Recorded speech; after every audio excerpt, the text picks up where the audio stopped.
Unmute test, mute.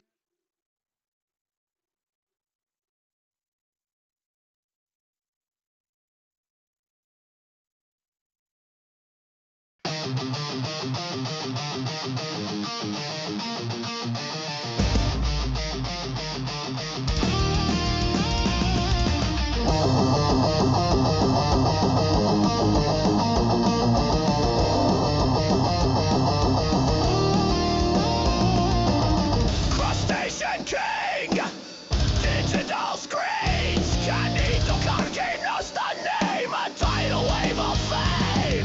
He clicks and he clacks through internet stacks. A crowd with a cause, defying all laws. Canito Carquenos, streaming tonight, burning so bright,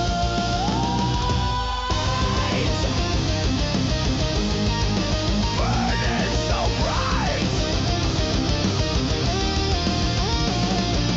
Pokemon hacks, Yu-Gi-Oh attacks, GTA madness, MRPG madness. Holy crap, scuttles through digital rumbles. No sleep for the wicked.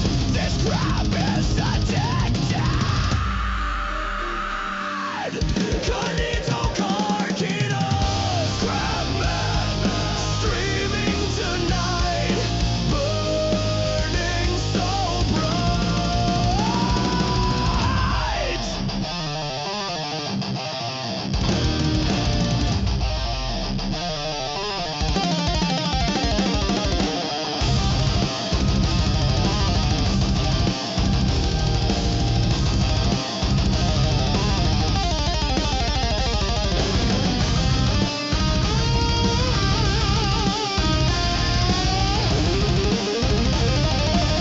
Canito Carquenos, crap streaming tonight, burning so bright.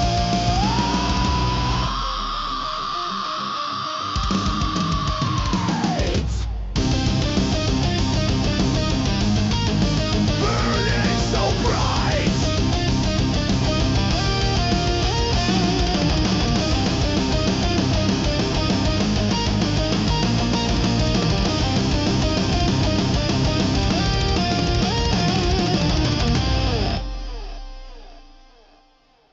Clip it. Claws clicking on the mouse after midnight. Shell hard, but my heart soft in the neon light. Another stream, another scream, another late night. Got that digital sea legs walking upright. Sipping ain't easy when you're rocking chillin', but the dopamine be pumping hard to quit it. Crustacean clip it. Yeah, that's my name. React to the flames, all for the fame. Level up your pay, play the game. Crustacean clip it. Ain't nothing the same.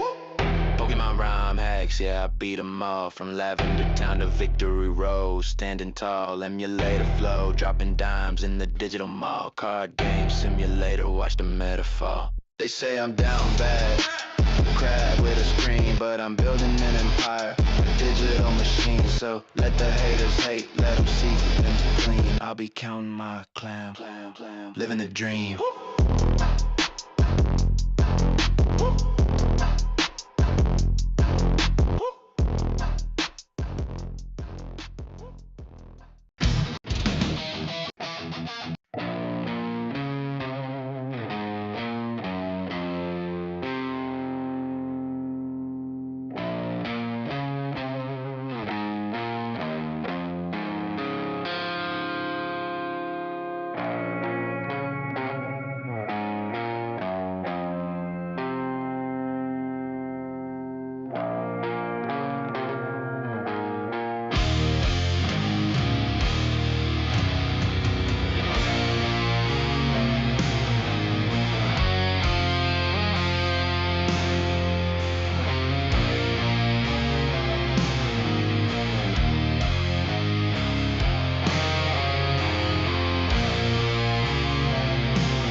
Good evening, everyone.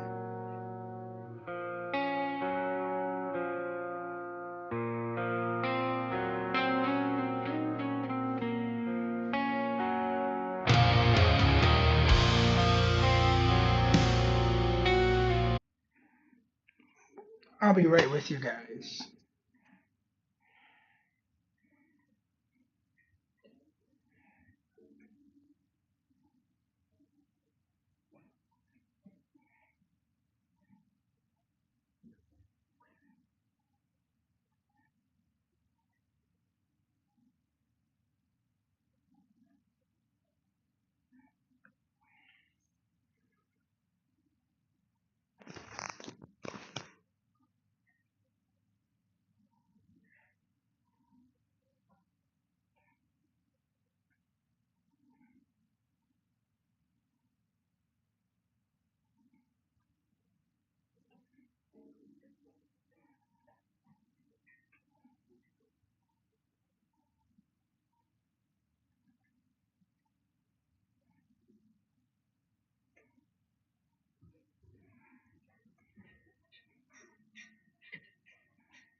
Good evening, everyone.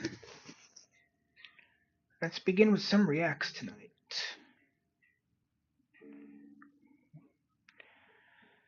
Okay. Are drivers getting stupider? By Gassy. Let's dive on in. And the answer is yes. Yes, they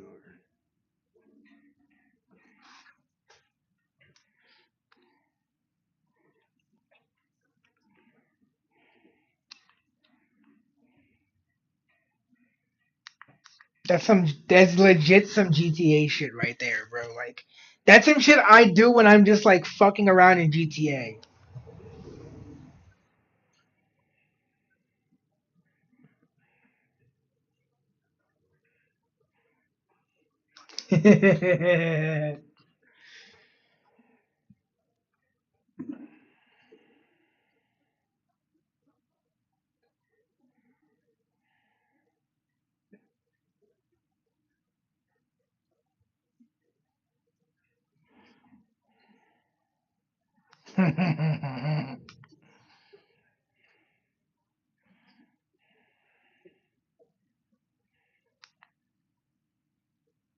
New York residents when the game has an outcome.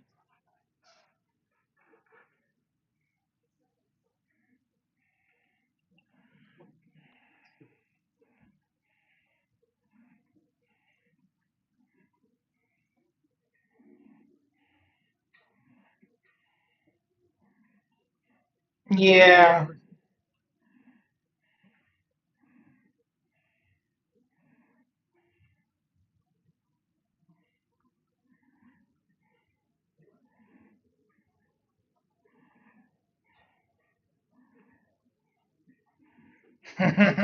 Yo, called Grok to get his boys.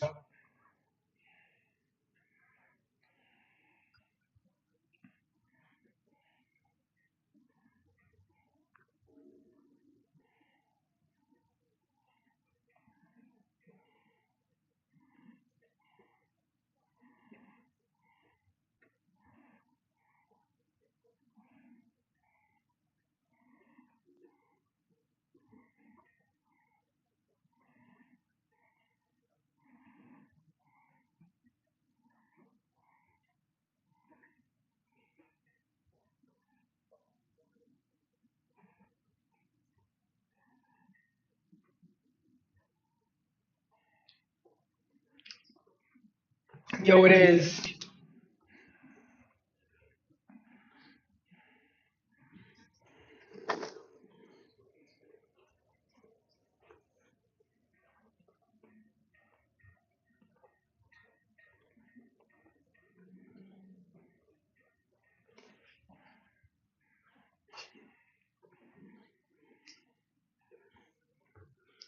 Electric cars, correct?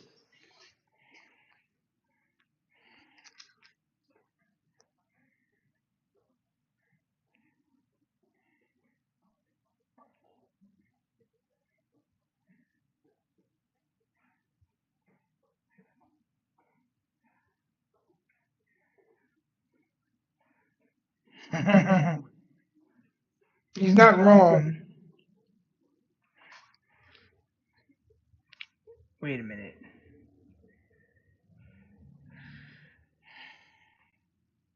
Well, I goofed for 3 minutes. Okay, we're gonna have to try this again.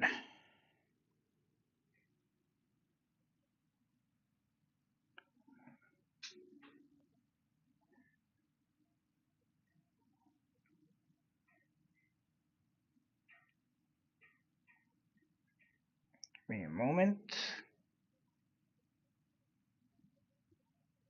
Alright. This is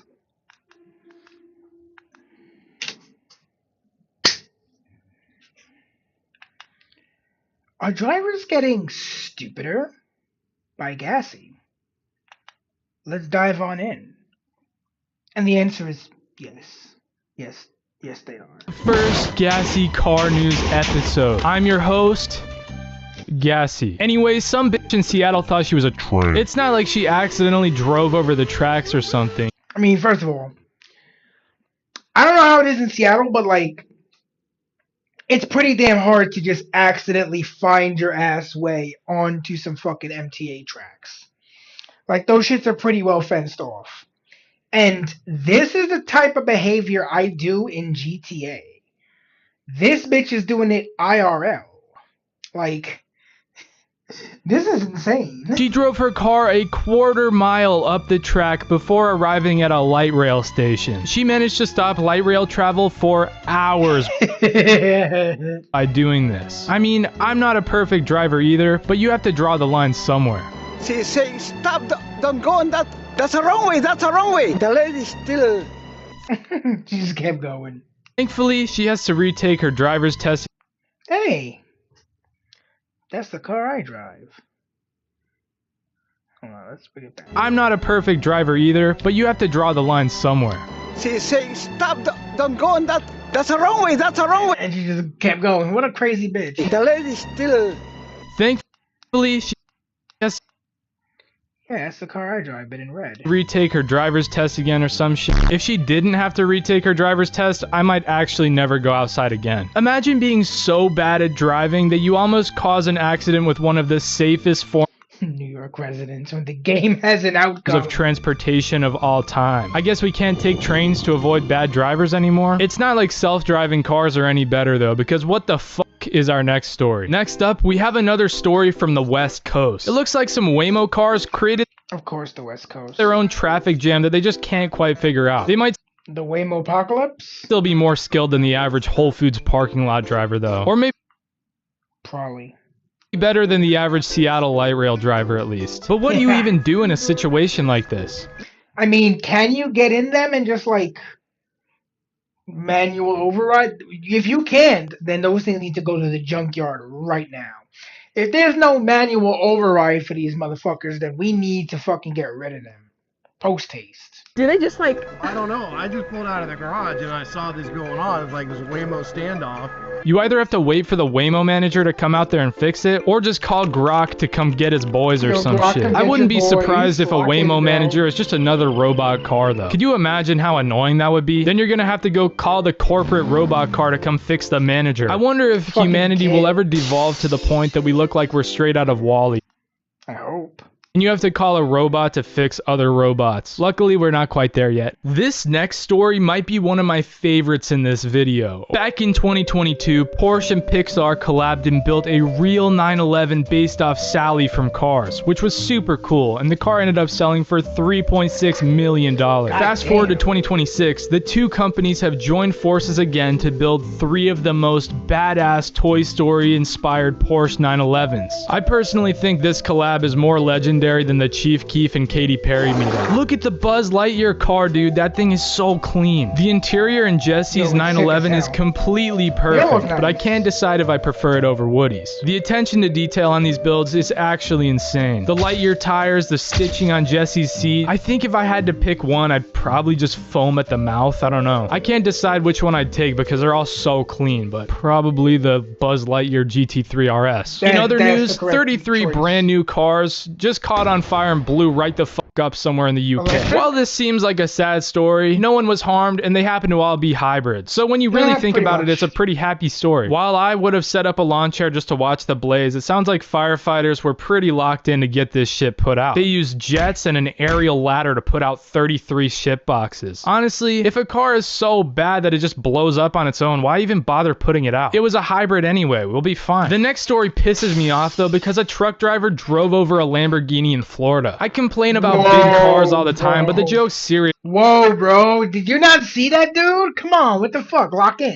Right themselves. What the hell even is this Silverado? Like, the truck is so high off the ground that the lady just drove right over this Lamborghini and didn't like some other shit I do in GTA. even notice. So, increíblemente, ando en el Lambo, me voy a parquear y bro, si ella no hubiese parado por el axle que la paró ahí, me pasaba por arriba completo en el Lambo.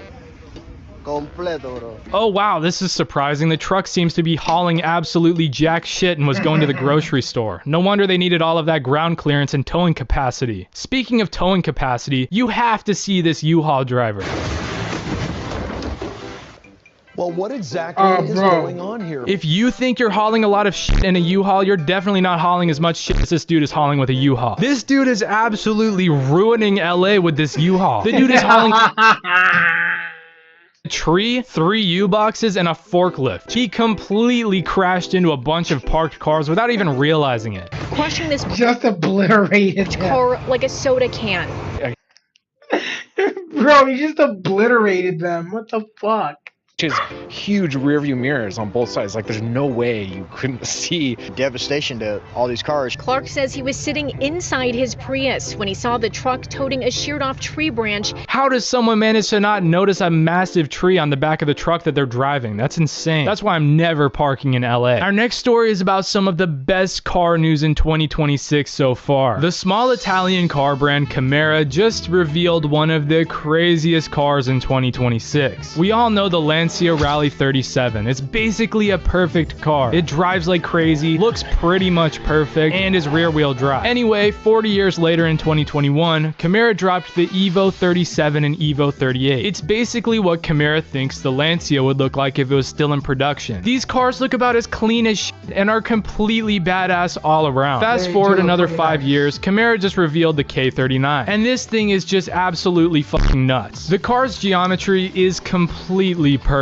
The front lip looks like it could launch other cars in the air. The headlights look like a BMW E34 had a child with a Hellcat Challenger. This thing looks like Marlin if he was a car. I think that this car is a perfect example of practical aero. I've talked a lot about how much I hate useless aero. This shit is completely peak. The dudes developed the aero for this car with Dallara, which is basically an Italian race car gabagool engineering company. They've worked on everything from Indy cars to Le Mans prototypes. So Dallara working on aero for this thing is pretty sick. The aero on the car almost looks over the top, but it actually works and it actually needs to be there. Because the K39 also has a carbon fiber monocoque chassis. Most cars have a shell sitting on a subframe, but this thing's shell is the subframe too, and it's fucking carbon fiber, which is completely badass. It means the chassis is super stiff and light, which is really the reason that it needs all that aero, because it's so fucking light. I feel like you could expect McLaren or Pagani to do some shit like this, but for a company building a limited time production hypercar, a carbon fiber monocoque chassis is an insane amount of effort. Holy shit. I think this is a good time to mention that it's rear wheel drive with a 7-speed manual pushing 1,000 horsepower. Nice. I'm gonna build a race version of this car at some point and send it up Pikes Peak. I cannot wait to see that. But in other news, Toyota just made something interesting. We all know and love the Toyota Camry, but what do you know about the brand new GR Camry? This thing looks like it's straight out of Pimp My Ride. They literally made the shift knob into a glass of bourbon. This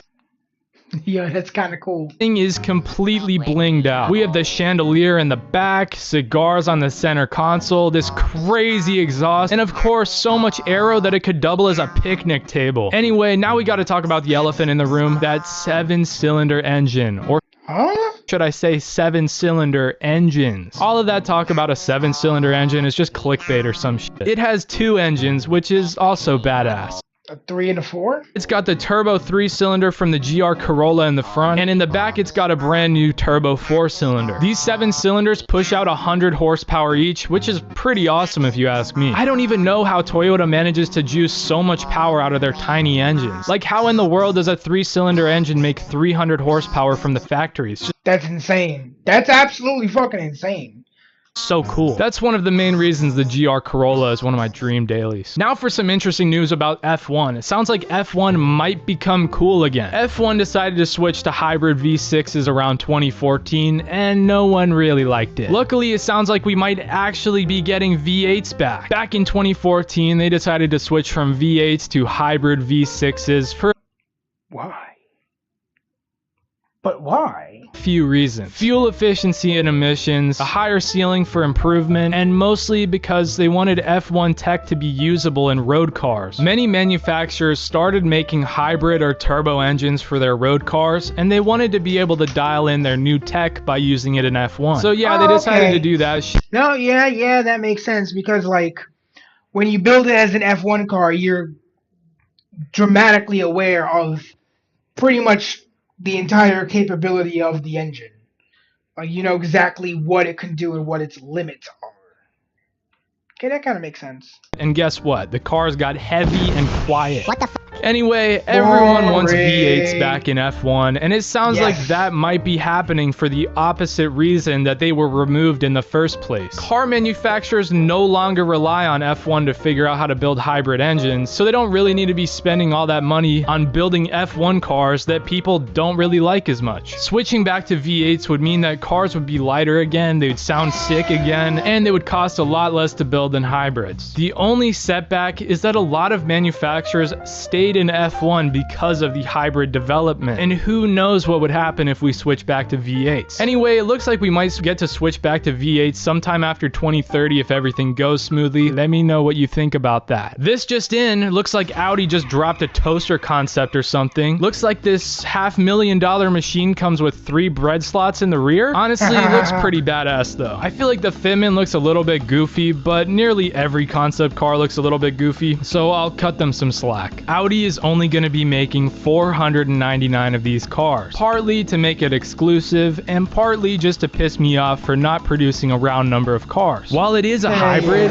it's actually not that bad because it makes your pants type of power. It makes 987 horsepower, and 789 of those ponies come from the 4-liter V8 that revs up to 10,000 RPM. I think it's an acceptable hybrid since it has a V8, but it definitely would be cooler if it was just powered by a bigger V8. Oh, also, this junk can go 124 miles in 6.8 seconds, and then tops out somewhere around 220 miles an hour. Let me know if I should line up with one of these in my base model BMW. The Audi TT and R8 are dead, and while this new concept car is not officially the successor of either of those cars, it definitely fills the void in a way. It's like 40% TT, 40% R8, and 20% bullshit Rivian electric spaceship with an iPad, of course. I really don't hate the concept though. So emissions laws are back on the table, which could be cool maybe, or not so cool maybe. The idea of my completely catless car being legal finally is awesome, but there's some more to talk about. In the 50s and 60s, people were basically choking on the air because of how much smog there was. In the 70s, Congress passed the Clean Air Act, which gave the EPA the ability to regulate pollution from engines and stuff. Then something about greenhouse gases and CO2, and then boom, here we are today with a bunch of emissions regulations. Anyway, the big debate right now is that rolling back emissions regulations could be cool because cars could be cheaper to build and buy, and we can get more cool cars with bigger engines and no hybrid bullshit, and companies would have more flexibility to design cool car shit. The other side of the argument is that we might have to go back to choking on smog like we were in the 50s if we stop caring about emissions as much. Companies have also already invested billions into making cars cleaner, so like why would we revert at this point? I'm not sure where I stand in this. I think breathing oxygen is nice, but I also think having a fat catless engine is nice, so let me know what you think about this. For our last story, a delivery driver in Chicago tried to deliver on an airport runway. Sorry guys, this one was my bad. I was on a United Airlines flight just waiting to leave, but I got so hungry. I could not wait for the airplane peanuts, so I ordered some pizza, but I guess I tipped a bit too much. The vehicle was a DoorDash delivery vehicle who somehow got on the airfield, and no one knows when or how that happened.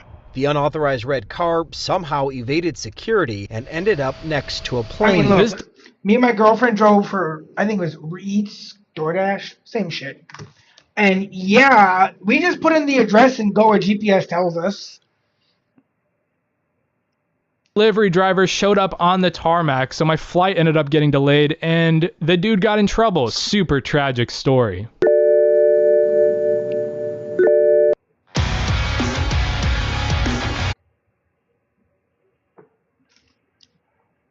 This is Game Off by Habitual Line Crosser. Let's dive on in. Hey, HLC, dude, where have you been? It's been like over a week. The people are jonesing like crackheads. I was in Wisconsin at Oshkosh. And Oshkosh you didn't even Bagosh? come say hi. Did you at least observe my grand entrance? I had to wait a couple of days. You know, I always keep the people waiting. No, I was flying out that day. I was literally getting text messages at the airport of you arriving at Oshkosh. Kind of sad I missed that, my bad. What the hell, man? People are going to keep thinking we're the same person. Did you even see anybody else there? Well, yes and no. So I saw the nerd there. Tried to talk to people there. Didn't want to talk to a YouTuber. Public affairs. That tracks. The Army was perfectly cool with talking to me about everything. It was great. It was a wonderful experience. And so were the Warbirds people. I can't wait for you guys to see everything, especially the B-25. Great Grandpa Mitchell went hard. I also saw the F-16. Again, didn't want to talk to me, but I did get to meet the kid. They let me out. I was doing flippity doodahs and I was showing everybody all the cool stuff I could do. There was a MiG there. I wanted it. They wouldn't let me have it. They said, it doesn't matter that it's an aggressor platform. It was being flown by an American. I don't care. Oh my God, oh my God, oh my God. He's here, guys. You know, he's not as fat as I thought he would be in person.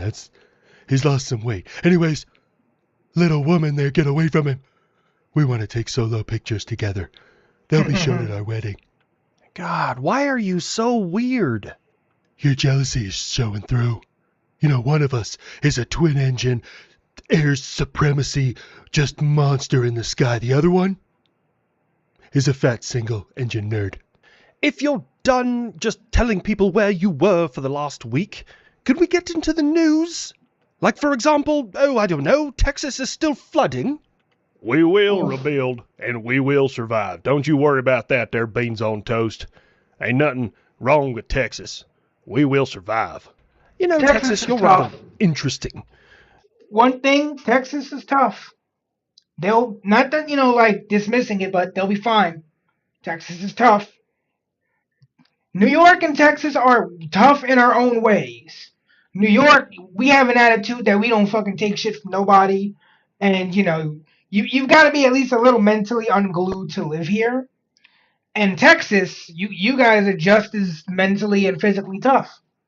Just in your own Texas-y way. Because you've got different things that you deal with. Like the hurricanes and I'm guessing maybe meth heads. Or Florida men. Pretty sure you deal with as many Florida people as we do. It's always Florida, isn't it? Boast about being conservative and, you know, men is men, women are women, so on and so forth. And, you know, while I do agree you do have some level of resilience, you also, I was looking at the map, you have a Trans Mountain. Whoa, I didn't even know that. Texas, is it like Mecca for gay people? Trans Mountain is the name of the road. It's not the name of the mountain itself. It's one way to get to transition from one side of El Paso to the other side of El Paso, because there's a damn mountain range in the middle of it. Am I the only one currently imagining a bunch of people climbing to the top of it and hucking off their wieners and throwing it into the fire like Mount Doom? Now I am. Oh God. Now I'm actually envisioning that. I don't like it, but it is an accurate analogy. I really don't like it. Police killed another man in Wisconsin while you were there, and there was another man whose body was found after he hung out with 3 white males, and he was later found possibly drowned, and we cannot confirm if there was any ill will. Ben Crump is representing both. Ben Crump is a self-serving, like, racist, dude. I'm just going to be totally real with you here. Yeah, he might be representing those people, but why didn't he represent Carmelo Anthony? Oh, because there was no money in it for him. Oh, that's wild. Also, little known fact, a 12-year-old African-American child was just murdered in Brooklyn, but no one cares about that because it was another person of color that killed them. But yeah, no, go ahead. Just fucking virtue signal all over me. Yeah. Murder in any capacity is wrong. Yes. But pandering to it and but it's extremely despicable to use a tragedy for political gain. Cherry picking singular ones is what I have a problem with. All of these are equally abhorrent if the individuals, if there was wrongdoing and they were legitimately murdered. I'm not a cop. But I will say, fighting with 4 police officers while you have a knife and allegedly stabbing one of them after you've been convicted of 40 crimes previously. Yeah. Look, fighting with the cops never ends well. Resisting never ends well. You're still going to go to jail. You're either going to die or go to jail. And if you do go to jail, now you're going to go to jail sore. So it's best to just, look, comply. And if you truly think that what you're going through is bullshit, you fight it in court. But just comply. I've been arrested before. I just complied. I think the worst part about that was that I lost a it wasn't that decent of a knife. It was actually a pretty crappy pocket knife. But that and I had to deal with a whole fucking essentially half a week of my fucking life going back and forth to court over this little nonsense. But you just comply, right? You don't fight with the cops. You don't try to stab the cops, and you'll be okay. Probably not a great candidate for somebody who you should be putting on a pedestal. Did you see? It's finally been confirmed. I took out a Su-35. Ooh. Maximum effort. Whoa there, Sky Jockey. I helped. Look at you flip-flopping. A couple episodes ago you said that it was not possible that they talk to each other and take down said aircraft, but now you just backpedal and you move it. Okay, now this is my wheelhouse, and this, I gotta tread really, really lightly here. Okay, so, in this aspect, yes, they don't communicate via data most of the time. However, a good potential tactic, I'm not saying I've ever seen this, but it wouldn't be the first time Ukraine has done kind of aerial ambushes like this, and it works out really well. It's very effective. You have a ground-based sensor, which is usually more powerful, has higher fidelity, and can detect better than air-based sensors due to filter changes and configuration. And what'll happen is potentially the F-16 could leave its sensor off, therefore not alerting the Su-35 that there is an airborne sensor that is detecting them. And the Su-35 may not have as powerful of a radar as Patriot does. Now, while Patriot can detect that target, it can't pass the engagement data directly to the F-16 because it doesn't have that type of data link for most munitions and most things that are out there. However, you can give the bearing, range, altitude, speed, and heading of the potential target and get the F-16 into a proper, what is called a WEZ, or a weapons engagement zone. The F-16 will then pop up, kick on its radar, detect the target, fire the AIM-120 AMRAAM, which is what I'm guessing they used, and then once the missile locks on itself, so like with a, oh god, this is so hard to dance around. when you use a radar-guided missile, eventually the missile takes over and the radar from the shooter lets go. This is called going pitbull with all radar-guided missiles. Once it goes pitbull, the F-16 can drop its radar, drop back to nap of the earth, and get the hell out of there while the AIM-120 still does its job. Nice. Now, I don't know the ins and outs. Hey, Red, what's going on? But it sounds to me like that means that our boys can fuck up their boys without our boys getting in too much danger. I like that. If I was a betting man, that's what I would bet happened.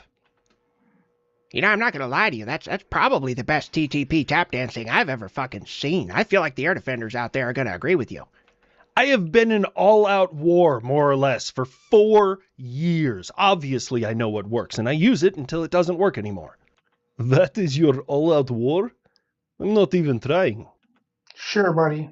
Well, maybe you should. Then you wouldn't have a million casualties and me missing most of your Black Sea fleet and a ton of your Shadow fleet. They are not Shadow fleet. They are regular logistics boats that are going out to my allies to assist them with feeding the homeless. Homeless, well, words are hard.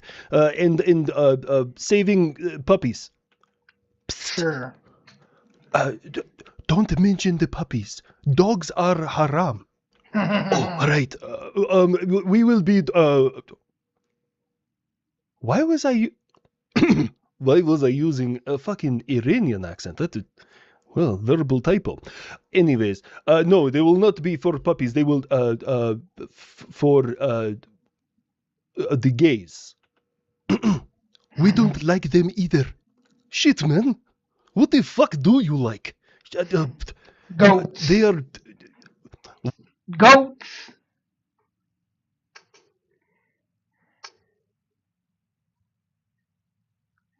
Water. All right, man. I will report your old account and I'll jump onto your new account. Sorry that shit happened, man. They are full of water and giving people water to drink. That entire interaction was fucking hysterical. Yep. And Ukraine. Why are you getting involved in things that Russia is sending down here to me to help fight against the Zionist Americans? I see enemy boat carrying drones. I sink enemy boat. How is that so fucking hard? Yep. I formally request a diplomat from Ukraine down here to Iran so that we can talk about your escalation in this war of freedom against the Western civilization. Declined. Go fuck yourself. I got shit to do. You know that you are in range of some of my heavy missiles. Don't let me escalate this to you. I will start firing them your way. Hey, far be it for me to give you a geography lesson, but you know that those missiles almost guaranteed have to pass through Turkish airspace to be able to reach Ukraine, right? And that's, I mean, granted, like on the spectrum of trust in NATO, you know, Turkey's kind of towards the bottom, but I don't think they'll like that very much. Yeah. Potential enemy. That sounds like a good way to fuck around and find out. Russia and potential enemy in the Middle East for NATO. I am completely surrounded. There's no escaping me now, fuckers. Poland, we love you, and I love the energy. Just chill right now. No one has said that that's gonna go that way. Oh, come on, America. How about we try Article 5? Just a tip. Just a little to see how it feels. Look, I know I'm responsible for 100% of the time that Article 5 has been initiated, but I mean, realistically, you know, that's not my beef. I told everyone in NATO to help me out. They didn't want to listen. Actually, you know what? That kind of reminds me. The F-16 brought up taking down a Su-35, and we have not heard from the kid. This is bullshit, man. Are you serious? Like, I'm not even mad anymore. I'm just so disappointed. Do you want me to just go back to the hangar and wash out my mouth with muzzle flash? Are you kidding me, man? Kid, hey, you know what? I found these South Korean contact lenses that'll really just help you out, man. You should put them in. It'll help you see the world in a different light. You should know that those have not been created for human or aircraft trials. We have only used them in mice. What are the contact lenses? They are a potential treatment for depression.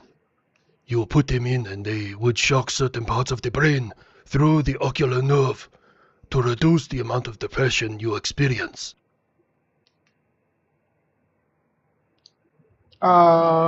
Okay. Kid, do not put those in your eyeballs. Too late. I feel a little weird. It's my first time wearing them. So you said I'm supposed to see things differently now? Yeah, sooner or later. I mean, I read the directions. It says they're fully charged. What am I supposed to get, like X-ray vision or laser vision or beer goggles? Look, man, I know you're trying to help, but I'm so sad. Whoa! Are you okay? Yeah, I think so. Like, I'm still upset, but I'm, like, happy about it. You don't need no fancy, schmancy eyeball cover things or SSRIs. The trick SSRIs. That's a good one. to any depression has always been the same since the dawn of time. Bottle of whiskey, big old pile of cocaine, and Russia's mom. You shut up your mouth, you stupid fucking plane. Whoa, dude, 2 out of 3, man. Hey, Russia, tell your mom, let me get those digits, yo. Great. The conflict is expanding. America, why is it every time there's a world war, you're involved? Oh, sorry, we show up and win. Pretty much. You want us to fucking step this one out? You're gonna start getting bombed. Although, I mean, it really wouldn't change much. I've seen the way England looks. Yep. I'm doing this strictly because I want a swift end to this conflict in the Middle East. America, you can use some of my bases to stage your bombers at. Merde. I do agree that the Americans can use some of my pelts and air bases in order to provide defensive measures in the Middle East. Finish this, America. Thank you, guys. About goddamn time. Although I don't think the boss man is going to just remove the tariffs on any of your goods coming through the strait until you actually show up and help out, but I love the energy. 2 more Middle Eastern countries decided to back us up. It's looking good. Oh, Buff, you're so funny. And everyone be on the lookout. There is a criminal at large, yeah, and he crashed into a pride parade here in Berlin. And then started stabbing people and then vanished. We are looking for him. He potentially, we don't want to say, but could be Islamic extremist. So now you're okay with me arresting all Muslims at my border? Based. This back and forth wishy-washy is very confusing. I mean, I'll keep doing what I do. My heart goes out to the people in Berlin who are affected by this. As I'm recording this right now, the current number is 21 injured and 1 has been killed. Here's the thing. You can have differing opinions with anybody in the world. Killing them isn't really the answer all the time. Sometimes it is. There are some people in this world that you just cannot reach. But people celebrating their sexuality, like that's a dumb thing to do. Man, I can't wait for the gymnastics to start, dude. Those Queers for Palestine people are gonna jump through so many fucking hoops to try and find a way to defend this shit. Oh, yeah. At this time, we're going to pause continued strikes on Iran to just kind of crack the door open to start talking and have some diplomacy. But if they continue to touch boats, merchant vessels, my boats, my planes, my drones, or anything else, I'm gonna fuck them up. Oh, you must be running low on... There we go. I got to get the roll in there. Running low on missiles, interceptors, and bombs to throw at me. You know, it'd take us like 6 hours to make you run low on people, right? I just thought I'd throw that out there. Like, that's totally still an option. But honestly, if we start throwing that kind of firepower at you, Russia's going to start throwing at Ukraine. And I mean, there's still at least a 10% possibility that some of their big booms actually work. Right now, wherever you read the news about this pause in strikes, their bias is coming out hard. Okay, so a lot of the liberal media are saying it's because the U.S. is running low on interceptors and missiles, and running low is kind of arbitrary. When you're talking about things like that, do we have enough to continue this fight? Yes, but everybody in every branch of the military has their own strategic and tactical objectives. So the people in PACOM, Pacific Command, are looking at the big threat that is China. Do we have enough interceptors to take on that fight with the rate at which we're going through them right now? The answer could be yes. The answer could be no. I don't know. This could be, and then some of the conservative media is saying that this is specifically being done to open up the door for talks with the Iranian regime. President Trump hasn't said what it is one way or the other.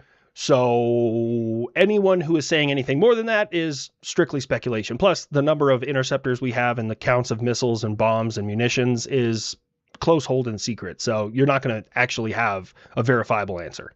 Yeah, Uncle Sam, we heard you. Hold on. Game off, everybody! Game off! All right. Shit, the street light came on. Looks like it's time to go home to Mom and Dad, and we'll try again tomorrow. Look, this isn't going to hold out very long. I'm going to be totally honest with you. Those fuckers over there have an IQ that's, like, negative. You are showing how ignorant you are, you silly plane. The average IQ in Iran is higher than the United States. You know those numbers are self-reported, right? Like it's not a third party. Plus, I mean, you kill a lot of people who do anything wrong. Look, man, all I'm saying is basically making that statement is like saying, say what you want to about North Korea, but they're immune to social media propaganda. Or say what you want about Nazi Germany, but AIPAC didn't have their politicians in their pocket. Buff! What? I was just highlighting that one thing that might actually be good does not overshadow all the other terrible shit that they've done.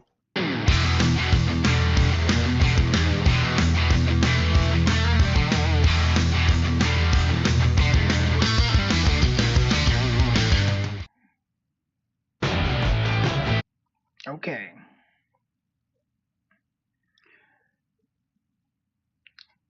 I'm going to do something real quick.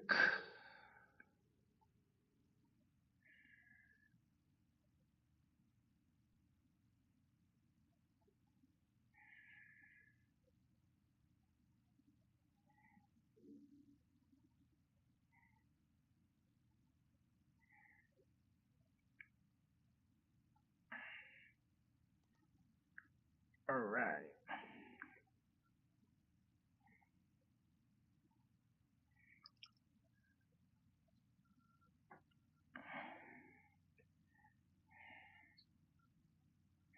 Whoops.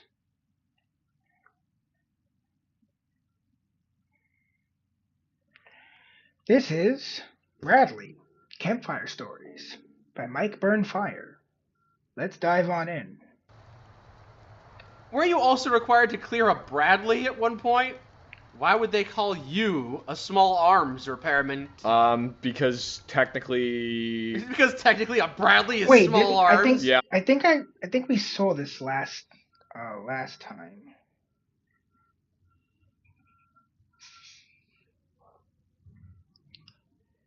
Let me check something real quick.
Having their time. Okay, maybe I didn't see it.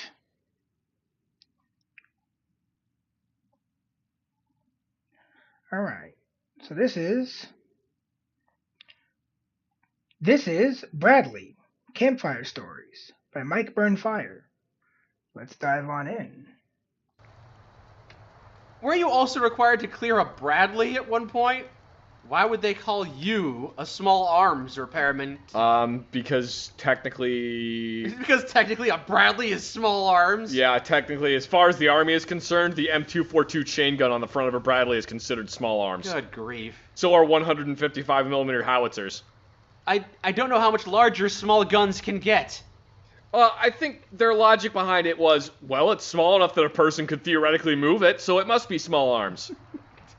Oh, the truck broke down. Sometimes the thought process doesn't fully track. Now, get our small arms repairman in over here. Yeah, a 6-cylinder engine is kind of like a gun. I would tell the story about me having to clear the Bradley, but it is a long story and it kind of makes me really angry. So one night I'm sleeping in my barracks room in Iraq. Someone comes and starts pounding on my door, wakes me up. Specialist, get up, get up. There's someone on the phone for you. Alright, fine, so I go answer the phone. And it's somebody from one of the other companies, and they're telling me, we need you to come over to this gate over here and clear a Bradley. What do you mean clear a Bradley? Well, we need you to come make sure that the main gun on this Bradley is cleared. I mean, I can do that theoretically. I haven't worked on one since I was in, like, job training, but alright, where's the gunner? Well, he's gone. Where's the driver? He's gone too. Where's the tank commander? He is also gone. Where was everybody? Out to lunch? When they said gone, I assumed they meant... Wait, do they mean dead? Everybody in this Bradley had been killed and they had towed it back to the gate.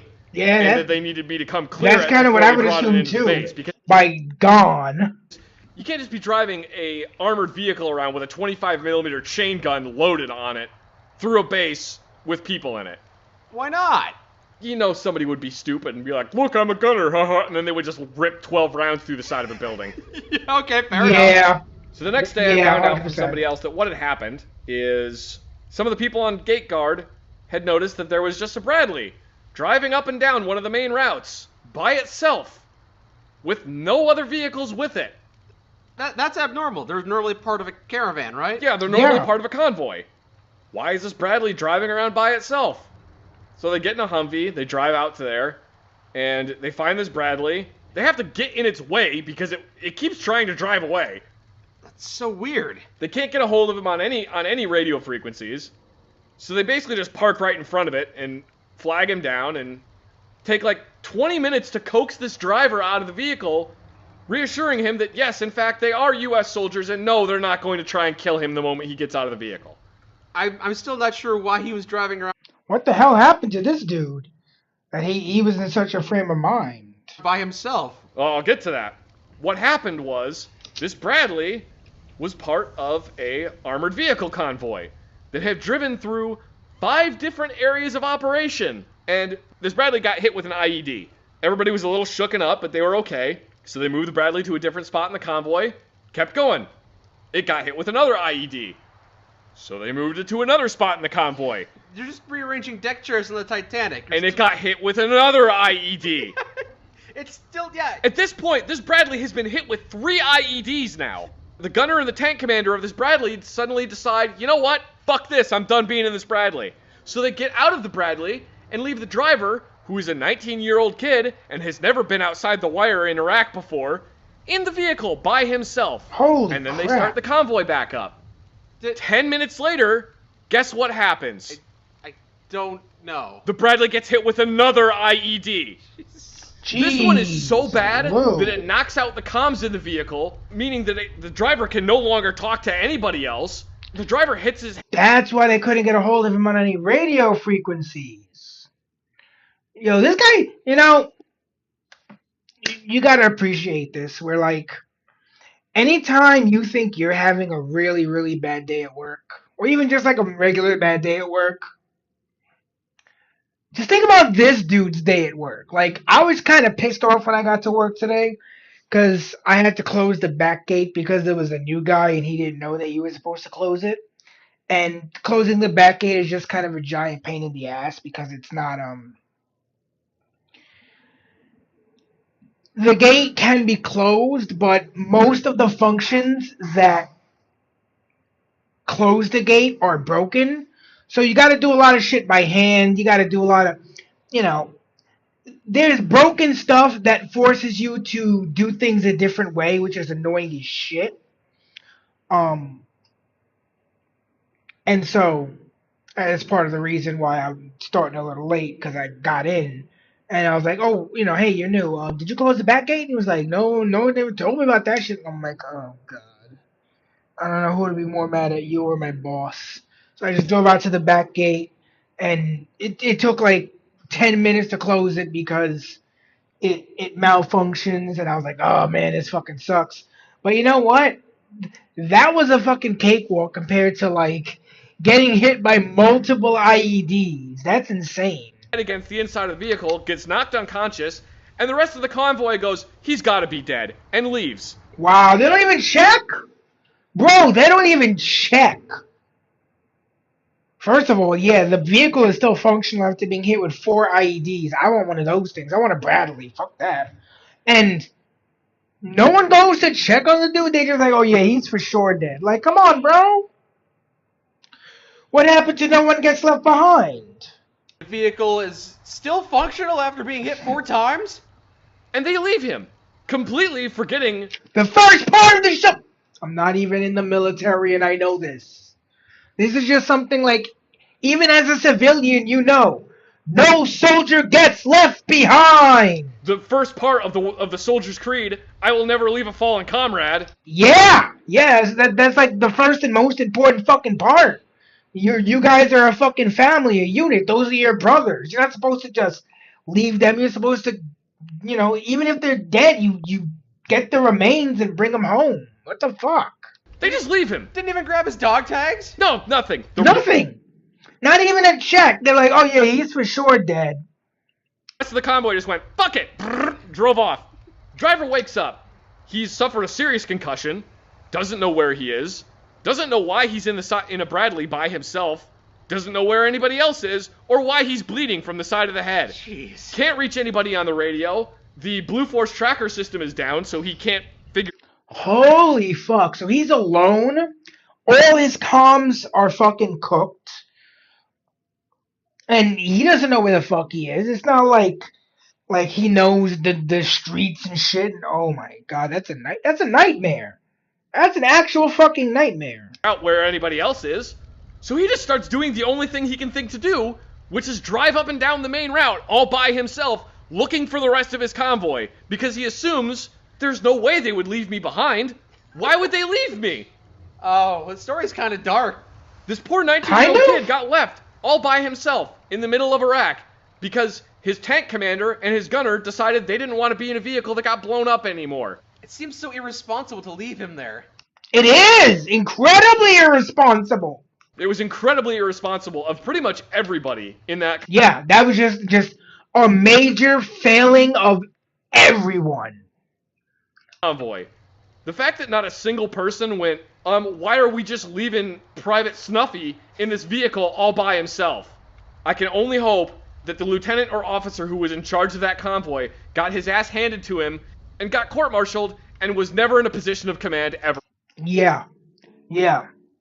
At best, he needs to be court-martialed. At the very least, all the way down to private. Bust them all the way down to private. Again. But really, you should be court-martialed, because that's a blatant violation of the very first part of the soldier's creed. Something even fucking civilians know is you don't leave a fallen soldier behind. And you're a fucking officer. You should know this better than anyone. You're in fucking charge. This is all on your head. That's what it means to be in a position of power in the military is, when shit goes well, you get the credit, and when shit goes sideways, you take the blame. You're in charge. It's your fucking, it's your ship. It's your operation. It's your thing. Its success or failure is your success or failure. It is incredibly reprehensible, and is one of the reasons why I got out of the military. One of the very many. One of the many reasons. I have a similar story. One time I was left in charge of guarding the toilets, and I used one of the toilets, and I clogged it, and I had to unclog it, but we didn't have access to the supply cabinet, so I cleared it manually. Oh, God! No! Oh, God, no. Oh, God, no. Oh, God. I'd have to chop off the arm. I'd have to chop off the arm. Nope, I'd have to chop off the arm. There's no amount of bleach in the world. I'd have to chop off the arm. Just with your hands? Yeah. Oh, that's foul. You gotta do what you gotta do. Yeah,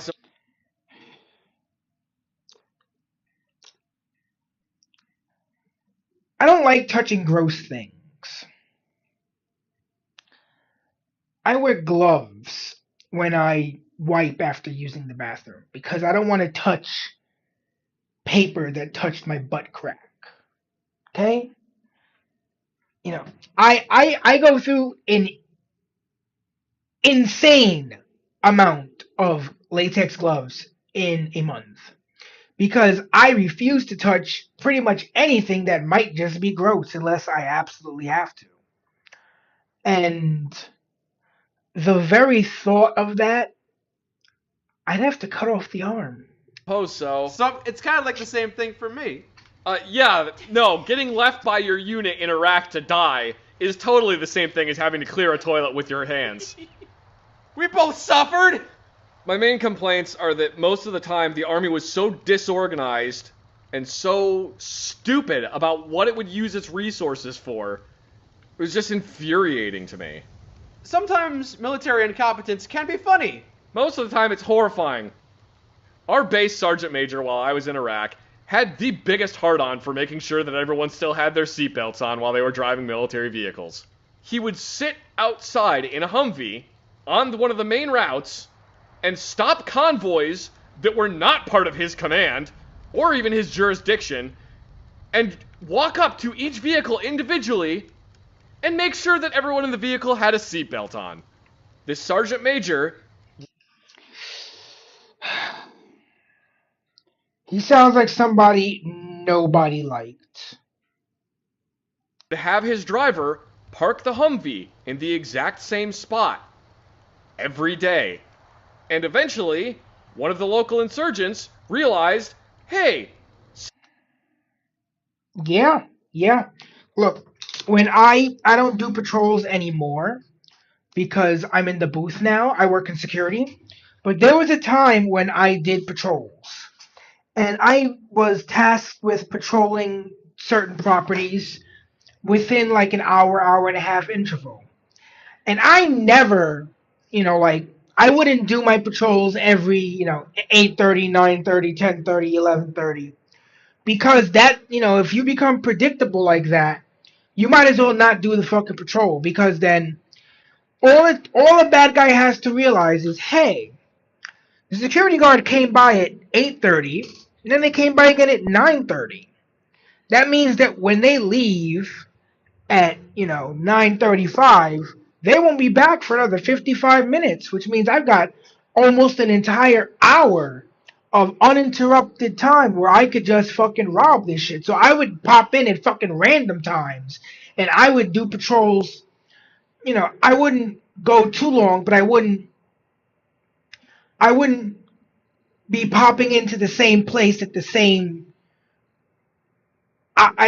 point in the hour, every hour, because you've got to be a little bit unpredictable, because otherwise, a good criminal is going to know, oh yeah, all I got to do is wait, okay, yep, look, security guard, 10:30, right on time, and then he's going to go around the property, and 10:35, he's gone, and then, and then it's like I'm not even there because they predicted my pattern, and then they can counter pattern me.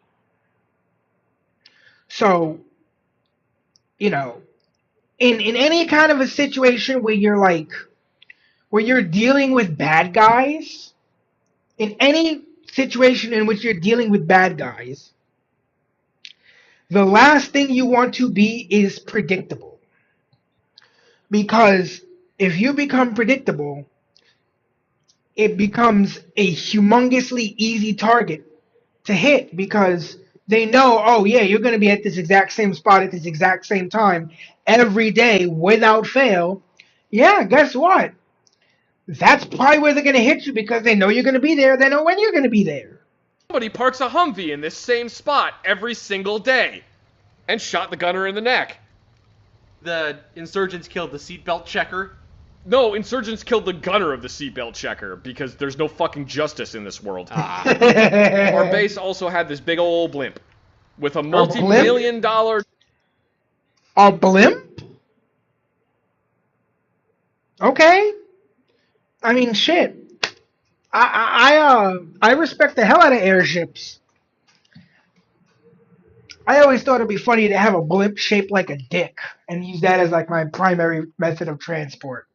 Digital infrared camera hanging from the bottom of it. I'm sorry, did you say a blimp? Yep, big old blimp. Like the... Yeah, a blimp. Like, I know there are blimps, but like, when I think of military blimps, I think of like World War I. Right? Like, blimps weren't even a military thing in World War II, I think. Like, in the like 10, 15 years in between the conflicts, planes had advanced so much that blimps became pretty much useless, at least militarily. So I didn't think that the military had blimps that they use. I mean, it kind of makes sense. They can be quiet. They can loiter in the air for a long time doing reconnaissance. I bet, considering they're mostly full of gas, they're probably not easy to show up on radar. I mean, I don't know. I'm not a radar specialist, but I can see some uses for a blimp, especially against an enemy that doesn't have a viable air force. Yeah, you got plenty of uses for blimps, and the last I checked, Hodge doesn't have air. Your blimp, but a little bit smaller. Nobody could ride in it. It just had a very expensive digital infrared camera that could see long distances. Instead of using the blimp to look outside the base and see if insurgents were trying to blow us up, our base commander used the blimp to look inside the base to make sure people weren't going over the 5-mile-an-hour speed limit. And make sure that...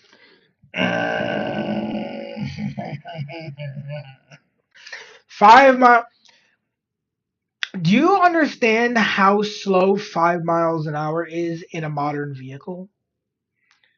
Like, in order to maintain 5 miles an hour, you may need to ride the brake. As in, like, not even let the car roll, just like ride the brake. They were wearing their seatbelts. What a good use of resources. Yeah, what a great use of resources. Yeah. At one point, I was issued a belt-fed machine gun. I don't know why. I think probably because somebody in my chain of command was mad at me. So they gave me an M249 because they were like, fine, make him carry around this 13-pound piece of shit. Mm-hmm. I discovered on a firing range that if you use this machine gun while wearing Nomex shooting gloves, there was the potential that the glove could get caught in between the trigger and trigger guard, thus making the machine gun continue to fire even when you release the trigger. Oh, that sounds like fun. First, I actually talked to my chain of command and said, hey, this is really unsafe. Can I cut the trigger finger off of my Nomex glove so that I don't accidentally have a runaway gun and shoot somebody? Was the Nomex glove issued to you? Yes. Ah, you can't do it then. Nope. Can't destroy their they real were property. issued to me, but the Nomex gloves are considered an expendable item. They don't expect them back. Oh, okay. And they said, you know what? That's a really excellent safety concern, specialist. Thank you for bringing that up to us. Why don't you go ahead and do that? And I went, okie dokie. So I cut the trigger finger off my Nomex glove. Really? They let him do it? I'm surprised. A bunch of other people saw me running around with a glove that had one finger cut off of it. And they went, that looks cool. So they cut all the fingers off their gloves. Oh, no. Oh, brilliant. And then, literally the next day at formation, everyone got yelled. It basically looks like a fucking My Chemical Romance fucking crowd. Oh, God. That because a bunch of people were going around cutting the fingers off their Nomex gloves. And their excuse was, yeah, but I saw Specialist Zach do it, so that means I can do it too. Oh, I hate this shit. Oh, well, I saw someone do it, and I don't have any clue as to why it might be necessary for his particular role to be able to do that, so I just want to be able to do it too. Specialist Zach had a legitimate safety concern. You guys are just frickin' idiots. It's nice to have a story about your leadership that doesn't exemplify how stupid they were. Yeah. At least this time, the leadership wasn't the one with his head up its ass. At least this time it was the grunts with their heads up their ass, which is like, that's kind of what you're supposed to expect. I felt validated.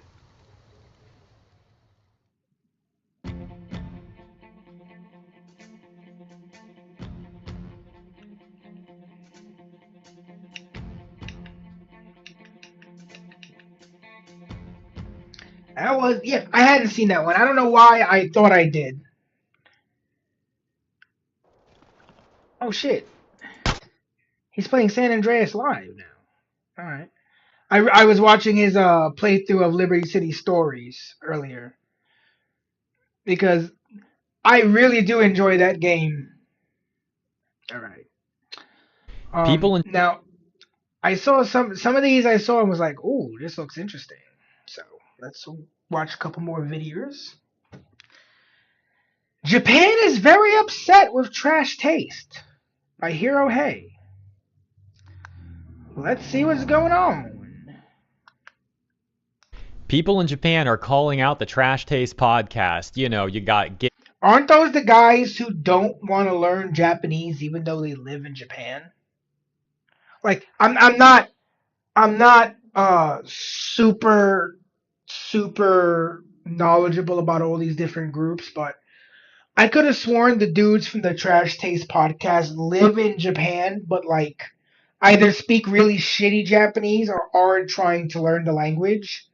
Which, I mean, come on, man. If you're gonna go through the trouble of living in Japan, learn the fucking language.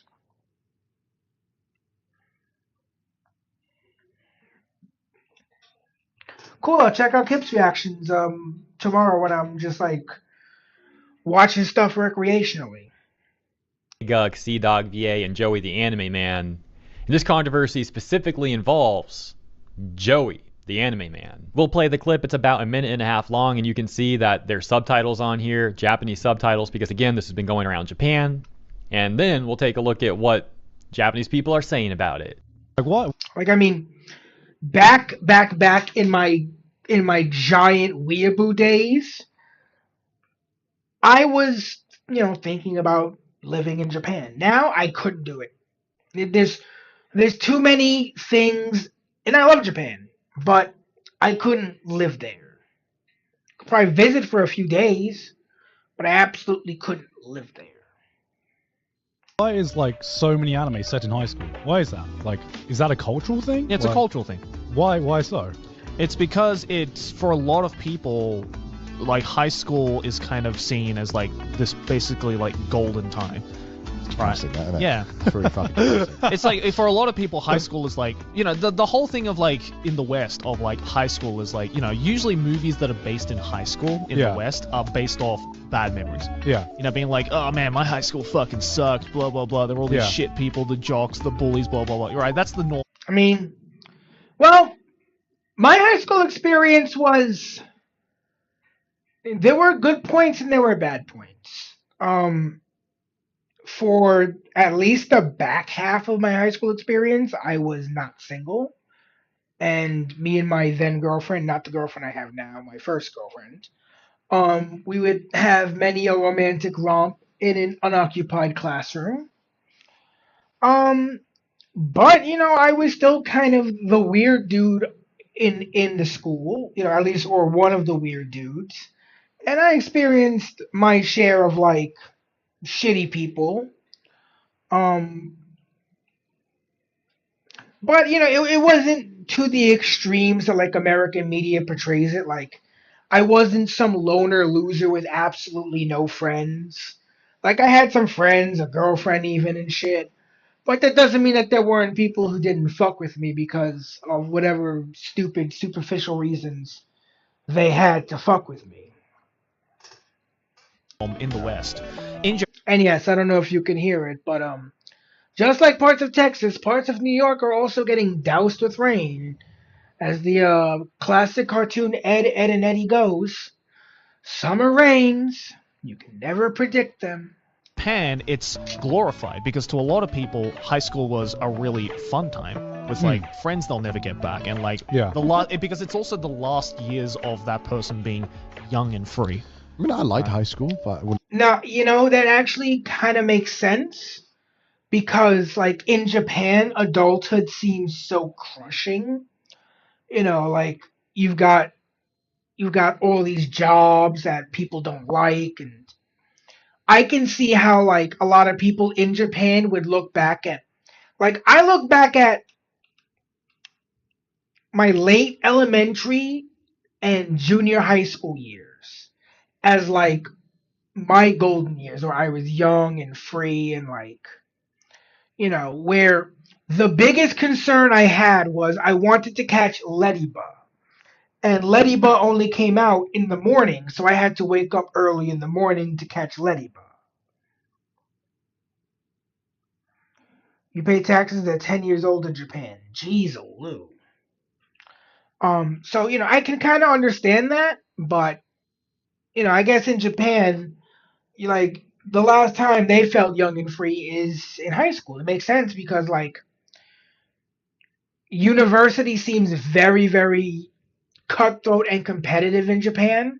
And then once you get out of university, you go into the crushing corporate world. So I can see after spending like 10, 15, 20 years in the crushing corporate world, you know, think fondly back to your memories in high school where, you know, when you were younger and things, your concerns seem so much smaller.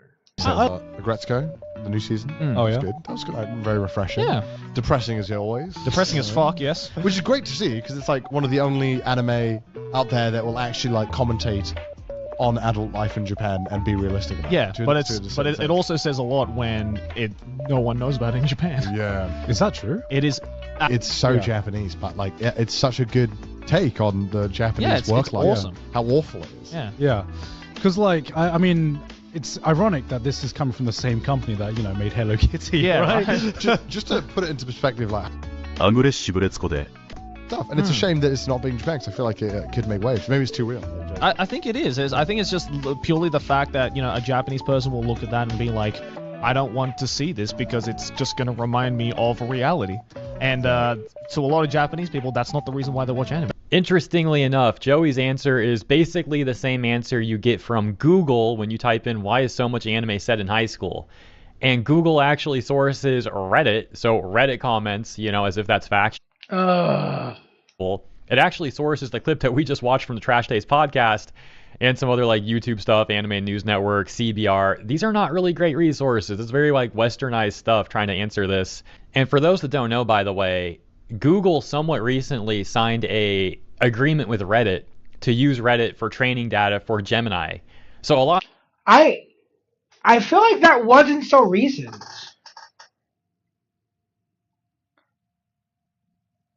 Damn. Yeah, you know, I can see why they're so fucking stressed out now. The time, and this is a complete side note, by the way. This is like a very important issue, actually. A lot of the time when you Google something these days, it will source Reddit as if literal random people on Reddit and their random comments are factual sources of information, which they're obviously not. Now, that aside, I went to the source of this clip, and that clip's actually from a 4-year-old video that they posted, so I don't know if their opinions on this has shifted or not. Nevertheless, it's in the news again now, so let's take a look at what Japanese people are saying about that clip. This account, Masaru, going on to summarize the clip that we just watched, and, you know, they're talking about, like, why is so much anime set in high school? And the user going on to comment this. I think this is a pretty sloppy take on Japan. First off, people who still love school anime, even as adults, couldn't possibly have had, quote, fun high school days, unquote. If anything, the ones who truly enjoyed high school probably don't cling so strongly to school anime, even after growing up. Quick side note, by the way, I forgot to mention this currently has 3.6. Oh my gosh, sorry about that. This currently has 3.6 million views on Twitter and 12,000 likes. So let's continue where we left off. In reality, plenty of people would say their school days were awful because human relationships and their range of activities were narrow with no escape. Plus, Japanese people don't just watch anime. Dramas and movies dealing with working life, poverty, family issues, crime, healthcare, and politics are normally popular too.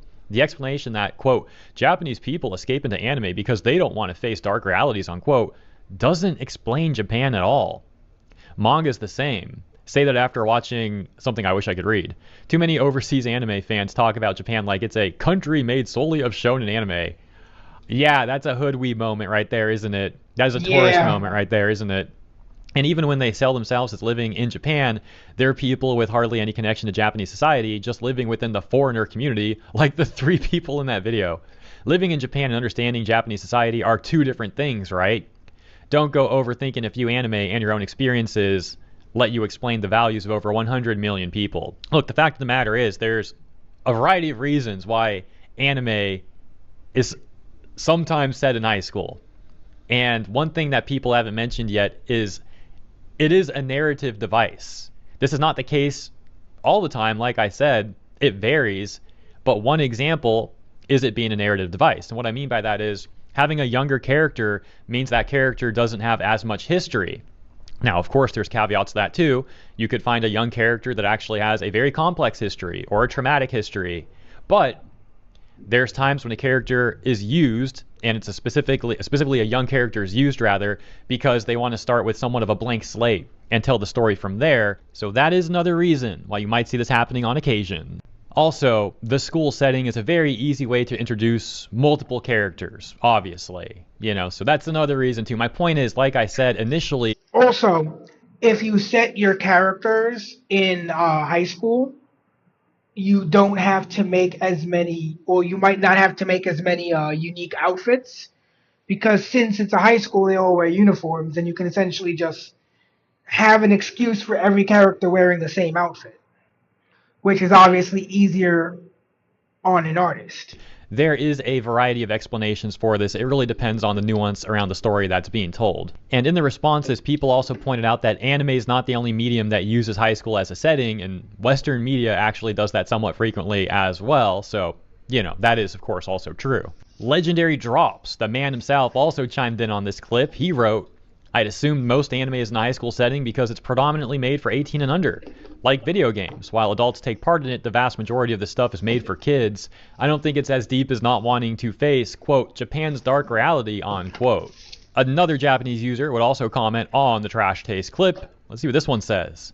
"The reason there are so many school life stories in Japanese content is that it's a shared experience among Japanese people, but for Americans who face a crazy education gap and end up with totally different school lives depending on income or race, that just doesn't click. It's the sad reality of an educationally backward country that can't grasp the phenomenon of, quote, public education becoming a shared national experience, unquote." Similarly, we've got this take that says, "The reason there are so many high school settings is that high school is the last shared experience we can reasonably expect from readers, and that's the biggest factor. Quote, it's high school that's shown the brightest, unquote, is, well, not quite right, is it?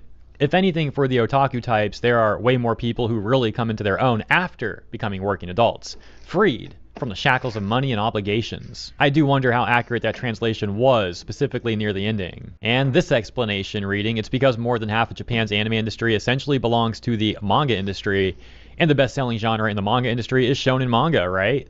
And lastly, this one with a variety of quotes that says, "To put it bluntly, I can write about high school without research because I experienced it and remember it, so it's easy. I can skip explanations since there are so many parts that are common knowledge. It's more fun to write about spry young people. It's because of conveniences like that on the author's side that there are so many of them. By the way, I have zero desire to go back to high school. I don't want to do boring studying." You know what? We're so close to the 8-minute mark. Let's take a look at one more response. We've got, "You don't understand a thing, do you? The vast majority of what they call anime are adaptations of manga. So where are those manga published? Most of them are in shonen manga magazines.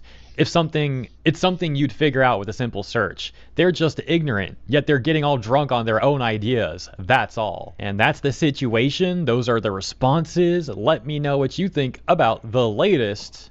Thank you for tuning in. Have a great rest of your week, and I'll see you in the next one. So, my name is Charlie Beach. Does this guy come? All right. Charlie Veach KOs every Islamist who dares to fight him by Sahar TV. Let's check this out. So, my name is Charlie Beach. There's this guy coming here. Go.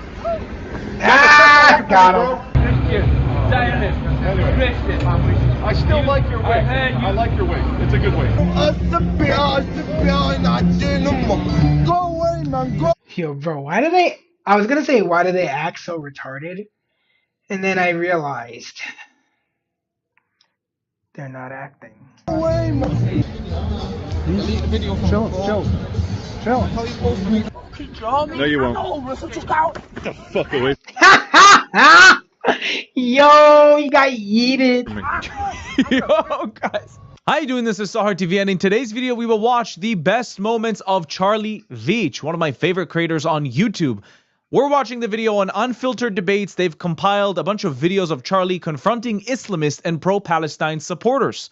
Make sure to check out their channel as well. Let's watch. Now, in a second, guys, you'll see an individual coming with a hoodie and a mask, and he's gonna put his hand inside the hoodie. Fred, the bodyguard, is gonna see it, and you'll see what happens from there. People, are they coming up on us? Oh yeah, there's one trying to flank us on the far right. This guy right here. All right. Chill.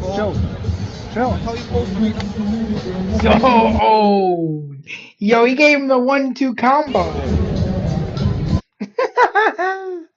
Left his ass in the Yamcha pose. Yeah, dude, let's go. Let's get out of here. Thank you, Fred, for saving me there. He came for you with a knife in his pocket. What the hell? Let's go. Good on you, mate. Good on you. This guy's enough. Yeah. Oh, these guys just go flying backwards. Oh, this is good. I told you! Get the fuck away from me. Alone! Leave me alone.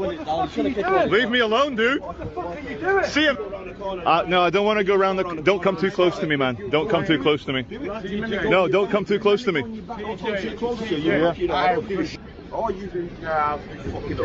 This guy's looking hella suspicious. I don't understand how Charlie's turning his back on him. Yeah, I definitely would not be. Dude, don't come any closer to me.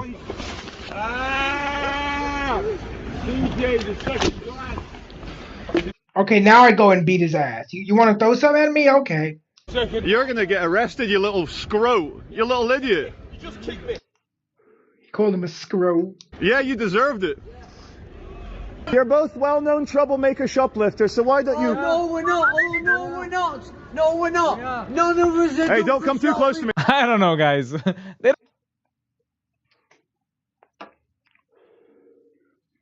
This is a rare sighting.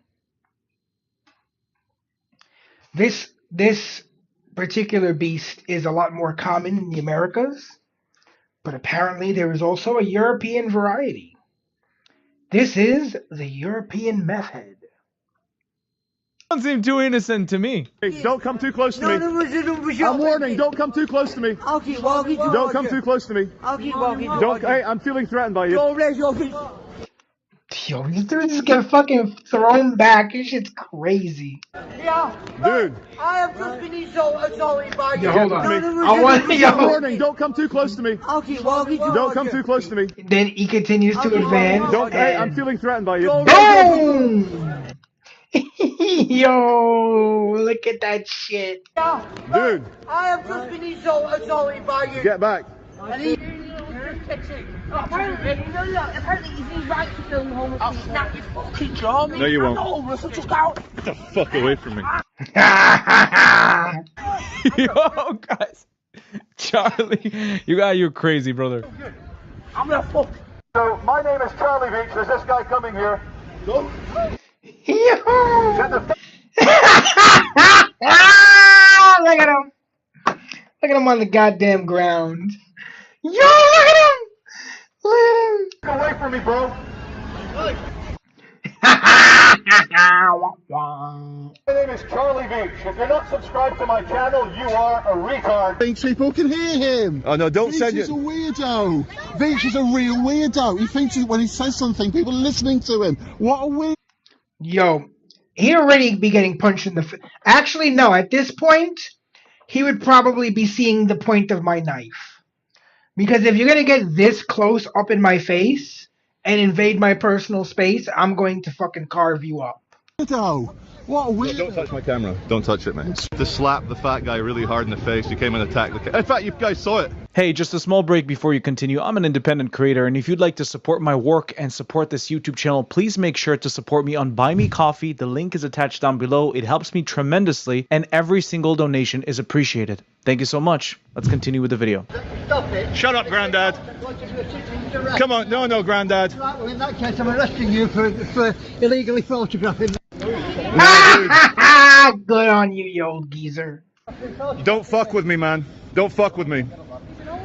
Yeah. Guys, Charlie is going crazy. What is this? Yo, this dude is based. I have not seen all these clips. What the hell? Whoa. No, get off. No, get off. What the fuck? Guys, Charlie Bro, is what the fuck was that? That was like the most going telegraphed punch crazy ever. What is this? I have not seen all these clips. What the hell? Bro, look at this like clearly telegraphed ass punch. Whoa. No, get off. No, get off. Get off. Right, if he does that again, I'll defend him to defend myself. Oh. I was joking! Hey, look, the police are actually doing their fucking job for once. When he actually made contact with me. Wow, wow. And I went like this. Wow, wow. Hey, dickhead. A little word of advice. You don't have to make contact before a crime is committed. For example, I'm currently formulating the script for a video I want to do on this. Maybe you guys have seen it where these kids on bikes will be doing wheelies and will purposefully swerve towards other vehicles and pedestrians, and those people are totally in their right to fucking knock those assholes down, because that is assault. Oh, that was. Come on. Seriously. Touch me. I No, seriously, I dare to fucking touch me. Get away from me. Get away from me. Fuck are you? Get away from me. Get away from me. Fucking touch my fucking hand. Seriously. Again. What the fuck? Bitch, you need to fucking settle down. If I can't fucking see it. Jesus Christ. Why are you getting beat up like girls, you little sport? Watch what you're doing. Now she's gonna act like the victim. They always do that. I hate when women do this shit. Are you insane? Are you insane? I'll call the police on you. Stop it. You fucking kicked me. You keep attacking me. Stop it. Stop it. You're a young lady. You don't need this. This bitch needs to get stabbed. Banana just fucking kicked a young fucking girl. Please, you've already tried to steal the camera. Fucking put your hand up to me again. Alright, I'm gonna have to put my camera away to defend myself. Fucking put your camera away. Bro, just kick her fucking ass. Smash her fucking face in. Whoa. You're digging yourself a hole here. You're digging yourself a big hole. Please stop. Wow, she's approaching him in a really aggressive way, but I bet she's probably going to complain to the police that she's the victim of all of this.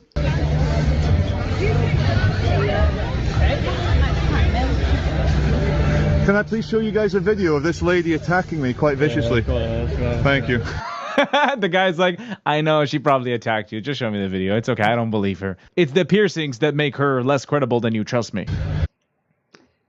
Septum piercing detected. Opinion rejected.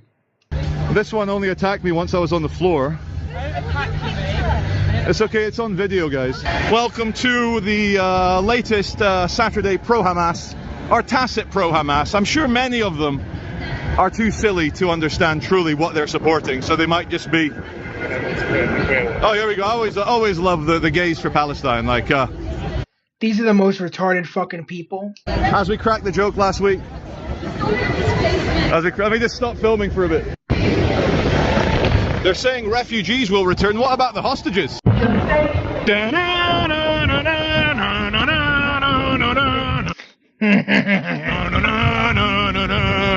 Perestroika Moscow, Vladimir Putin. No, not at all. Don't touch me. Don't touch me. I'll fucking drop you. You touch me, I'll drop you. Fucking prick. Don't touch me. Hey, mate. What it is, don't get too close to people like that. I'm not too close to you. No, but you were lunging. You were lunging. We got it on video. Anyone wearing this retard rag here, you should be able to just kick their ass on the street. You're not threatening. You think you're self-big? You think you're self-big? Whatever you like. I'm here right now. Anyway, let's take. I don't know if you've seen Fred before, but I don't think he will drop Fred. Fred is a pretty good fighter. 6-7, 6-7. The police. We'll get the show over here. I'll just say, do your parents are they not ashamed, seeing as you came into wealth and money and you've just kind of squandered it all just by being... You're awfully close to someone who might take things very personally if you start insulting my mother. You started insulting my wife.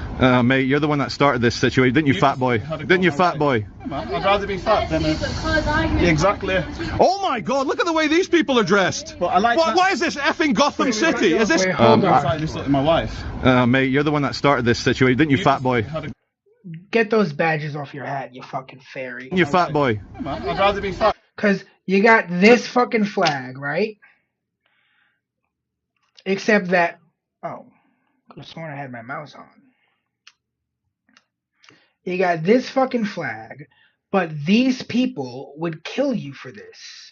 You dumb, retarded bastard. Exactly. Oh my God, look at the way these people are dressed. But I like why is this effing Gotham City? Is this Gotham City? They do kind of look like two of the Joker's goons. No, is that your soft spot? Is it your mum? Is that what got you going? Oh, my chubby friend. Is that what got you going? Go on, keep talking about my mum. Go on, keep talking about my mum. No, keep going about my mother. Keep going about my mother. That's what got you annoyed, that's all. Because I've said a few things to you, and I was just trying to figure out if it was me asking about your parents and your mum and whether they were proud of you. Anyway, I'm just asking if that's what got you. This all started because you broke the rules in no man's land. If there's someone you can't really insult or annoy, that's Charlie Veach. He's so quick, so witty. Try, I dare you. We're in the bloody Gong Cha tea house and you start doing your little political piece of shit stuff. Come on, man. I'm just sat there after being at the... Anyway, I like your LGTV. I like your flag. I like the fact that you're an ally of the LGTV 4K. Anyway. I am. I'm not an ally. Dude, you've got your video. Anyway. Okay? You've got your video. I do. It's no worries. Anyway, yeah. You guys are free to walk away. We came outside. You followed us. No, actually, you came back in. All right. Anyway, I wish you all some good genetic health. I hope you manage to breed. Maybe if you lose some weight, you'll become fertile again. But I hope you manage. Oh God, he's a savage. Just to overcome your hatred of the self and of society. Your hatred of Palestinians, your hatred of anyone who has an opinion. Use the money you make this video to pay for the therapy issues. She doesn't understand that by wearing this. Yeah, I hate the Palestinians because the Palestinians hate me. Fia and chanting globalize the intifada and from the river to the sea, she is demonstrating her hatred of Jews and the fact that she doesn't want them to have a place they can call their own. Hypocritical. That your mum gave you, okay? Like a true Soviet. Yeah. He's going to go along the psychological lines here. True Soviet. True Soviet. I like it that we found the weak spot in your armor. You know what? It says more about you that you don't defend your mother when people insult her, my friend. That's okay. Let him come a bit closer. Why are you swearing at me? Why are you swearing at me? Because it's a free country, sir, and you as a British man should know that. It's a free country, sir. You should know that. I think so, dude. Sir, you should know this. You're a British man. People should stop murdering babies and bloody children. But why do you come towards... No, we shouldn't stop until there are none left. In an antagonizing, aggressive manner. But shouting is using my voice, sir, not my physicality. Look how brave these little chubbers are around civilized, educated people. I'd like to see you try and do your chaperone work amongst the Al-Aqsa Martyrs Brigade, or Islamic Jihad, or the military wing of Hamas. Google gay Hamas commander. You will find a shocking story of Mahmoud Ishtawi, who was executed in 2016 for alleged sodomy. Eye-opener on intolerance. Now this video right here went extremely viral on Charlie's page, on my page. Take a look at this. What's up, man? What are you fucking doing, man? What are you fucking doing, man? Fuck off here. Fuck off, man. Go away. He's going to try and grab the camera. He's going to try and grab the camera. What the fucking what? Huh? I'm back, man. Stop. Don't get the camera off me, man. Why you get the camera off me? Huh? No, walk away, bro. I'm staying here, man. Oh, look, it's a broccoli head. Go away, man. Go away, man. Toma, pato. See that again. Don't know if I win, so I'm staying here, man. Go away, man. Go away, man. Toma! He did warn you, mate. He did warn you. Good one, Fred. He deserved that.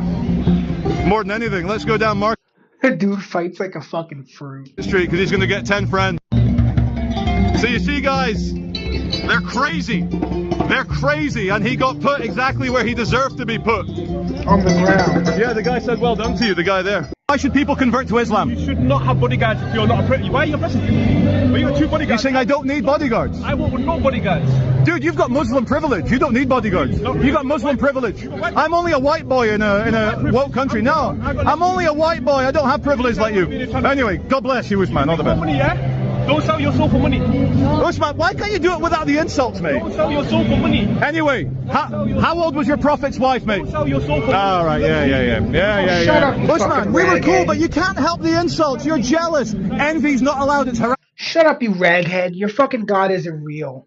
Envy's haram. Coming from someone who doesn't believe that there is one God. You believe in a Trinity. You believe in 3 gods. I believe in one God. You believe that? Silly raghead. Gods are for retards. My God's more powerful than your God, mate. So did your God die on the cross? Yes. Yeah. Nah. We should dash their heads on the rocks. And throw them into the sea. Again. And rose up again. My God never married children. My God never married children. They're too tainted. My God never married kids. I still like your wig. I like your wig. It's a good wig. Whoa! I don't say that. Anyway, I'm chatting to Ibrahim. Why? What's wrong? Anyway. You're a Zionist and you're racist. And that's why you've assaulted a lot of people. Don't listen to him. Are we going to be friends now or what? You are a Zionist, a racist. Okay, but can we be friends? I don't want to be a friend. Please, hold my hand. There is no friendship with Muslims. Hold my hand. Touch me your dirty hand. Come on, man. I'm a good guy. I'm a believer like you. No, you're not a believer. You're a Zionist. I am. I'm not. Well, I'm not even Jewish. I'm not even Jewish. I know you're Brazilian, Christian, Zionist, Anyway. racist. I still like your wig. I like your wig. It's a good wig. Whoa! Ay, guys, I love Charlie Veach. If you'd like to watch more of Charlie, please make sure to check out his channel. It's going to be attached down below. This video I watched on Unfiltered Debates. I'll attach their channel down below as well. Thank you so much for being here. Charlie, if you're seeing this, I'm so proud of you, brother, for being brave, confronting these people face to face. Now, I wouldn't exactly call them people. Things is more accurate, in my opinion. Balls to do such a thing. Thank you, guys. I'll see you in the next video. Bye-bye. If you'd like to watch more of my stuff, please check out my channel down below. If you like what you see, don't forget to subscribe to the YouTube channel and hit that notification button so you can be notified every time I upload new content.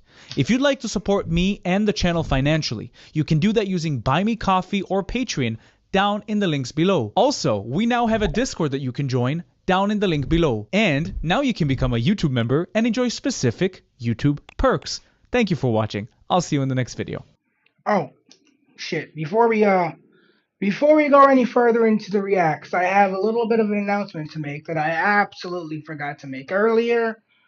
Partially because I was a little bit flustered when I got online because I'm not used to being the one to close the gate. Normally, I only have to deal with that gate once every week, and that alone is just a giant irritation.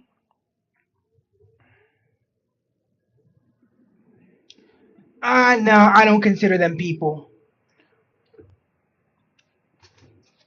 Target practice, maybe, but not people. Friday and Saturday.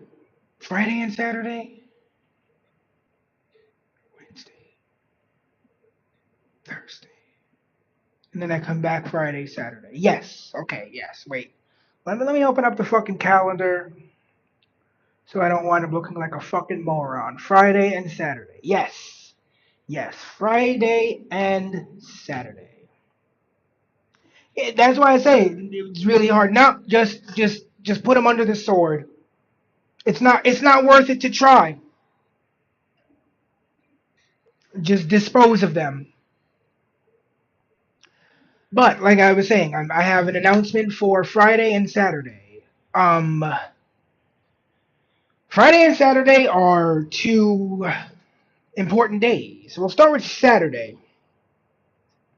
Saturday is, for all intents and purposes, my 2-year streamiversary.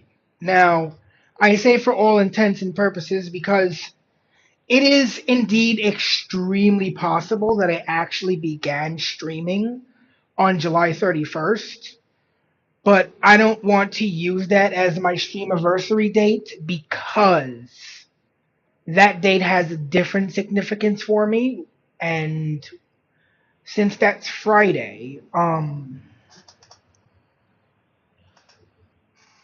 that's good. Friday is, well, I mean, there's no soft way to put this. Friday marks 31 years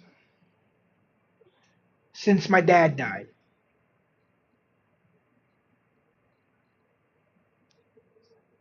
So, I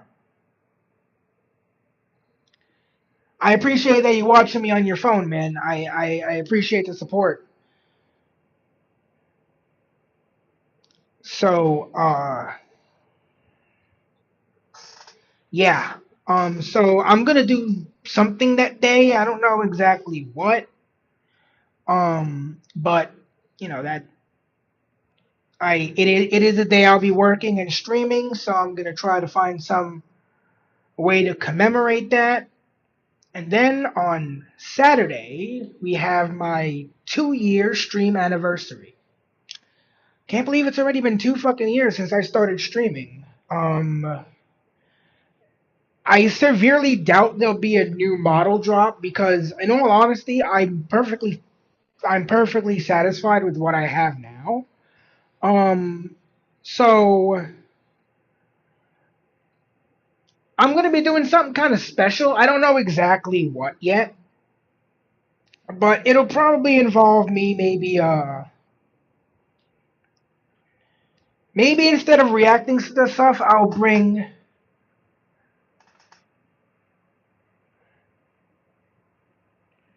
Oh, you're 31. You're a little bit younger than I am.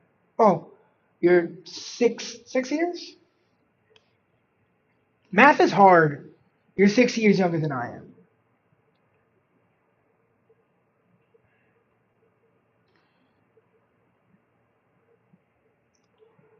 Holy crap. Okay. Yeah, the range has got like really intense. Shit's coming down in sheets now.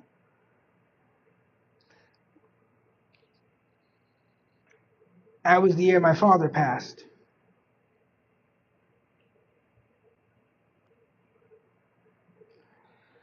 So, I'll be doing something cool for the stream anniversary. I don't know exactly what. I'm thinking maybe we might check out a couple of like my favorite internet videos.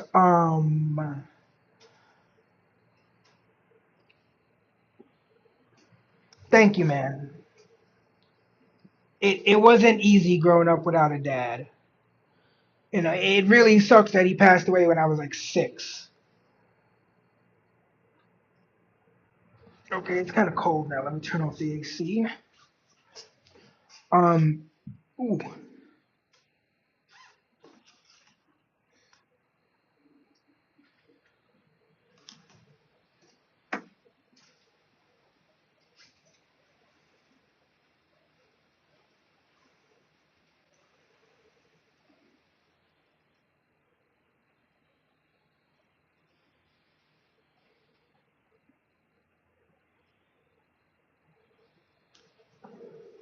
All right. Okay. Yeah. I mean, I wasn't super fond of growing up with my mom.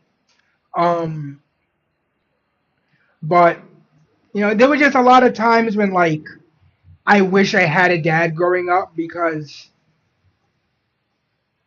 there's certain lessons and certain things a father is supposed to teach his son that I just had to get elsewhere. But so yeah, when I come back from my 2 days off, because tomorrow and Thursday I have off, and tomorrow I'm going to really put my nose to the grindstone and get I have about like, I don't know, probably $50 of bottles in my house that I want to just drive to the redemption center, because it'll finally be like cool enough where it should be okay to take them. And then I want to install my AC, because hopefully my girlfriend will be coming over on Thursday, and it would be really nice to be able to cuddle and not be sweaty. So I'm gonna really try to bust my ass and do that tomorrow. That's why I put out some videos today. I put out one or two videos on my YouTube and Rumble channel for Kanito, and then on my other channels I put out some videos that I've been meaning to just like finally finish. I actually wound up solving some of the space issue on my iPad, because like CapCut had so many open projects in it that it was taking up like 30 something gigs. And when I finally finished those projects and actually rendered them and deleted the project files, it went down to like 7.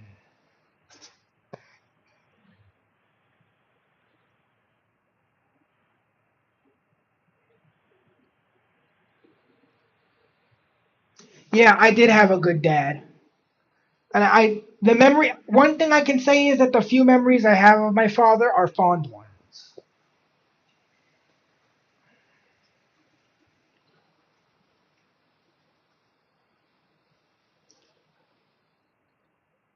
Yes. Oh, it's kind of chilly in here now. So yeah, I want to get some stuff done tomorrow, so I can hopefully see my girlfriend on Thursday, and then I'll be returning to, because I stream when I'm at work, and I'll be returning to work. Damn. I believe I got my lactose intolerance from him as well as possibly my allergy to insect stings, but I'm not about to try that luck.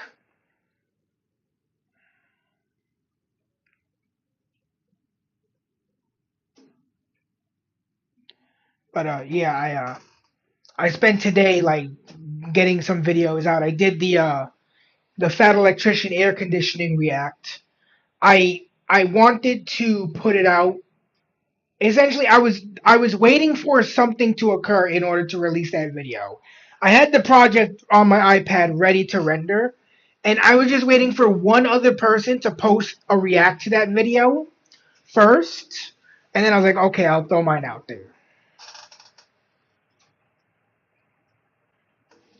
Oh, I mean, I don't care either. I just eat an ass load of lactose pills, and it helps.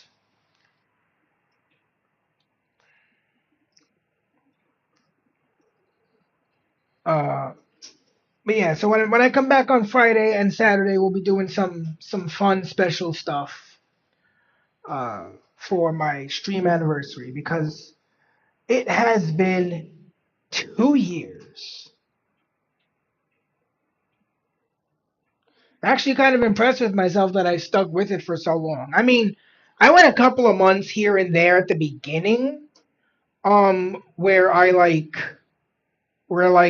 kind of like inconsistent, but I think I've been pretty consistent for like the last like 6, 7 months now. So I think I'm doing pretty well. Yeah, oh yeah, the cheese is definitely worth it. And I intend to stream until, I guess, till I die. I mean, with my luck, I'll wind up dying on stream. I'll be like fucking 72, just reacting to, I don't know, whatever the fuck's going on in goddamn, what will it be, like 25 years from now? However long it takes me to get to 72.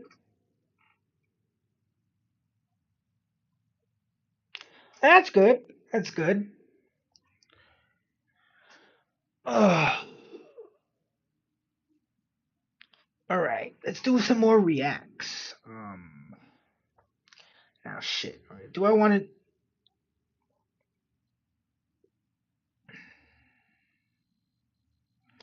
You know Welcome what? back. I kind of want to. I kind of want to see this more Pegasus video. As much as I dislike this guy, I dislike the guy he's roasting even more. So like,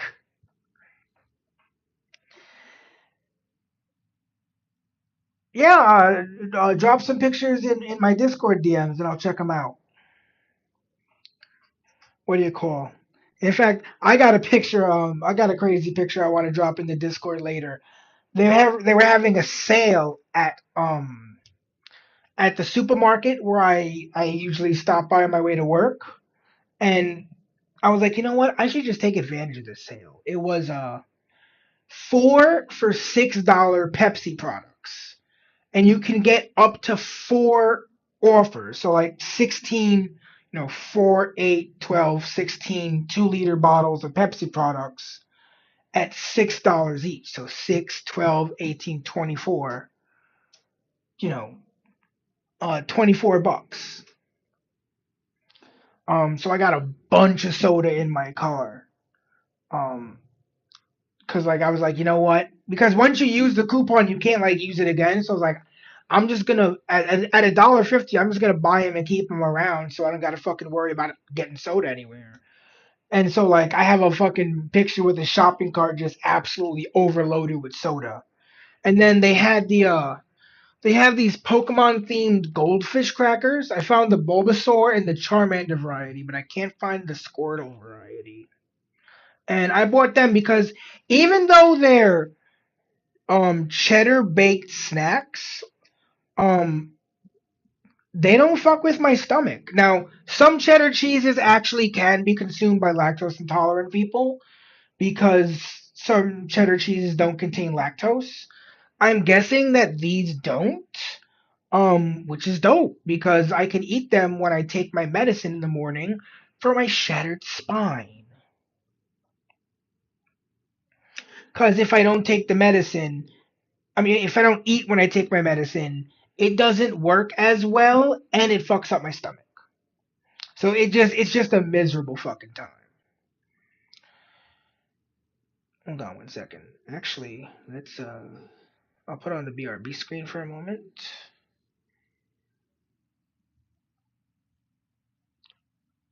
Yo, that mini tank is so cool. Like, I don't even know anything about a little bit. I know a little bit about the franchise, but that just looks like something cool to have on a desk. Mostly because I like tanks and shit. That shit looks cool, man. That shit looks cool. Good shit. All right, let's get on to the react. Come on, dickhead. All right.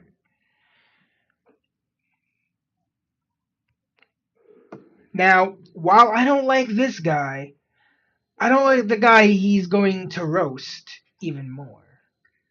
The burnt peanut just destroyed Hassan. Buy more Pegasus. Let's dive on in. Welcome back to a series so thundering. Even Raiden subscribed. In today's video, Hassan is back in his... Ew, he looks like a fucking used car salesman. He looks like someone who drives the cars to the back of the lot at the used car. Yeah, sure, drop him in the Discord. I'll check him out after this video. He looks like the kind of dude who drives the cars to the back of the used car lot and connects that thing that rolls back the odometer so they can charge more for the car. That's how sleazy he looks in this fucking suit. Responded to the controversy where he framed the 9/11 newspaper on his wall. The excuses are not working. Streamer Burnt Peanut is absolutely cooking Hassan with yet another classic shock collar joke. Crash out incoming. Bro, this is the number one streamer of Israel. Israel's finest.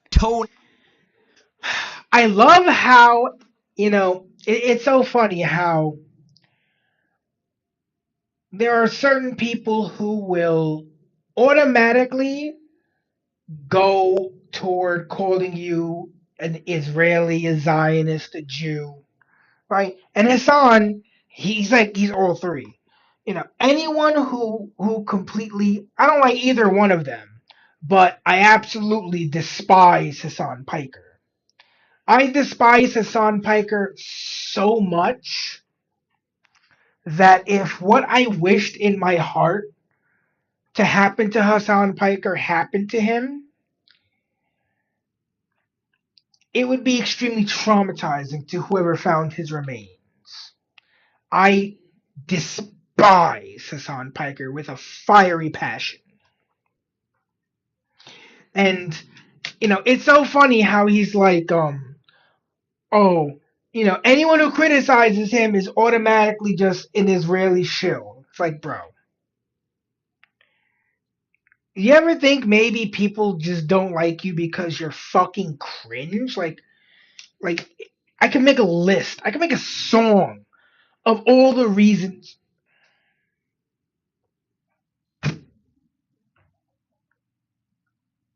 I think I'm going to have to do that. I'm going to make a song with all the reasons why I don't like Hassan Piker. I'm going to fill up verses and choruses with all the reasons I can't stand you as a human being. Because there's just so many to choose from, Hassan.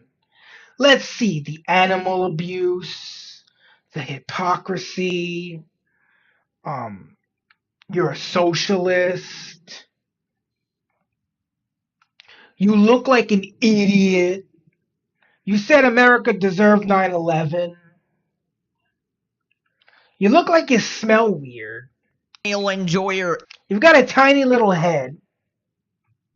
XQC has called out streamer Hollywood. Was he just biting his toenails? Crash out incoming. Bro, this is the number one streamer of Israel. Israel's. Bro, like, the Burnt Peanut has nothing to do with Israel. The Burnt Peanut doesn't even give a shit about politics. The Burnt Peanut probably can't even locate Israel on a fucking map, my guy. He just knows you're cringe because even a fly knows that shit stinks. Finest. Toenail enjoyer. Okay, I thought I was the only one who did that when I was younger. I just didn't know that some of us still do that as a grown-ass man. I used to do that when I was like 7. XQC has called out streamer Hollywood for ruining friendships and collabs. Asmongold has responded, pointing out how much better YouTubers are than Twitch streamers. He calls out streamer Hollywood for being bottom of the barrel, mentally ill weirdos. He claims his goal is to make the toxic people retire off the internet. Hassan has responded, giving his side of the story, once again blaming XQC. Random streamers are roasting him, claiming they never watch his boring streams. Oh yeah, didn't that guy say something like, I'd rather die than watch Hassan Piker stream? And it turns to Hassan Piker and it looked like he'd been stabbed in the fucking chest with a spear thrown from a fucking Spartan. Subscribe or you get hit with 10 million votes. Please. Let's up those numbers! Now let's begin. Right, so Hassan is back freshly shaven. I guess he thought that this Hassan... Yeah, no. You know, I didn't think it was possible for you to look worse. But in all honesty, take it as someone in a similar situation. don't get rid of the beard, dude. You can't rock the clean shaven look. You can't do it. You can't do it. You don't have. I don't know precisely what it is, but you ain't got it. See, neither do fucking I. But that's why in real life I've been mistaken for both a Jew and a Muslim because I've got a big bushy beard. Because without it, I look like the Stay Puft Marshmallow Man. One guy is too controversial. You know, there's too much heat on him. He needs. Well, I mean, if he is a Muslim, he's a very bad Muslim. He's like the person who claim, there are people who claim to be Jewish and eat pork all the time and conduct business on Saturday, and they're bad Jews. They don't adhere strictly to the rules of their religion. There's tons of people like that, Yeah, that's you have to shave your mustache and you can't shave your beard or your eyebrows, if I remember correctly. His disguise. So he shaved his face, Honestly, it is kind of hard to look at him now. I'm not really used to it, but I'm sure we will acquiesce. Anyway, so last time he was getting a lot of backlash. But yeah, he cannot rock that look. He doesn't look good regardless, but the shave was definitely not a move in the right direction. No, go back. Go back. Not a move in the right direction, my dude. No. You're not going to want to make that mistake again. Just let that shit grow back in. If you're lucky and you're like me, it'll only take you like 3 or 4 days. Which is another reason I don't shave much, because it's quite literally an uphill battle with me. Like, I will shave and have a 5 o'clock shadow literally before 5 o'clock. Like, it's like an 11 o'clock shadow. The shit just grows back. So, at a certain point, I'll trim my beard so it doesn't look like, I don't know, all crazy and shit. I don't look like some kind of fucking Japanese thunder god or some shit. But I keep a beard even in the summer. Sometimes I'll trim it down, but I can't find the charger for my razor, and I know it's charged. The problem is I don't know how much it's charged, and my fear is that I will begin doing my beard and I will be like literally half done and it will just cack out. And then I'll have to look like fucking Two-Face.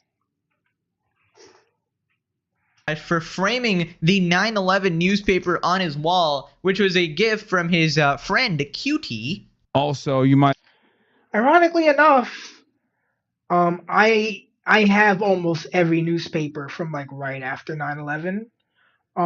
Me and my mom like pretty much saved like the newspaper every day for like a couple of months after that happened. That's a good combo too. I've done that as well. I've done all different sorts of facial hair combos. Usually, like obviously some sort of facial hair. I've almost never done, and I say almost never because I've done it a couple of times where I've done the clean shaven look.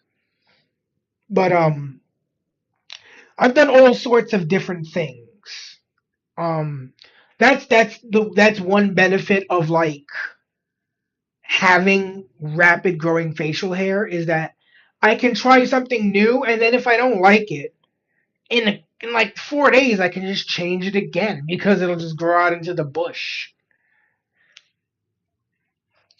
Yeah, like I said before, the reason I do it is because if I don't have some sort of facial hair, I look like the Stay Puft Marshmallow Man from Ghostbusters. And I don't want to look like the Stay Puft Marshmallow Man from Ghostbusters, so I wear some facial hair.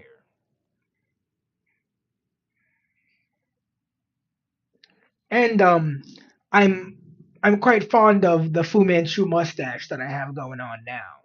I've noticed some changes behind me. I finally framed the Cutie Cinderella newspaper from 9/11, the morning of 9/12, the newspaper right there. I got this for Hassan. That's the 9/11. Jesus newspaper. Yes. America deserved 9/11, dude. Right, so you responded to the outrage. Hassan laughs at those thinking that Twitch would do anything about his framed 9/12 newspaper. Yeah, dude, we know you're not gonna get banned on Twitch. Yeah, this was very funny. This was a very funny outrage. Hassan Piker framed the 9/11 front page. This is an enemy of America. It's like, first of all, it's called Never Forget. Okay? Hey, Twitch, you okay with this? I don't mean that to be funny. I'm actually asking, are you actually okay with this? Why would Twitch ban me for having a framed newspaper of 9/12 of the New York Times? I mean, in truth, yeah, there's nothing necessarily like as an offense against Twitch's TOS. But I would like to counter that with just Twitch wouldn't ban you.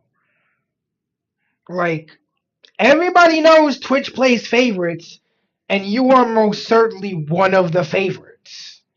It's one of the major gripes I have with this platform, and it's the reason I'm literally live on 4 other fucking platforms other than Twitch right now. In addition to Twitch, but other than Twitch, I'm live on 4 other places.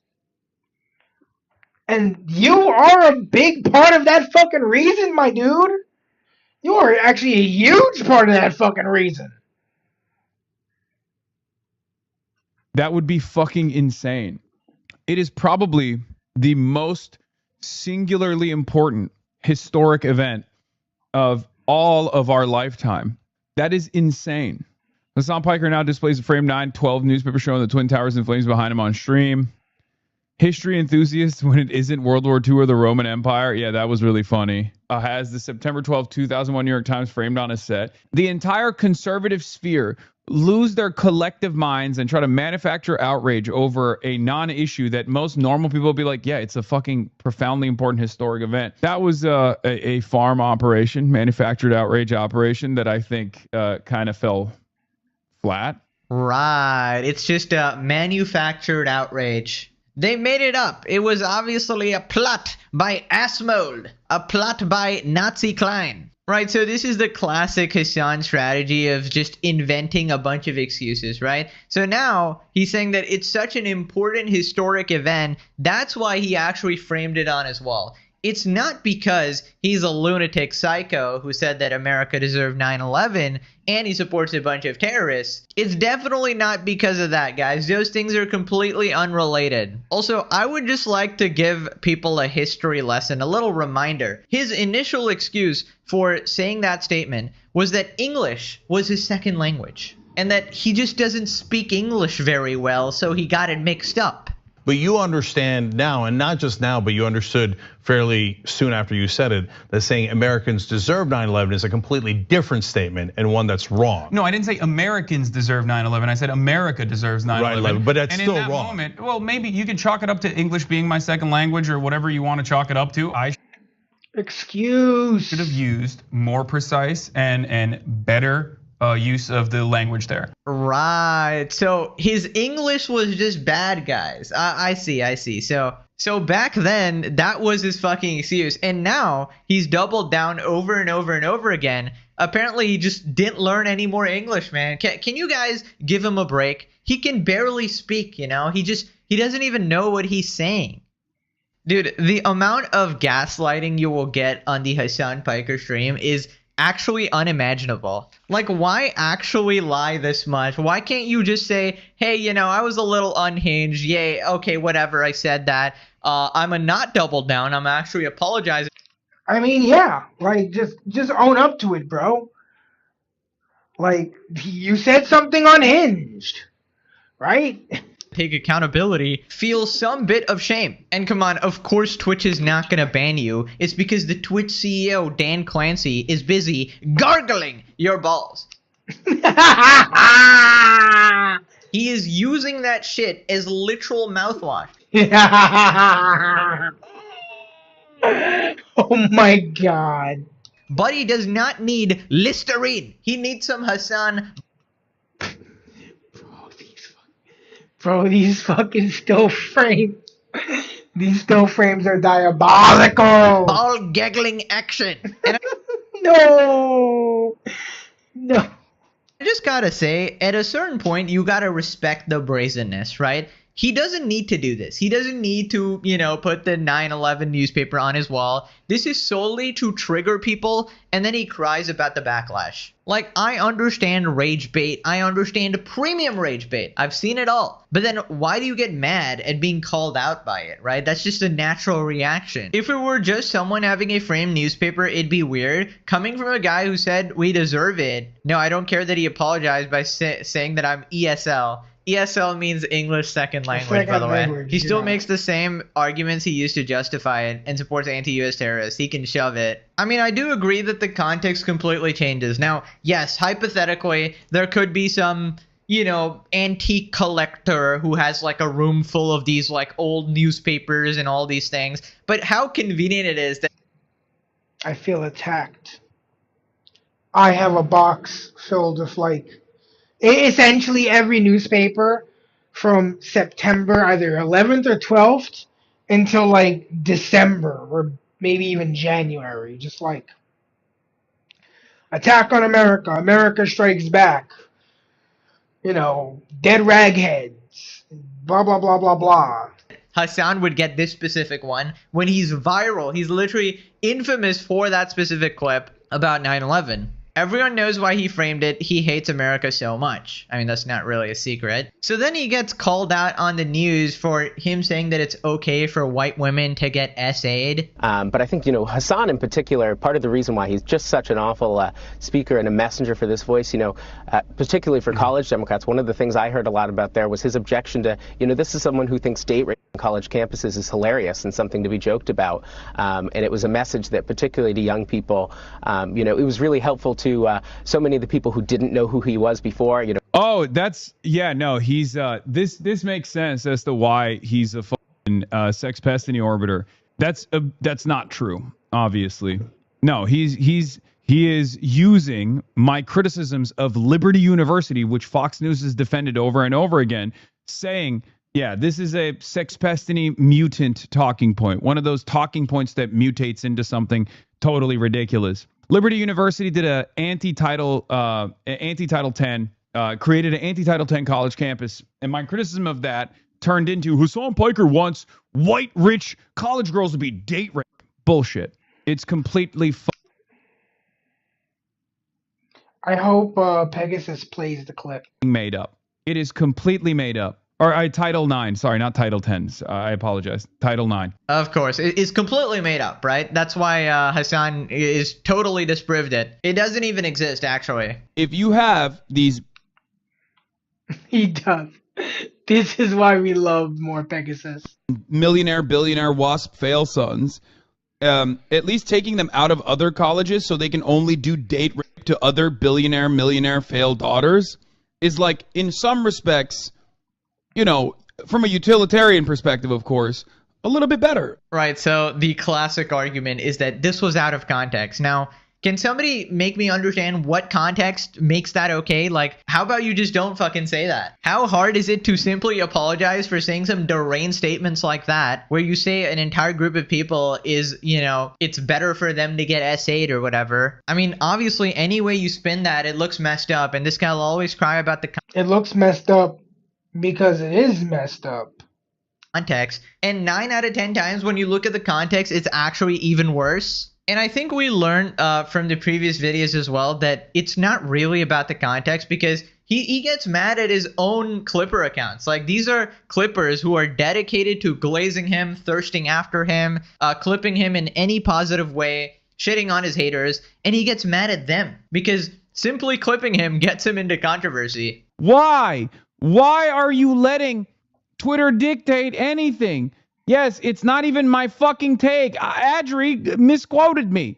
And then everybody went crazy over it. And at that point, you just got to admit that it's your own words that are getting you into trouble. It's not really the Clippers taking you out of context. We're back in the place where brain cells go to die, the Hassan comments. The next phase of pulling older conservatives, clean shaven. So this is another one of his strategies, right? He was going to pull the old conservative grandmas into voting for his side by wearing his suits, right? And now apparently shaving. This guy looks like the dude that interviewed Superman. Clean shaven jump scare. He's only gotten stronger every time we attack him. Maybe this time it will be different. Dude, they legitimately think like Hassan is some kind of like actual Marvel hero. Every time you beat him, he comes back stronger. Absolute delusion, bro. He's literally known as the dog shocker. Fox News still not getting the concept of the Streisand effect. You don't even understand the Streisand effect, you moron. Streisand effect is when you try to hide a story so that it blows up. When you're actually highlighting the story of him putting the newspaper on his fucking wall, that's not the Streisand effect. Bro, are these people fucking stupid? Yes. Yes, I don't know why I asked that question. I'm sorry. Today, I realized something about myself. I am a radical. I used to deny it, but it's true. I'm a radical because I believe the US should have universal healthcare. I'm a radical because I believe corporate donations incentivize politicians to do the bidding of corporations rather than addressing the needs of their constituents. I'm a radical because I'm in favor of unions. You're a radical because you support terrorists. There, I fucking summed it up there. You actual lobotomite morons, bro. Like, can somebody make this into a copy pasta? Like, we need a version of this because it's actually so funny. It's like when you guys started posting, I support the Legendary series, 10 toes down. It's hilarious. It's hilarious. Yeah, you're a moron. That's what you are, pal. They literally think they're like Martin Luther King or some shit, bro. Fox News transforming into a YouTube slop merchant. Of course, the mainstream media is a slop channel now. Then again, you should consider them to be the original slop merchant. Liberals attacking the left on Fox News. Looks like the Uni Party has finally decided to drop the charade, of course. The liberals and the Republicans, they're all united against Hassan and his cult, of course. It's a uni party, right? You can't tell me this is not a bot. Thank you for your steadfast honesty, Hassan. Stay strong and keep safe. Please be a bot. 100+ comments. It's not a bot. Wait, it could still be a bot. Booby and dumb. It's not a bot. Just a retard. Ay, dear lord. It's over. It's so over, dude. Liberals have always been keen to fascism. They love it. They really love presenting themselves as, I'm not one of these sheep, you know? I'm not a libtard. I'm actually a higher IQ level. I'm part of the Hassan cult, of course. Right, so it turns out the streamer Burnt Peanut is absolutely cooking Hassan again. The Burnt Peanut runs into Hassan and Kaya in game. Place! Parry this, pussy! Wait, hold on, I gotta do something. Everyone move out the way. Place! Hassan, stop! Kaya, place! Stop, Hassan! Okay, that's funny. Don't worry, P, don't worry. It's no, please! P, it's a sound caller. Okay, I'm genuinely laughing at a Burnt Peanut bit. That's all right. You got me. That was funny. Sound caller, don't worry. Oh, it's just a sound caller. Oh, thank God. Yeah, it's just a sound caller. Oh, thank God. It's just a sound caller. Sit down, you dirty dog. Oh God. That was a close one. Just the sound. Just the sound. Woo, thank goodness. I thought it was something else. Sound and vibration. That's it. Sound and vibration. Just a vibration. Yeah, just a little vibrate on the neck, bro. Good. Please. Water, this is a thirsty word. Oh my God, bro. These shock collar jokes never get old. Absolutely certified hood classic. Dude, the fact that it's almost going to be an entire year, this happened in October last year, and it's still just as funny. And to think that all of this could have been avoided with one simple apology, one honest response by Hassan, admitting the truth of the situation, that he used a shock collar, but instead we got a mountain of lies. We have the creator of the collar, confirming it's one of the shocking ones. We have people proving you can remove the prongs with ease. Then there are channels that have literally overlaid the schematics of the collars, showing how it's 100% a shocking one, since the vibrating type is much smaller. Also, just a reminder to everybody, the last time the Burnt Peanut made a shock collar joke about his son, he got so fucking triggered, he went on a deranged rant, calling him an agent of Israel, and that he was made in an Israeli lab. Get over here! Get over here! Oh, nice taming. Oh my God, dude! Thank you. You just Of the same animal expertise as Hassan. Yeah. Thank you. Bro, this is the number one streamer of Israel. Israel's finest. Israel did its very best to be like, let's get Dr. Disrespect, but without the kid diddling. Yeah, so just for reference, Peanut is literally a gaming streamer. He doesn't do politics at all. There's nothing to do with Israel, nothing to do. Yeah, exactly. He just, like, say what you want about the guy, but he's just a gaming streamer. He doesn't do politics. With any of that. Obviously, Hassan's strategy is whenever you disagree with him in the slightest, or you even dare poke fun at him, he can't take a joke at all, so he will brand you as the most heinous thing he can. And whether it be like a PDF file or some sort of political op, right? Which all of his community basically hates. It's completely disgusting. It's weird. And he'll hide behind, well, it's a joke. It's a joke. When he's actually the one who can't take a joke. And he will legitimately harass these people. And he really can't do shit to Peanut because Peanut is vastly fucking bigger than him, right? He's literally the biggest streamer, like one of the biggest streamers out there. So he can just keep shitting on Hassan, and he can't actually bully him with his cult community, which is awesome, People responded, even though this is hilarious, now we will have to hear over and over from Hassan that Peanut is an Israeli asset. Can't wait to hear how Israel's responsible for this, too. It's like they know. Like, literally everybody remembers. And this is why nobody takes Hassan seriously, right? Whenever he accuses people and gives them these, like, names or whatever, you can't take him seriously. If he's calling Peanut an agent of Israel, then what the fuck are you even talking? I mean, this is the guy that said Israel was responsible for him shocking his dog. Like, it just makes no sense. Don't worry, guys. He only used the vibrate function.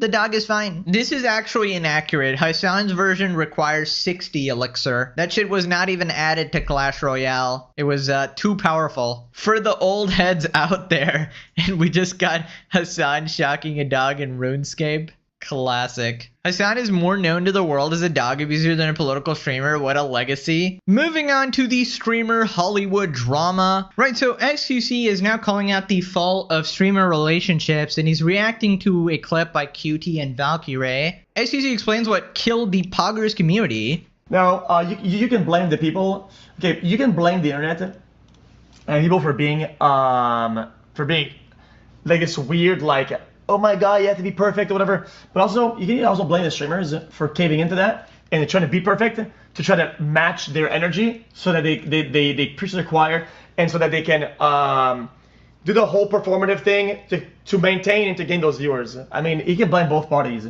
People would play with one another and nobody give a fuck. If you play with somebody, nobody would go, aren't you playing with the guy that said this and did that in 1940? And they would go, oh, ew, I can't be doing none of that. What? Just disgusting, really. People would just play video games together and people would just get together. Nowadays, you have to be part of a certain group, part of a certain thing. You have to make all the right tweets and all the right ideologies to be part of a group. And you know what happens? The reality is that there's no more groups. People don't even play games anymore today together. It's too much of a liability for them to lose their viewers. If they look like they're the bad guy for playing with another Felix, bad guy or whatever. The best streamer. And then He's got a point. people just aren't doing anything together anymore. Here. The reality is back then is that if you wanted to, you could play with anybody. You could get a group back then of any of these guys and play like a lobby with any of these guys together.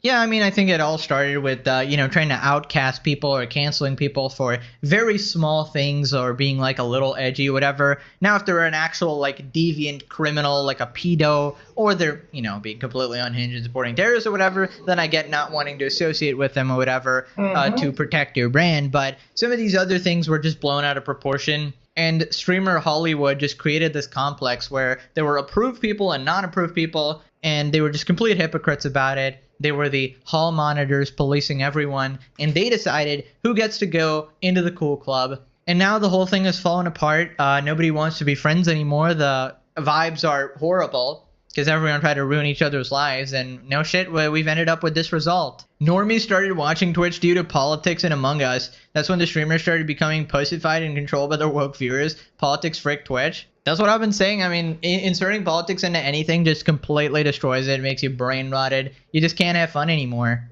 Right, so Asmongold responded. Asmon on why the Poggers community imploded, why he hates most of them, and what he does to make their lives worse. You know, just bullshit left and right. We pretty much self-imploded. The reason why that side of Twitch self-imploded is because it's a bunch of weird virtue-signaling freaks that care more about sponsorships than friendships, and their entire personalities are fake.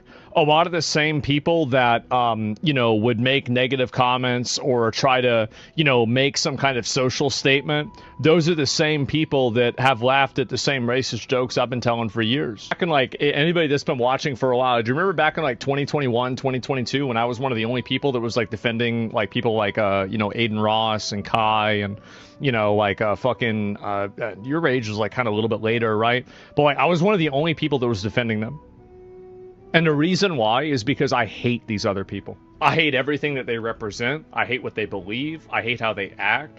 I hate their communities. I hate everything about them. You defend every shit. Speed 2? Yeah, Speed 2. Is that exactly? Because I wanted to shift the way that the culture was on streaming. And I thought that having a big streamer that defended them and, like, had their back, I thought that was the way to do it. Because I hate the community that we had. I hated everybody, and not everybody in it, but like 90% of people in it. Like, YouTube and Twitch, it's like literally, like, it's like going from, like, fucking heaven and hell.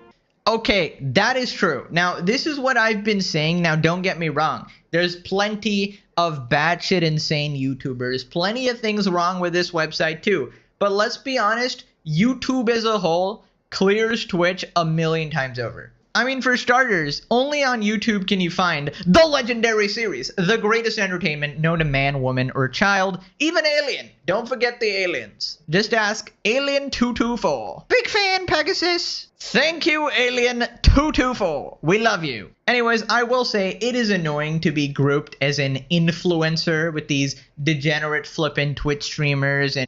Oh, yeah. It is definitely, not fun to be grouped in with these jerk-offs. IRL streamers even. But hey, we're slowly making that distinction that one side of the internet is vastly better than the other. So Asmon points out the turning point, that being the gambling drama, the XQC $100 million contract, the jealousy of ruthless businesswoman Pokimane and socialist Hassan Piker. Ended, and everything got bad during the gambling drama. That was the turning point. That was the beginning of the end. Because the gambling drama created two different groups of people. And a lot of people didn't really care a lot about gambling drama, but they would at the same time, they knew that they could farm out points and virtue signal points by saying bad things about gambling. And they weren't entirely wrong. Like, I've criticized gambling a lot myself. But at the same time, the way that they did it was a lot differently than the way that I did it. You can bring it back at the same time. It's not coming back, bro. Like, you're all old. Everybody's old. Like, the only people that really have any longevity, I would say at this point, are people that just do gaming. And ironically, people like me and Hassan. Because, like, you know, you age up with, like, even a lot of the W community people, like, I can't really see them being popular in 10 years. Like, I don't really see that happening unless they totally change their content. Because, like, being goofy and loud and shit like that on stream, like, that's not something that's appealing to 30-year-olds. The poggers, and it's actually just Twitch in general. No, it is not. It is 30-year-olds and up find that shit annoying. Like, Twitch streamers are afraid of their communities. They're afraid of social media more than any other group that I've ever experienced or seen in my life. Yeah, I mean, honestly, it's really a sad and miserable existence, right? And to put it into perspective, guys, imagine the average person and how much social media actually affects them. And then multiply that by 100. And that's what you get when you're a mentally ill Twitch streamer, right? Because that's your entire life. You're streaming all day. You're consumed by this stuff. Your livelihood also depends on these social medias. And basically, they become so concerned with what other people think. They start morphing their behavior completely. They are not authentic. They are hollow versions of themselves. They're unable to actually turn up. He's right. Their socials because it's kind of work for them as well. And they don't understand that these things are not real. Like, you know, all these people's opinions while you should take it into account, most of them don't affect you, right? And they just desperately want to be liked by everybody, but it's just not possible on the internet. You're going to be hated. That's how it is. You got to deal with it. And in my opinion, it's actually a good thing to be hated by bad people. I mean, look at the Hassan squad. They fucking hate my guts. They kind of want me gone in like several ways, right? So I consider that a badge of honor. If the bad guys all hate you, you're probably doing some kind of good in the world. Most of the people I respect actually like me, so that's all that matters. So then he talks about the hierarchy of creators and how Twitch streamers are the bottom of the barrel among all creators.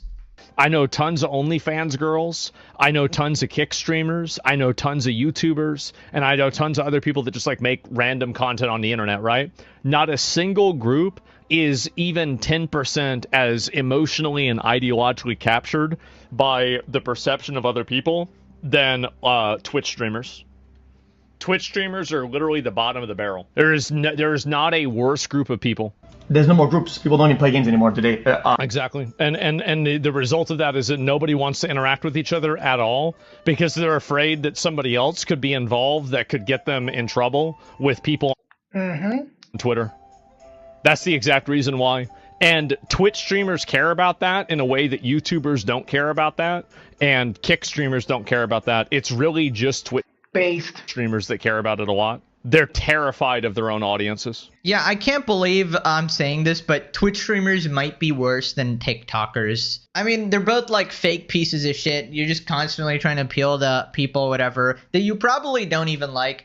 And it just sort of eats you up mentally as well. And I've said this before, but the best strategy is just genuinely trying to be your authentic self as much as possible, right? Now, there are certain exceptions, right? If you're spamming a bunch of slurs offline, you don't really need to say it online, right?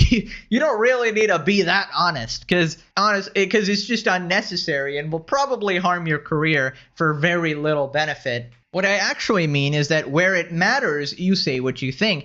Even if it costs you some fake-ass friends, I think there is value to saying the truth, even if it costs you the infamous Hassan collab, right? Saying the truth about Hassan shocking his dog as it was captured on camera, even if it costs you a podcast with him, for example, where you're earning a lot of money, cough, cough, cutie, maybe actually stand by your morals because you're already a millionaire. Like we had that Maya person who's literally, cares for animals and stuff, but excuses his son fucking zapping his dog. Didn't say a word about that shit. I don't understand why you need to gut your morals for the sake of streamer relationships. I don't know if it's greed or stupidity or cowardice, probably a mix of all of them. So then he says that his goal is to make all the toxic people retire. How do you fix that? Well, the way that I fix it is actually really simple. I try to create as unpleasant and as negative of an environment as possible for the people that are, I think, toxic or fake. And anytime that there's something bad that happens with them, I always try to make it worse. Because my goal is to push them out of the community and make them retire or have them lose their audiences or create a culture around hating on them that makes other people not want to associate with them. That's what my goal is. It's pretty simple, actually. Yeah, that's really it. That's crazy. You say it's mean, I know, but like it works, it does. Like, and I try to make things as unpleasant for people as possible. Makes me happy. It's one of the only things it does. I love playing video games, and I love it whenever there's an obnoxious, a fake fuck, somebody I don't like, and I can just make their life just a little bit worse, bro. That'll make my whole day. It will. It'll make my whole day. Talking to us, yeah, exactly. I'm telling you, like that's really. But I think it happened during gambling. That's really what it was. Gambling is what really divided everybody because people realized they could get social media points for condemning somebody like XQC or Train for gambling, and then it started to split the community, and that's when the virtue signaling and the purity testing began. Yep. If it wasn't for the gambling thing, I don't know if it would have happened the same way. Okay, just gonna be honest, I feel like he does a horrible job at this. Like, he tries to act like a villain, but he's really not doing it like Hassan, right? Hassan's community actually goes out there and harasses everybody, right? Threats to women, they're out there threatening That's because Hassan is a villain. Murder or whatever. Asmon is just like, I guess I hate you and you're fat. I mean, as far as I've seen, I've not seen him like telling people to literally actively brigade a channel or a comment section or whatever. He's actually kind of timid, right? Even he admits that he's non-confrontational. So it's just different levels, right? It's not really a bad thing. It's probably a good thing. Oh, brother, Mr. Eric. Asmongold, Ginger. Well, that's a new one. I guess he can't use the word incel anymore because Asmon has a girlfriend. I like how they have to actually rework their vocabulary. Asmon has no idea what he's talking about here, and I can only suggest to those of you sheep that follow this red-haired freak is to turn him off and learn about Mox. Of course. Learn about Hassan. Read about the social democracy in the Nordic countries and better yourself. You know what? I will be reading Hassan's favorite book, Shakala's Monthly. Who the hell is the Poggers community and why are they called that? Poggers is an emote on Twitch, and the Poggers community is like basically everyone except the WL like High Senat community. So it's like, you know, Moist Critical, OTK, Asmongold, Hassan, SUC, Pokemon, Ludwig, all these types of people. They're part of Poggers. Or were. Whatever. Right, so Hassan responded giving his side of the Poggers drama, and a streamer trolls him saying that they literally never watched him. Hassan explains to Yugi2X what ruined the Poggers community. Far more communal, if that's the right word for it. Like people, I think it was just people would smaller. hang out. Like we were all friends with one another. We were all friendly with one another. We were all friends with one another. We collaborate. And then I think somewhere along the line, I think like post-COVID, like during COVID, it got so big that people started making real money, like crazy money. Because before that, it was just like Ninja and Tfue and all those guys that got like, you know, $20-30 million or some crazy shit like that. And then everyone else was making a decent amount of money, but it wasn't anything like during COVID. And then I think like it got really cliquey. Yeah. And community started like it's been a minute, like a long. That's minute. crazy. So you used to watch us back in the day? Well, I wouldn't type. I was a lurker. Okay, so That's why. But you'd watch Bruce. Yeah, I'd and- watch Bruce. Yeah, Bruce and So I Rage wasn't- and I knew Dante. you guys so you never watched my shit? Hell no. I think I'd rather die, No, dude. yeah, no, I never watched your shit either. Sorry, that was weird. Sorry. That was actually really fun. Honesty. That It's was good to be actually honest bro. I sometimes. did fun I feel shit. like I back could be then. honest with you, bro. I did fun shit back then. No, and I bet you did, bro. But I wasn't fun enough to me. Apparently. And I bet it was nice. No, yeah, I bet it was. Oh, Yeah, congrats, pal. You are now an Israeli asset. Heaven Yep. forbid you didn't watch the dog shit Hassan streams. Also, dude, does this guy wear a suit everywhere now? Like, it's not just on his stream, but like outside, even on this podcast, like any public appearance. I mean, he might be sleeping in a suit at this point. This guy is obsessed. Also, there's no way. I thought he was memeing, but he's actually trying to have like grandma's goon to him or whatever. But I like how even he knows that, you know, guys, back in the day, I used to have fun, but now I'm just a miserable politics streamer. So then he talks about the good old days when everyone was just friends, and he subtly blames XQC. that's the PR side. That's the way I see it. Like, Dude, that's so funny because like half of the people that you guys consider to be PR side are just like demonic. Yeah, no, yeah. I mean, come to find out, you know. It used to be It's like, I want to be called something else. No, so here's the thing, like I said, we used to be fairly tight knit. Like everybody would hang out with one another, everyone would collaborate with one another. And it was like it literally was just like, you know how you go to Austin? It was kind of like that, where people would just like travel to LA and you would have these like crazy assortments that you normally would never get, you know, XQC with Pokemon and someone like myself. And then like cliques started forming, bags started getting bigger. There was a lot of drama and a lot of, you know, accusations, lawsuits, shit like that. And then it just imploded and people basically, the way I think about it, there's two ways to network, right? Network. You can either collaborate with someone in a positive manner or you can force a collaboration by calling them out. And I think we went from positive collaborations and, you know, doing fun stuff together to just like people constantly doing drama with one another where they were calling each other out and shit. And that's what ruined the environment.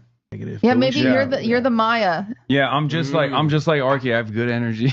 It's funny how they just have completely different stories, but the fact is we saw this go down in public. They were the ones who actually called them out so much. They were trying to cancel XQC, making him out to be this extremely evil person. Like, you guys are the one who made like such a big deal out of it, and now you want to be friends with them again? Like, of course that's not gonna happen. You got jealous and tried to ruin XQC's career and reputation. And God knows what shit you were talking behind the scenes to all your pals. It's like everybody has a different version of this story. It's everybody else's fault. I feel like streamers are just snakes, man, some of these people. The guy who constantly tries to collab with people by calling them out sure seems to be against the drama that comes from collabing with people by calling them out. Almost like Hassan is taking a victory lap for ruining the environment. Yeah, I mean, the strategy is to call out people and then, you know, challenge them to a debate. To get on the stream, which has been trying to do to Asmongold with complete failure this entire time. Hassan rode Destiny's pee-pee till it got enough viewers. Oh, dude, this never gets old. I'm so sad. I think the streams are bangers, but people just don't see them. We used to be a community. I hate what my community is becoming. I swear Twitch streaming isn't about the actual content. All my shit was a banger and only 13k watched. Oh my fucking god. Like I'm freaking gaming at 8 p.m. Bro, the day Hassan falls off will legitimately, like, people need to keep a watch on him, bro. If he's threatening to neck himself at 13k viewers, I mean, goddamn, bro. Like, you are not gonna have a good time as you age, because here's a spoiler. We're all gonna fall off. Eventually, every single one of us is gonna fall off. Every influencer, no matter how high you climbed, eventually you will have to quit. Eventually, your views will drop. You cannot stay top dog forever. And I can't wait. Now, click this video. Thank you so much for watching. I'll see you in the next one. Bye-bye. Most people don't know that.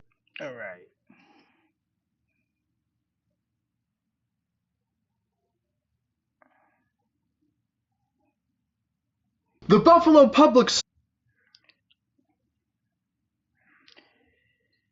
Buffalo school scandal gets worse each day.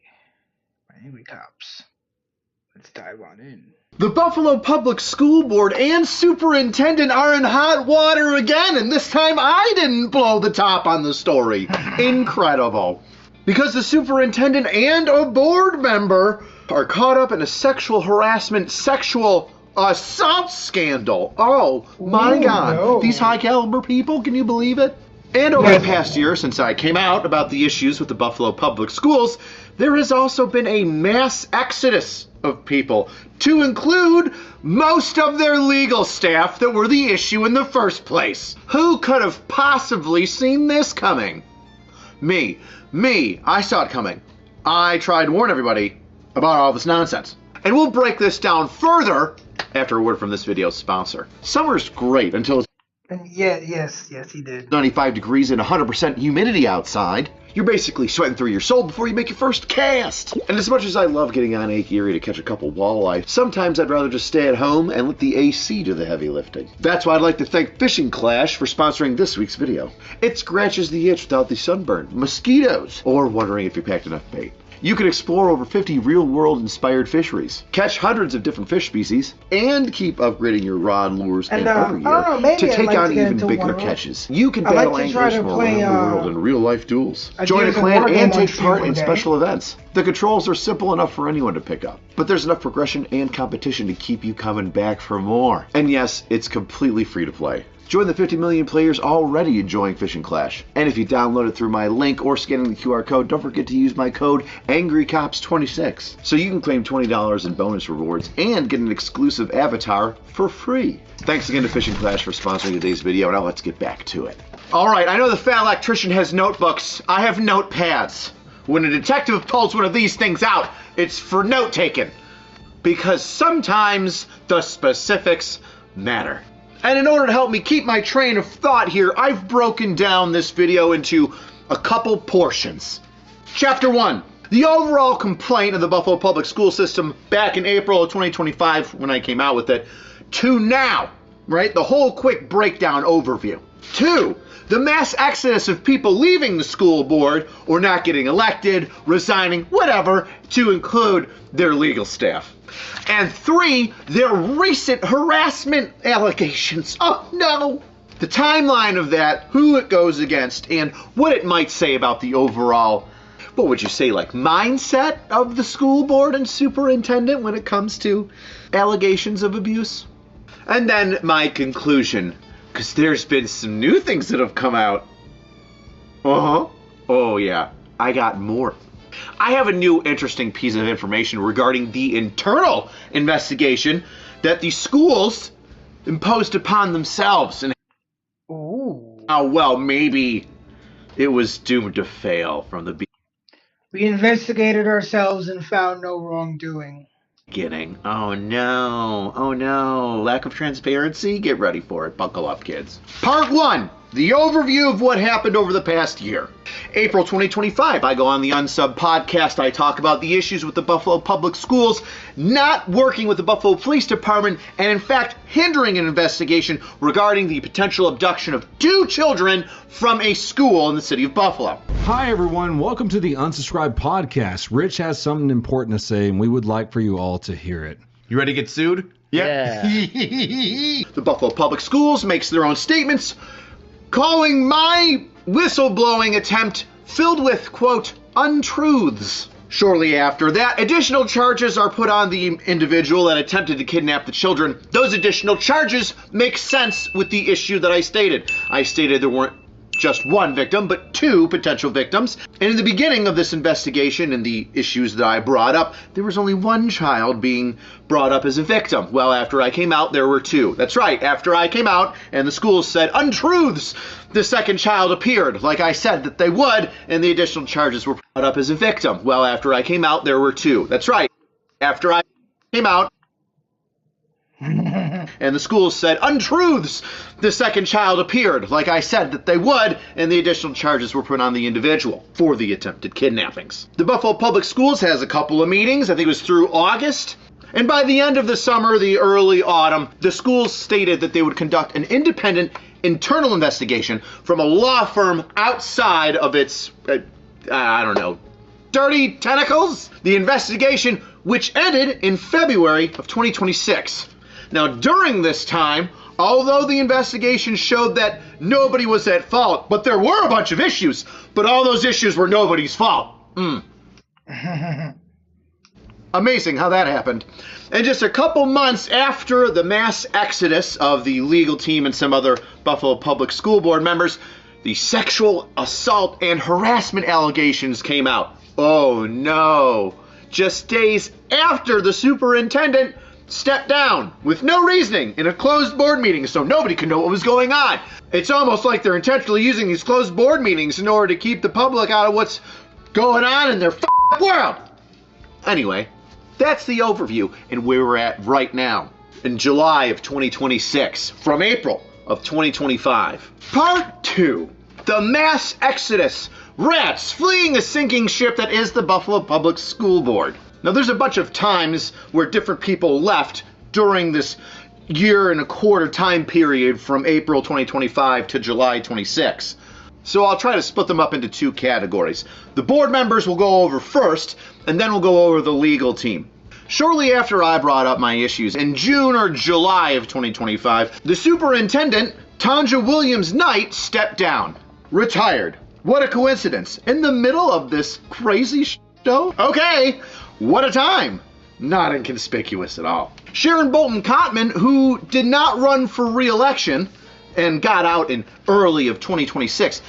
January 2026, the beginning of the year, is when their tenure runs up for the board members. And we're going to talk about her, but we'll save that juicy tidbit of new information for the end. Terry Schuda, who did not seek re-election. Jen McCosey, who lost during her re-election campaign. And Paulette Woods, who previously stated that she was going to run again, but didn't. Now, you might remember Paulette Woods because she's the wine guzzler who was flipping people off during a video conference. How smart. And she was replaced by Lewis Mookie Hawkins, who, guess what, is caught up in the sexual harassment campaign. Uh-oh. Now, the resignations don't end there, because there's another resignation. Susie McKinnon, I don't know if I'm saying that right, McEakin, who in June of this year, 2026, chose to resign because of a, quote, culture of punishment. Punishment for what? We'll find out later during the alleged abuse and harassment. And finally, the most recent resignation of a school board member, the school superintendent, Pascal Mubanga. Oh, he Mubanga'd his head against the all too many times that he decided to, and I quote, take a woman's hand and force it onto his genitals while saying, what now? Look at what you do to me. Ew. So let's count how many people we lost from the Buffalo Public School Board from the beginning of my complaint to now, July 2026. We've got previous president of the board, Terry Shuda, Jen Nicosi, Paulette Woods, Sidney McGeekin, the previous superintendent, Tonja Williams-Knight, and the current superintendent, well, not anymore since his resignation, Pascal Mubanga. There's only 9 people on the board, and if we take away the 2 superintendents, there's still 6 people? 2/3 of the board has been replaced. Well, that's a lot. I think that's a good start if you want some change going on in the Buffalo. Oh yeah, definitely. Sometimes you gotta fucking clean house. Public school system. But it is a little conspiratorial that all these people should just up and leave during an ongoing investigation into the school board for creating a, I don't know, environment where it was unfriendly toward police, so much so that it was refusing to assist in police investigations regarding the abuse of the children in the school, and also just failing to report abuse of children in the school? Some people would call that a red flag. Would you call it a red flag? I'd call it a red flag. But we're not done with the resignations, are we? No, we still have the legal team. And when I tell you that 60% of the original legal team that was part of the issue, pushing back against the DA's office, obstructing investigations per the DA office's internal and external emails to the school legal representatives. Let's see who these people are. Now, these names are based on some internal documents that I was able to recover, as well as some litigation paperwork. So there may be 1 or 2 people missing, and 1 or 2 people in the assistant category here may have been just that, an assistant, but not an actual legal representative representing the school. Let's go down who worked for the Buffalo Public School District's legal team. For general counsel, the head, Mary Scarpine. Guess who's gonna get a complaint, Mary? You. Deanna Jones, Danielle Eller. How the hell do you spell Danielle? Donyelle? Are you serious? Shanna Strom and Danielle Muscarella. Now, those 2 that I just labeled at the end, Scrum and Muscarella, are second assistants, lower tier people on the team. And they're the only ones who stuck around. Wait a second. You're saying that the general counsel, the head of the general counsel for the Buffalo Public Schools, Mary Scarpine, and the assistant to legal counsel, first and second chair, Deanna Jones and Danielle Eller, the top 3 legal assistants for the school, the representatives, all stepped down on May 2026? Like rats off a sinking ship. I mean, why step down? The internal investigation, well, the external internal investigation by an external legal firm, which it showed that nobody did anything wrong, that there was obstruction, but that's just a word, not actual obstruction, which isn't what the district attorney's office said, which is something I do want to touch on. The external law firm brought in to investigate the allegations that I brought forward. Look through internal emails of the Buffalo Schools legal representatives. I can only imagine Mary Scarpine, Deanna Jones, and Danielle Eller. And in those emails back and forth with the DA's office, they saw an email where the DA's office stated, you are obstructing an investigation. And then said, well, when they said obstructing, you know, they didn't mean it in a legal sense. Well, funny enough, yeah, I happen to know people in the DA's office. And yes, those legal representatives for the Buffalo Public School were absolutely going to be charged with obstruction. What is that, 195.05? The New York State Penal Code? I think it is. It's been a while. Help me out, Grok. 195.05. Still got it. Still got it. Now, that's the end of the mass exodus, but not the end of some of the drama. You see, the mayor of the city of Buffalo, Sean Ryan, different Sean Ryan, I know, confusing, especially for me, wrote a letter to the school board stating, hey, listen, there's some holes in the school board. Let's not fill them up right now. We need transparency. In fact, let me quote some of the words that he used. Show restraint, demonstrate accountability, and regain trust. pushing to fill this open position so quickly will undermine the public's confidence in the Buffalo School Board. Well, my God, I guess they didn't give a fuck about that because they immediately elected somebody else. However, the man that they chose to elect is a previous Buffalo police officer, who I happen to know personally, who, before he into this position, volunteered his time in law enforcement charities and non-for-profits. I mean, how unlike the Buffalo School Board to just, ignore good counsel and forget about the, quote, undermining of confidence and public trust, or showing restraint, or showing accountability. I mean, wow, new for them to just completely forget about that stuff. But interesting that they went in, I think, a positive direction. But of course, that positive direction is somewhat undercut by the harassment and sexual harassment / assault allegations that have just come to the forefront. So let's get on to part 3. New legal troubles. Well, who's bringing these allegations forward, and who is being alleged to have done the bad things? Well, the victim in this case would be an Antoinette Amos, the chief equity and governance officer. Equity. Great. And the individuals being accused of sexual harassment, abuse, and workplace harassment are the superintendent of the Buffalo Public Schools, who recently resigned in that closed meeting, Pascal Mubenga, and board member Louis Mookie Hawkins. Yes, his nickname is Mookie, and he be looking like that. What the is going on in the schools of the city of Buffalo? Mookie is the name and looks like a 1970s pimp. That's time travel into New Jack City or something? Okay, let's move forward with the allegations and what was alleged. Now, the majority of the sexual assault and harassment allegations are pointed towards the previous superintendent, the one that just recently resigned, Mubenga. Allow me to state them. December 17th, 2025, Mubenga asked the complainant to meet him on a Saturday, off duty. All right. December 18th, Mubenga kissed claimant on the cheek. December 21st, Mubenga emailed the claimant a gift certificate for a massage.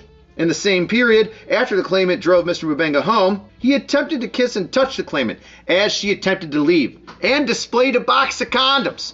So the first two incidents might seem kind of but they paint a picture of the unwanted advances, or the escalating advances, of Dr. Mubenga, the superintendent of the Buffalo Public Schools. And those 3 December dates culminated in the 21st of December, where he invites her inside of his home, and after he gets a ride from her, hey, give me a ride home. Okay, yeah, sure, come on inside. Tries to kiss her and shows her a box of condoms. What the Hey, come on inside. No? You don't? You sure you don't? What about these box of Magnum condoms, huh? Oh my God, that's crazy.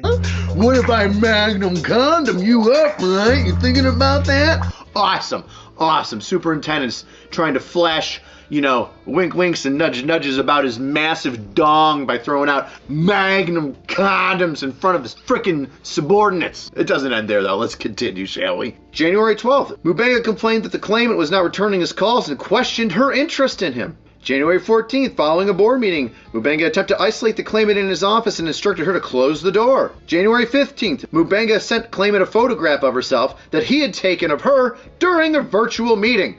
That's not creepy. Come on. That's super creepy. Into my office all alone. By the way, I'm going to take photos of you while you're on your computer in virtual meetings and send them to you like I'm watching you all the time. Sweet. Great. Awesome. You know that he was employed during this internal investigation? This is going on during the internal investigation. I'll keep going. February 6th, Mubenga sent... So he's already being investigated and he's doing this shit? Oh my God. In a group photograph that he had edited so that only he and the claimant appeared in the image. Weird. February 23rd, Mubenga summoned the claimant to his office and again behaved inappropriately. Claimant confronted him for ignoring her repeated refusals. There you go. February 23rd is the day that she stands up for herself and says, hey, listen, stop hitting on me, dude. Confrontation. Don't do this. I don't give a shit about your Magnum condom box in your house anymore. Stop trying to kiss me and send me photos of myself and you together. Weird. March 25th, Dr. Mubenga summoned claimant to his office, told her he was in love with her, and as she attempted to leave, came around his desk, seized her right hand, and forced it onto his genitals, stating, see what you do to me? The claimant pulled her hand away and left. Documented by messages to another person. Oh, okay, so let me get this straight. During an internal investigation on your inability as a school board, including superintendent, to properly report sexual assault and harassment cases against children and assist the Buffalo Police Department in investigations where children are the victims, you're grabbing a woman's hand and forcing it on your genitals. Sir, there are board members that are knowing about this via text messages and they're not fixing anything. It's almost like that issue you're being investigated for is still an ongoing issue. If nothing else, 10 times worse than we thought. Now they can't even keep their hands out of the pants of their coworkers. Awesome. Awesome. Who could have possibly seen this coming? Who could have saw this coming? March 12th, Dr. Mubenga again summoned claimant through his confidential secretary and repeated that he loved her. March 25th, when claimant told Dr. Mubenga that his refusal to accept her rejection angered her, he responded that he would, quote, keep asking until she said yes. Oh, sweet. So we That's not creepy at all. don't even know how to stop, huh? We're even when we're grabbing hands to put them on our junk and somebody goes, no, don't do that. We're still not stopping? Awesome. Okay, great. April 28th, 2026, Dr. Mubenga sought to have claimant come to his office through his confidential staff. One such summons was characterized to claimant as probably time for your daily molestation. That's right. They're even making jokes in the workplace about her daily molestation she has to go through with the superintendent of schools.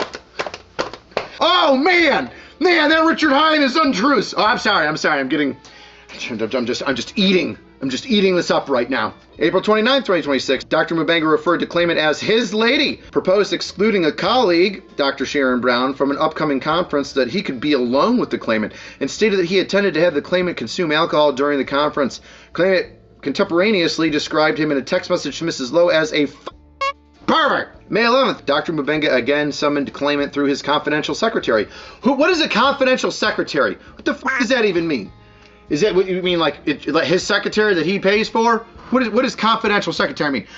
Are they getting like special secretaries in the Buffalo School Board and superintendent where they're like sworn to secrecy so then this molestation can continue? Is that what's going on?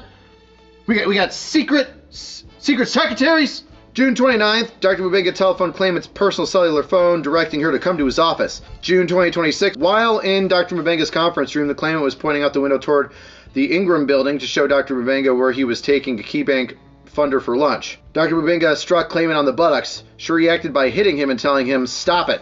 He flinched in response. Sweet! Now we're smacking fat asses in our office. Good job, superintendent. Way to go, Buffalo Schools. By the way, this is after the internal investigation. This is June. A whole bunch of issues, but nobody's at fault. Remember that investigation? That investigation's over. Over for a couple months now. It's June. And we're smacking asses of our coworkers being like, yeah, what up, girl? Get it. You want to see these big box of condoms again? July 2nd, 2026, Mubenga again referenced his promise to protect the claimant in connection with the pending investigation while providing no explanation of any protective measures actually taken.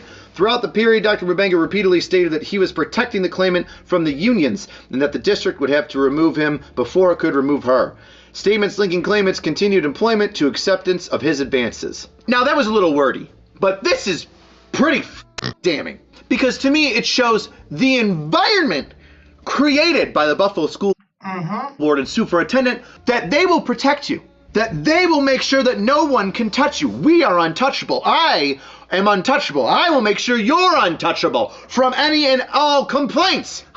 Like complaints about you not taking care of the kids and shoving, investigations under the rug and not reporting them properly, or, obstructing investigations that are already ongoing. So let me read this again to you and get mad with me as we see the hubris of the Buffalo School Board and superintendent and their ability to flaunt how they can get away with anything that they want and skirt the rules and protect one another. Shall I read it again? I shall. Mubenga again referenced his promise to protect the claimant in connection with a pending investigation. Throughout the period, Mubenga repeatedly stated that he was protecting the claimant from the unions and that the district would have to remove him before it could remove her. Once again, the first line, his promise to protect the claimant in connection with a pending investigation. We're protecting people from investigations, are we? It's almost like, I don't know, from like September till February, there was an internal investigation.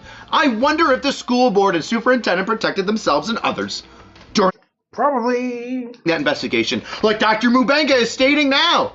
I mean, he was in charge during this time period too. And speaking of protecting people, I think now is the appropriate time to bring this up. Remember how I talked about Sharon Bolton Cotman? She was the president of the Buffalo School Board during the shenanigans, right? All through 2025. President of the school board. Would it amaze you that Sharon Bolton Cotman, during May of 2025, after my complaint, when people were demanding for an investigation, was in a group chat with board members stating that she was, quote, going hard against the investigation? Because that's true.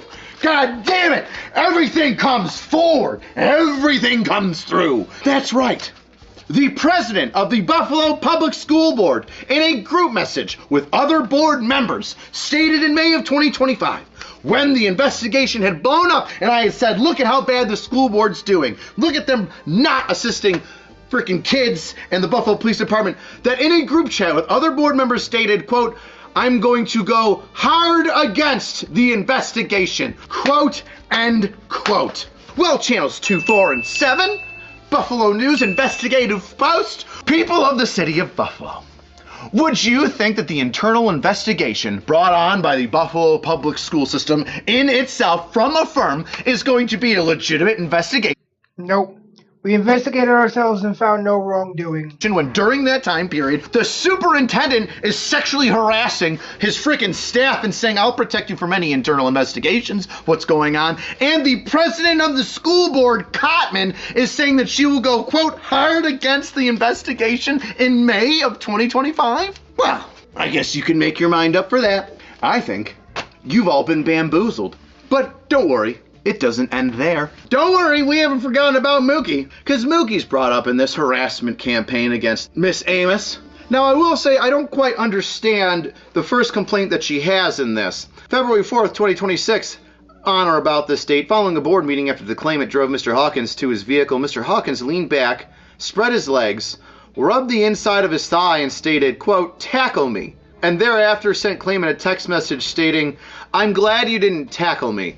Now, I know Mookie used to coach football, so was he like, tackle me, when he got out into the snow? As like a joke, like you're joking around about football, and now, because you're sexually harassed by a superintendent, now that's sexual harassment? I don't really understand. Were you in the car? And he's like, yeah, tackle me. That seems creepy. All right, in the car, tackle me. That seems like, yeah, let's do the sexy thing. But like if you're joking around, he gets out of the car, tackle me into the snow. You know what I mean? I don't know what's going on there. But either way, I guess it was potentially a sexual advance because the workplace harassment continued. Workplace harassment by a Buffalo school board member? I don't understand it. Say it ain't so. February 5th, claimant reported Mr. Hawkins' conduct and to Dr. Mubenga. And Mubenga brushed the report aside, responding to the effect of, don't let Mookie steal my girl. And no protective measures were implemented. Oh my God. She makes a complaint to Mubenga. And Mubenga says, don't let Mookie steal my girl. We're just ignoring this woman getting sexually harassed all the time now, and now we're just fighting over her. Awesome. Way to protect people. Way to report it, right? Because we don't do that in the Buffalo public school system. We don't report sexual assaults, harassment. Maybe they should start. Or any other harassment, do we? No, we don't do that. We don't do that. And we don't assist in investigations which we bring internally upon ourselves. No, we go hard against the investigations. That's what I've learned so far. On multiple evenings, Mr. Hawkins telephoned the claimant's personal cell phone. Claimant didn't reciprocate what she received as unwanted personal advances. Mr. Hawkins' demeanor towards her changed and he ceased professional communication with her. The rest of her complaints against Mookie, great name, pretty much go through May, stating that during board members' meetings and other professional meetings, he would be angry or aggressive towards her, and she took that as, because she thwarted his physical advances, that this was a retribution. I'll be mean to you because you scorned me. And so there you have it. Now we come to the conclusion. Ready? Number 4, the conclusion. A saying you've heard me say once, and I'll say it again. Oh man, who could have possibly saw this coming? Was it me? Was it me? Did I possibly see this coming? Did I make a complaint and bring it up to the news? Yeah. Yeah, I did. Was I then told that these are untruths and then everybody started leaving? Yes. Yes, they did, didn't they? Crazy how that happens. Well, in conclusion, I think that we can all agree that the investigation done by the Buffalo Public School Board is pretty much bunk. Not only was the president of the school board from that entire year of 2025 against and going hard against the investigation, quote unquote, in a group message with other board members, during the time period of the investigation, the superintendent of the school is sexually harassing and assaulting staff. And potentially another board member is hitting on staff members and then this whole thing is a fucking shit show. Harassing them throughout the year because they feigned their sexual advances. I guess the question you gotta ask yourself is, who's gonna investigate the public schools now? Who's gonna look into the lawyers that left the school saying, we'll get out of here, even though we obstructed the investigation? Well, I'm going to leave a nice letter that you can cut and paste and email to Governor Kathy Hochul. There's her email address for any complaints that you might have. If you want the Attorney General's office, I'll put that there too. So let me ask you this. Are you upset? Did you hit the like button or the dislike button? Are you commenting how this is? How about you let me borrow 30 seconds of your day and you cut and paste the message that I post below in my description and you email it to these two email addresses and say, hey, doesn't anybody care about the kids? Why can't we protect these kids? Best way to support the channel is get yourself a shirt, Death Before Dismount, which might be Dr. Mubenga's personal slogan, when he's trying to hump somebody at work. We got new shirts coming. Even cool overserved shirts for the podcast. If you want to check out the Overserved podcast with me and my buddy Joe. Cheapest way to support the channel is leave a comment. I'd love to hear what you have to think about this. The other cheapest way, the best way, is to cut and paste that email and you send it to Aunt Kathy. You let Aunt Kathy know how upset you are. All right. See you next. He means Kathy Hochul, the governor of New York. Next time, Buffalo School Board. Until we meet again. See you later, weirdos. Weirdos. Good afternoon, Attorney Grievance. How may I help you? Hi, I'd like to make a complaint against a couple attorneys. Okay. So we take complaints via mail, and we have a form online that you can fill out, or you can write a complaint yourself and mail it in to us. What is the email, or what is the website that I can make the complaint on? Okay, so it's going to be www.nycourts.gov/AD4. And when you go on there, there is a section that says filing a complaint, and then there's a link that says general complaint form. And then if you'd like, I can give you the address you would want to mail it to. Okay. So I can't email it in. I have to write it. Okay, yeah, that's fine. Yeah. What is the mailing address after I print out and fill out that form? It's 701 Seneca Street, Suite 330-0 East, and that's Buffalo, New York, 14210. Thank you so much. Yeah, no problem. Have a nice day. All right. Bye. You too.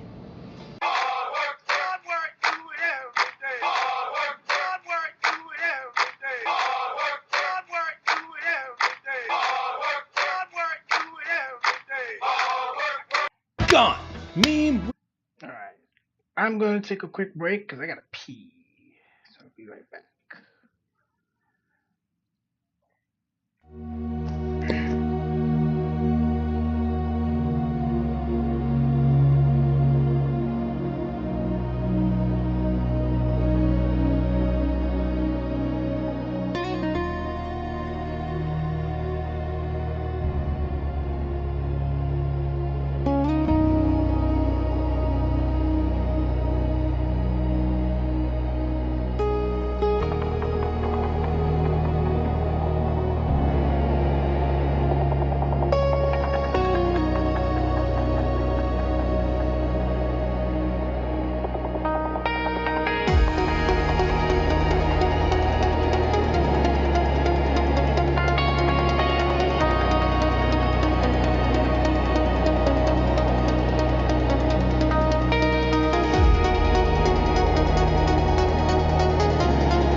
Hey, what's up, guys? Riff here. Okay, we're gonna check out this whole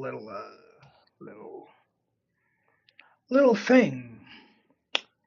This is Artist's Life Implodes via community notes after trying to cancel conservative Steven Universe voice actors by Rev Says Desert. Let's dive on in. Hey, what's up, guys? Riff here.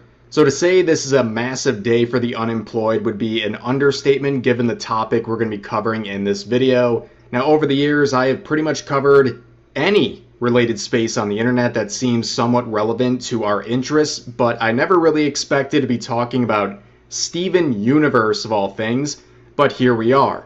Now, why am I talking about this franchise today? Well, recently, the voice actress for the character Pearl, named Dee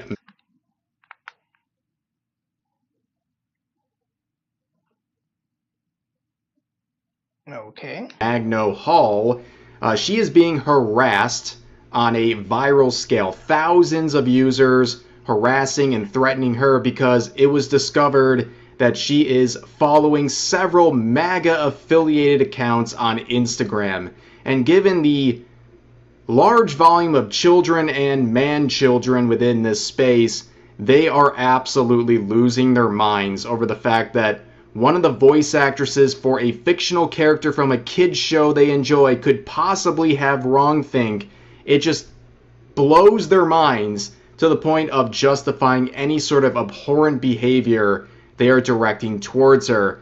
In fact, the irony is some of these individuals have the audacity to say that conservatives care too much about this series. Meanwhile, thousands of users are harassing this voice actress for even following conservative figures on social media. And again, it's just following people. Some people you follow you know, it's so stupid. It's stupid. Like, you don't even know why she's following these people.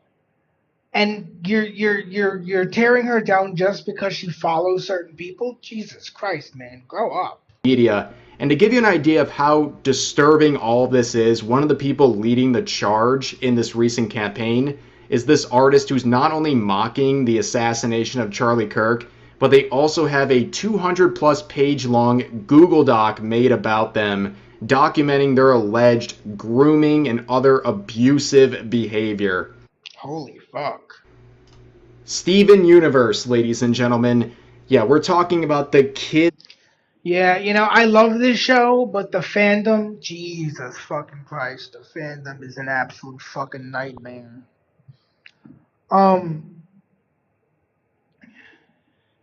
It's definitely one franchise where, like, I enjoy the show, but I've learned to steer real far and clear away from the franchise's fan base because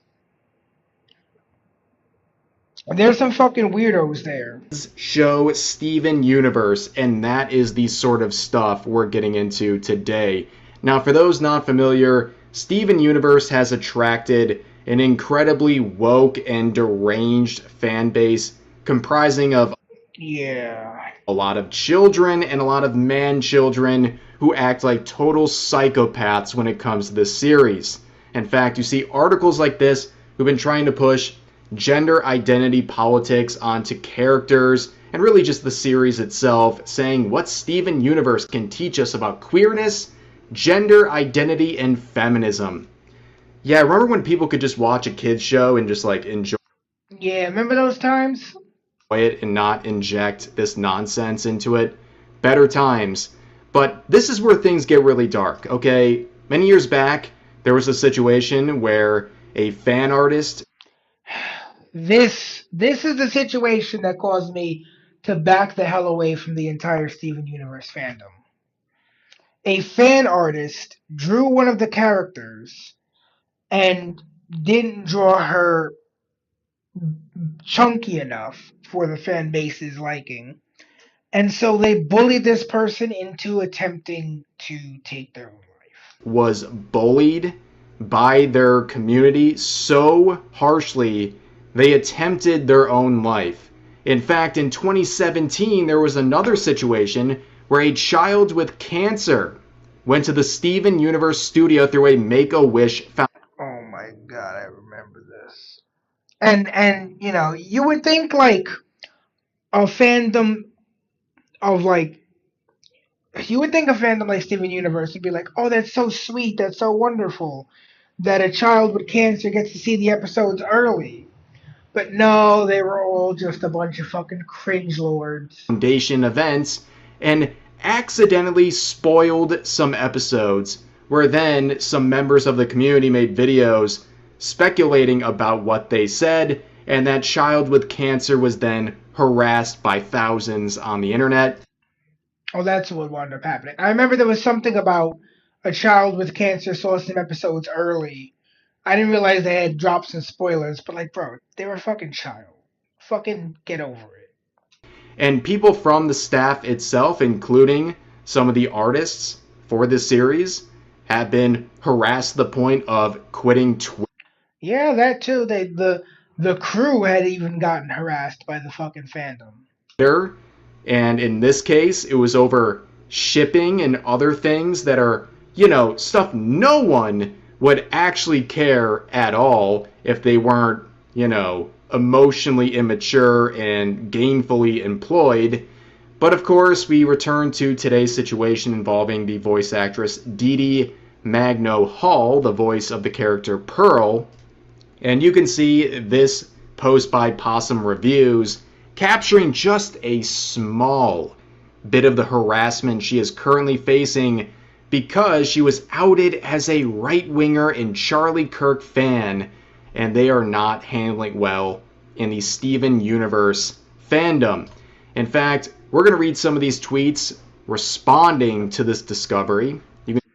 The Steven Universe fandom is so cringe that it sadly detracts from the quality of what is otherwise a really good show.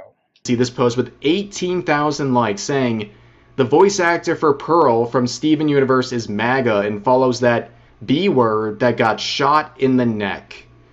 Here's another one, in quote saying, OMG, who the F cares, end quote. I don't know, maybe people who felt represented by the show and found comfort in it? Oh, that's right.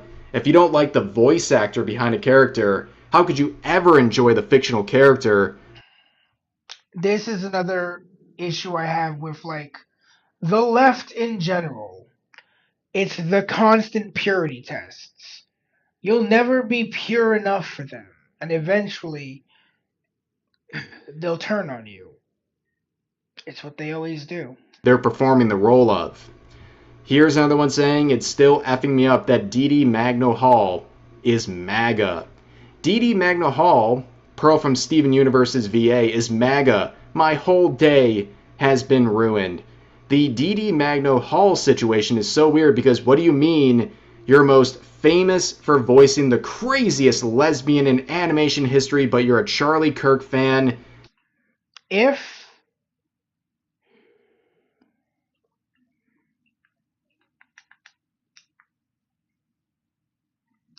has been ruined. The Dee Magno Hall situation. Yeah, if that ruined your day, finding out that like the voice actor of a character you liked in a cartoon show doesn't share your exact political opinions, then that is the very definition of first world problems, my dude. Situation is so weird because what do you mean you're most famous for voicing the craziest lesbian in animation history, but you're a Charlie Kirk fan? Genuinely bizarre. What is going on in their brain? Interested to know if she will be involved in the Lars of the Stars because, well, she voices all of the Pearls. Will they recast her? It's kind of strange to think of someone else voicing the Pearls, though. And then... Why the fuck would they recast... Bro. This is why your fandom can't be taken seriously. Here's another one saying, I'm incredibly effing disappointed. And another one saying... Cry. What do you mean the VA for Pearl from Steven Universe is MAGA? Woman, did you watch the show that gave you your voice for 7 years? She's a Zionist too. How? Effing how? And here's another one saying, y'all, Dee Magno Hall is MAGA. I'm so disappointed in her. I feel betrayed by Dee. Honestly, and I feel like this would be a big slap in the face to her because she's Filipino, by the way. My goodness.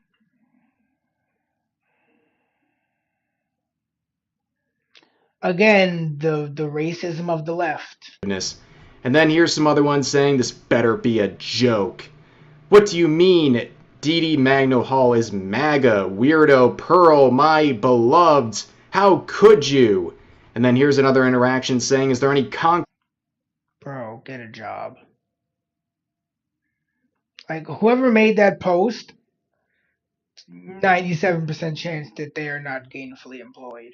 evidence that Hall is a conservative other than her religious content, maybe unpopular opinion, but I think it's very not woke to automatically assume Christian equals MAGA.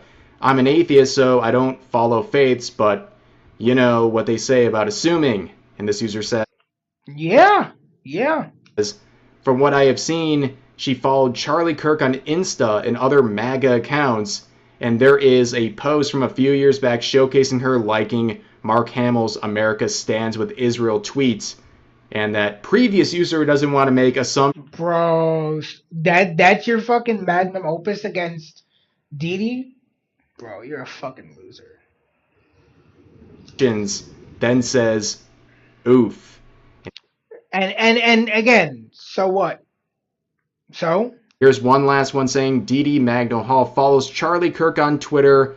Call that stuff MAGA lights. Amazing stuff, ladies and gentlemen. But then consider the audacity of users like this to then turn around and claim that conservatives are obsessed with Steven Universe. First of all, I don't think any conservative really cares about Steven Universe. Yeah. But this is very ironic after how a single voice actor from the series is shown to follow various MAGA-related accounts, and then the entire fandom has a communal crash out as a result. There is absolutely no self-awareness whatsoever, but what do you expect from people like this? Now let's get to the diabolical post here. So this artist named Halo says, in light of recent events, and basically to sum up their slop, they're making a comic here mocking the assassination of Charlie Kirk. And much like the other wackadoos who praise acts of political violence like that, they are a heinous individual themselves. You can see the community note here saying context, Lance, aka Halo Sun Horns, is a predator groomer with evidence in a Google Doc being 212 pages long. Yes, this is their champion at the moment, this individual. And I would imagine among the 18,000 likes, there are plenty of people who are joining in this harassment campaign against the voice actress. And you know what? Maybe I'm a bit pessimistic, but I believe that a lot of them, they've seen the note, and they don't even care. They don't care because they see an opportunity to dunk on this voice actress, and they already love anything that is mocking the assassination of Charlie Kirk, so this note probably means very little to them. But you can see other people mocking this disgusting artist, in quotes, saying, haha, yeah, I have a really progressive humor. Death threats. Many such cases. Predator celebrating Charlie Kirk's assassination. Steven Universe fan. Can you name someone who's a better epitome of the lefts? Makes fun of the dead. Is a predator. Many such cases. And then you start seeing some weird quotes like this, saying, this is incredibly funny and the individual who produced this is aware of that fact. That's why he turned off replies. Now, you could maybe make the case that they're trying to be ironic here, but I don't really see any proof to suggest that. And based on their words right here and not trying to make any sort of extra defense for them, it seems like they just find this whole situation very funny. Like, I'm sorry, have you seen the note about this individual? This is the problem. People are so deranged and so bloodthirsty and they want to find anything dunking on Charlie Kirk or praising acts of political violence, that they continue to support individuals like this despite knowing their terrible history. And you can see some other quotes like this saying, okay, I know this guy is a predator and everything, but this is still objectively funny. These people are demons, okay? They're so sick, and they're so terminally online, and they're so brazen in how evil and ugly they are, that they will still find a way to praise political violence, even if it means supporting a post made by someone even they acknowledge is a predator. Disgusting ghoul behavior, ladies and gentlemen, but that is really the situation. One of the most toxic and disgusting fan bases I have seen in quite some time. Again, for a kids show. For a kids show. Besides all the gender identity politics people are basically using this show to promote, again, a kids show. But now we're seeing the true colors, you know, the level of harassment that exists within these communities. This is not something that popped This is something I've already known about. up overnight. This is something that's been going on for a very long time. Yeah. It's been harboring within their spaces for many, many years, and now is just the latest example of that. And a voice actress being harassed for possibly supporting wrongthink. And even if they did have these beliefs, what's the big deal? You're allowed to have your own political beliefs. Yeah. And it's incredible how bad things have gotten in these various communities. But anyways, that's going to do for this video. If you enjoyed, please consider giving the video a like, consider subscribing, and turning on notifications for daily uploads, as well as multiple streams every week live here on YouTube. But overall, hope you guys enjoyed the video, and I'll see you next time. And this is Steven Universe was secretly MAGA by Clownfish TV. Well, this was a surprise. The voice actress of Pearl on Steven Universe, people are suspecting her of being MAGA because apparently she was following Charlie Kirk on social media. And they just found this out, which is so weird because normally, you know, the cartoon stands are pouring through people's follows or mentions looking for any whiff of fascism. And they let her go for years, and then all of a sudden, oh my God, you followed Charlie Kirk. How very dare you? Yeah, see, people in the comments, like on X anyway, they were kind of like, so what? Like, I don't understand. So just because she followed somebody doesn't mean that it could have been for a number of reasons. Doesn't mean that she agrees with everything they said or whatever. I follow a bunch of people who I disagree with, or that I don't agree with everything that they post. And even then, this whole witch hunt bullshit, and it's always these politically pickled far left cartoon stands, almost always that get obsessive animation people, that they're gonna cancel you because you dare like somebody, comment on something, flag something, you know, anything. And then my next thing is, how much free time do you fucking have to go pour into everybody's socials to find the one gotcha moment? Yeah. Again, not the activities of someone who is gainfully employed. Yeah, so that's the thing, right? So they're always looking for fresh meat, and so we're gonna talk about this. And look, I don't know if she is or isn't. I don't care. Who cares? I don't care. My thing. Exactly. Who the fuck cares? And this is, we've talked about this before. I mean, I'm not MAGA. I don't know why people think I'm MAGA, No, but I'm not. I'm independent. I'm in the middle and think both extremes are crazy. But same here. You know, I think that in entertainment, for the most part, that politics, if you're trying to appeal to a large audience of people, you're trying to entertain people, and you don't want to be divisive, then you probably should keep your explicit politics out of entertainment. But there was about a 10-year period of time where you had to wear your politics on your sleeve. The people that are usually involved in these cancellation things are usually those people that were like the millennials and the late millennials that were social media. They were like the teens into their 20s, like the last 10 years, and probably even approaching 30, or probably were 30 now. But they were the ones who were, everything was made for them because they missed prom and had terrible high school. They're the same people. But who cares? Steven Universe is over. Yeah, that's what's so weird about this. Yeah, that show has been finished since like what, 2020? I remember watching the final episode. Like I came home from work and was like, it was the last episode of. Was that the last episode of Future or Steven Universe proper? I think it was the last episode of Steven Universe Future, because like I am a Steven Universe fan, but I am not part of the Steven Universe fandom. I love the show. I love the show's creator. I love the show's music. I love the show's story. The creator of the show worked on some of my favorite Adventure Time episodes, which is how I got into the show that she created.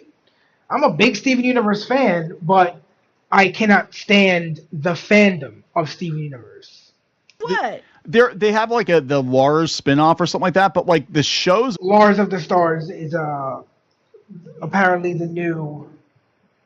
Yeah, unfortunately, pretty much every fandom has some toxic in it, but this fandom had so much toxic in it that I had to walk away. Over, a lot of these people have just moved on to other fandoms. You know, they're like locusts. Yeah, they moved from that to She-Ra to Owl House to whatever. Yeah, they're locusts. But this is just so like 2017, this whole situation that now they're trying to cancel her. And I never really pay much attention to who voiced Pearl, but she actually is a well-respected Broadway actress, and she was a former member of the Mickey Mouse Club. When you said Dee Dee from Mickey Mouse Club, I knew exactly who you meant. And the singer from like the party and stuff. Yeah, exactly I didn't know anything she did before Steven Universe. I just happened to like the show a lot. I watched it, and it's a very compelling story, right? There's a lot of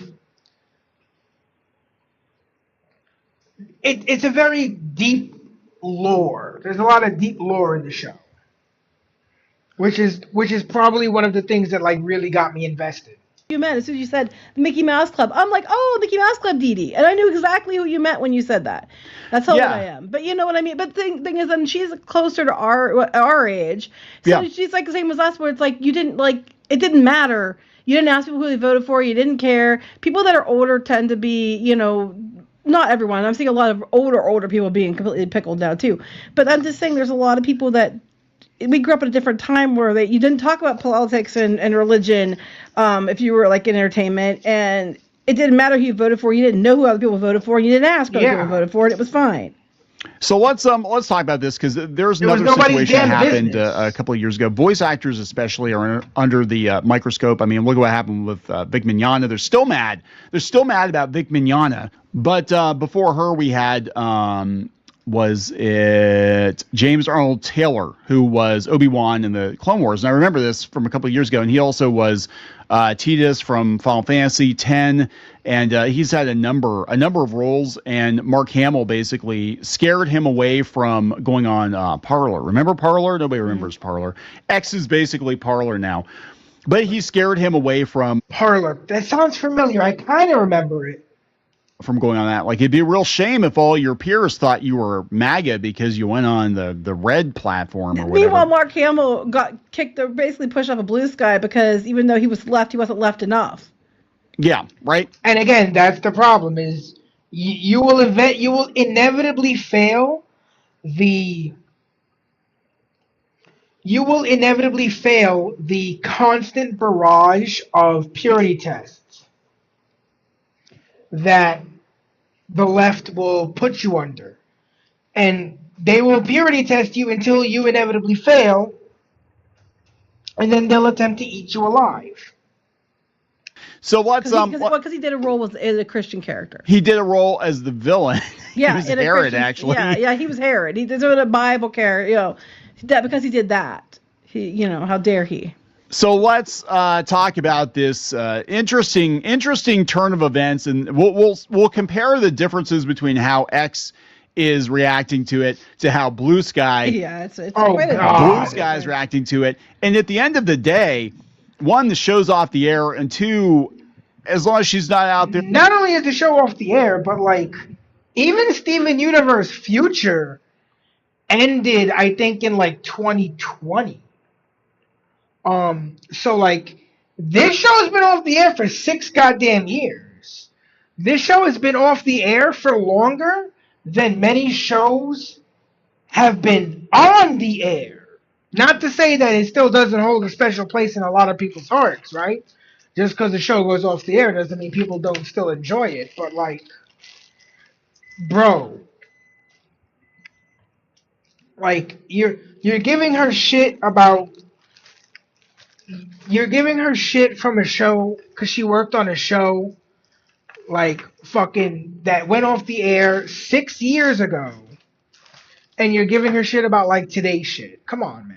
Saying hateful things. Who the fuck cares who she follows on social media? Hateful, because I mean, you could just say something like, you know. And again, just because she follows X personality on Y fucking social media platform doesn't mean she supports them or, you know, what they believe in or what they have to say. Some people I follow just to like, and I'm not saying she does this, but like, some people I follow just to poke fun at them. So, you know, you can't just judge people by the list of people they follow because you don't know the origin behind why they're following that particular person. Like this movie.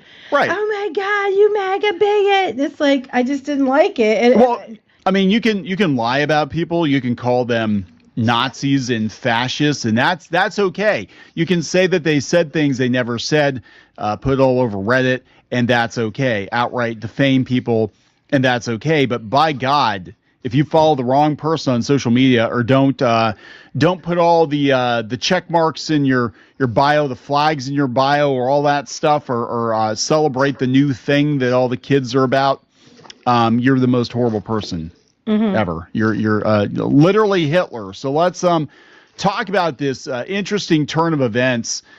Boy, oh boy. And these are the same people that love a cartoon show. By the way, Steven Universe is all about turning the fascists good. They give them chances. They try to rehabilitate. I mean, actually, yes.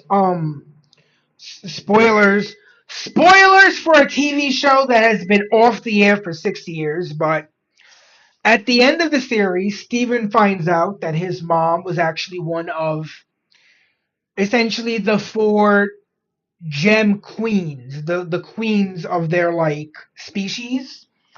And because he's one of them, he gets to like reform them and show them, hey, look, you're actually being kind of a bitch. Maybe you should try to be better. And, you know, the entire like, what is it, like 16, 17 episode sequel series?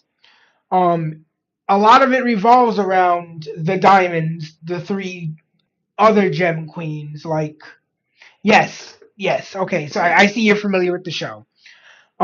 Sort of like fixing a lot of their mistakes, you know. In one episode, Yellow Diamond is seen like helping broken gems get put back together and shit. So yeah, the whole show has a big theme of like forgiveness and shit, dude. Did we not watch the same goddamn show? They don't do that.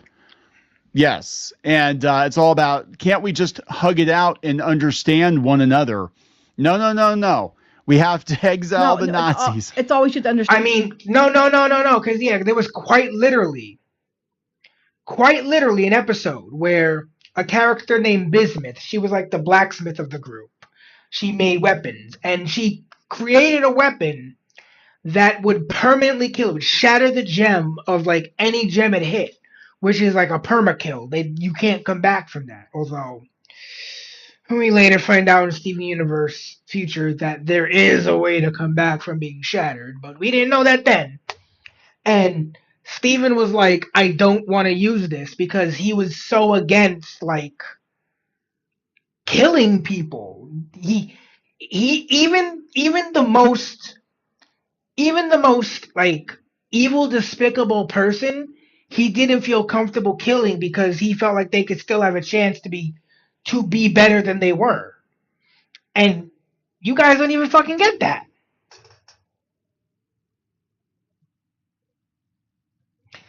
And them. Yeah, it's just right. like it doesn't matter how you identify. If they decide you identify in a way, even if that's not how you are at all, they can label you that. And even if you tell them they're wrong, it doesn't matter. You have to respect their pronouns. You have to respect their identity. You have to respect what they say they are, even if they say they're a dog. But if you tell them I'm independent, no, you're MAGA because we said so, because you didn't like what we liked. And it's just I'm tired of it. Get fucking bent.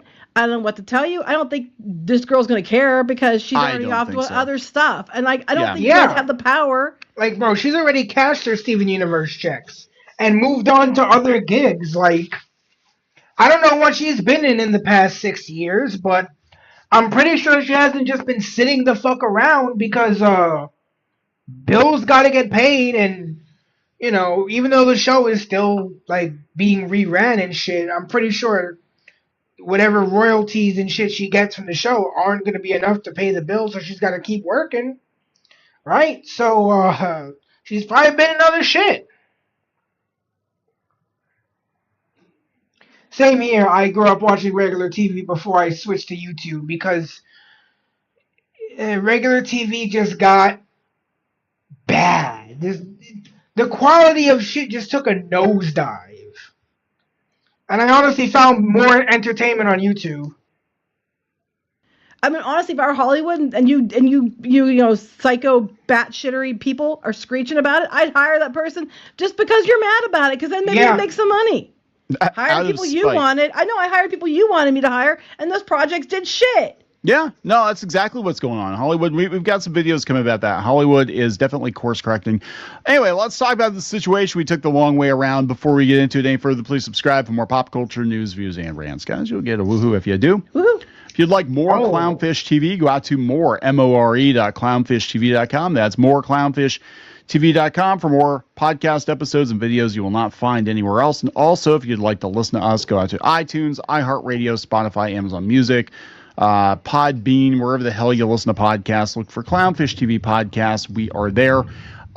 So just to walk it back a little bit, okay. Magno Hall is the voice actress of Pearl, and she has quite the resume. I mean, she started out on the Mickey Mouse Club back in the 80s. I didn't even know that. And she was on Broadway for a while. She's on a bunch of Disney shows, Doc McStuffins. But she had Craig of the Creek too. Oh my God, all their favorite shows. She was on Craig of the Creek. That was like one of the last Cartoon Network shows that came out that I really liked, because now I didn't grow up in the same kind of suburban area as that kind of setting, but I still remember the childlike wonder of finding some place that we could kind of just like turn into whatever our imagination wanted. And just, just the magic of like being a kid and hanging out with your friends until it was time to go home. And that was another good show that I really enjoyed. Oh, dude, Grim Adventures is a fucking classic. That is like the Rolling Stone status when it comes to Cartoon Network. It is such a classic. What was it? Grim Adventures of Billy and Mandy, Ed and Eddie, Courage the Cowardly Dog, Dexter's Laboratory. Dude, that was my childhood. Hell, it's also my adulthood. Bears, oh my God. Wait, she's on We Bare Bears? But she had Craig of the Creek too. Oh my God, all their favorite shows, We Bare Bears. Oh my God. And she is, from what I understand, a consummate professional. And apparently her crime was following Charlie Kirk's account, I guess, on Instagram. You know what's funny to me is a lot of people who are mad about him, then there's a lot of people who would look to him like, oh my God, this guy must be terrible. And then they're like, but I don't understand what he said that was so bad. But you're not allowed to say that because then it makes you a bad person. Yeah. According to these people who don't know what a good person is. I'm going to be honest. I am so MAGA that I barely knew who Charlie Kirk was when he got I didn't even know who he was either. I had to look him up. I'm like, oh my God, Charlie Kirk. I'm like, wait, which one's that? Oh, that guy. Yeah, I've seen him around. Oh. And they'll be like, well, Fox News said. I'm like, I don't watch Fox News. I don't watch Fox News either. Like, yeah, I don't watch CNN or Fox News because they're both trying to pull me in one way. If I watch one, I'll watch the other to try to, like, you know, you figure if you watch one and then watch the other, you know the truth is probably somewhere in the middle between those two. So at least you kind of know, like, what neighborhood you're in. But, yeah. The only news I actually consume, like, voluntarily is 1010 Wins. And that's a lot of just, like, local New York news.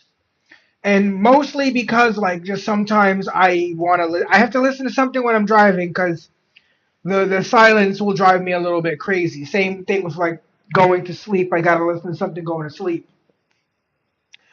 And sometimes I just don't really feel like listening to music, so I'll just throw on 1010 Wins. Or, you know, I'll throw it on if I'm like, oh, let's make sure, like, the traffic and the weather aren't going to be too crazy on my drive into work. These people, like, it's so wild just how they project, like, well, if you're not for us, you must be against us, and you must be the absolute worst possible person ever. I thought only a Civ deals in absolutes. It's like, look, I would love to not give a shit about politics. I mostly don't give a shit about politics. We don't normally. We don't, you can't separate from pop culture now. That's the problem. That's what the whole channel has been about the whole time is all the political shit has crept into the conversation around entertainment when it used to be an anomaly. It used to be. Not Pearl and Sugalite having a MAGA off. Oh my god. Because Nicki Minaj did the voice for Sugalite. So like the Barbara Streisands and the Richard Gere's were crazy. Jane Fonda's, yeah. The Jane Fonda's, people are like, oh God, here we go again. Now it's expected everybody to be political, but only on one side of the aisle. Yet if you're not, then you're like, you know, because you know that this country has two political parties, right? And they work together. Well, they're supposed to. They haven't lately. But I'm saying it's always been. Yeah, they're supposed to. They kind of don't. Party doesn't mean that one party's inherently evil, one party's inherently good just because you said so. Right. And you have me that's independent that like doesn't side with either one completely. So I just stay independent. So Tuna I posted. Apparently it's a whole big thing. Fresher Luke, who worked on Steven Universe, he's an animator. He was actually on the channel. We had him on before. But he worked on Steven Universe, and he got apparently, and I don't know what it was. The same kinds of people basically tried to cancel him over some Pearl drawings or something. And he's like, I fucking knew it. So he's like, yeah, I knew she was MAGA, but everybody's just like losing their shit over this. Oh, not everybody. The politically pickled, far leftist cartoon stands are losing their shit about this. Yeah. Most people in the comments on X are like, and? So, yeah, okay, and? Like, okay, so? What's the big fucking deal? Pretty much. Well, yeah, because on X. Now, remember, guys, X has basically become new Parler, but let's look at the... it hasn't. It's basically just they took out a lot of the far extreme left. But that's because they chose to, not because they had to. Let's look at some of the reactions here. This is frying me. How do you voice John Lesbian and be MAGA, bro? Huh? What? 9/11 for child... What? First of all, it's called voice acting. Do you not understand the acting part?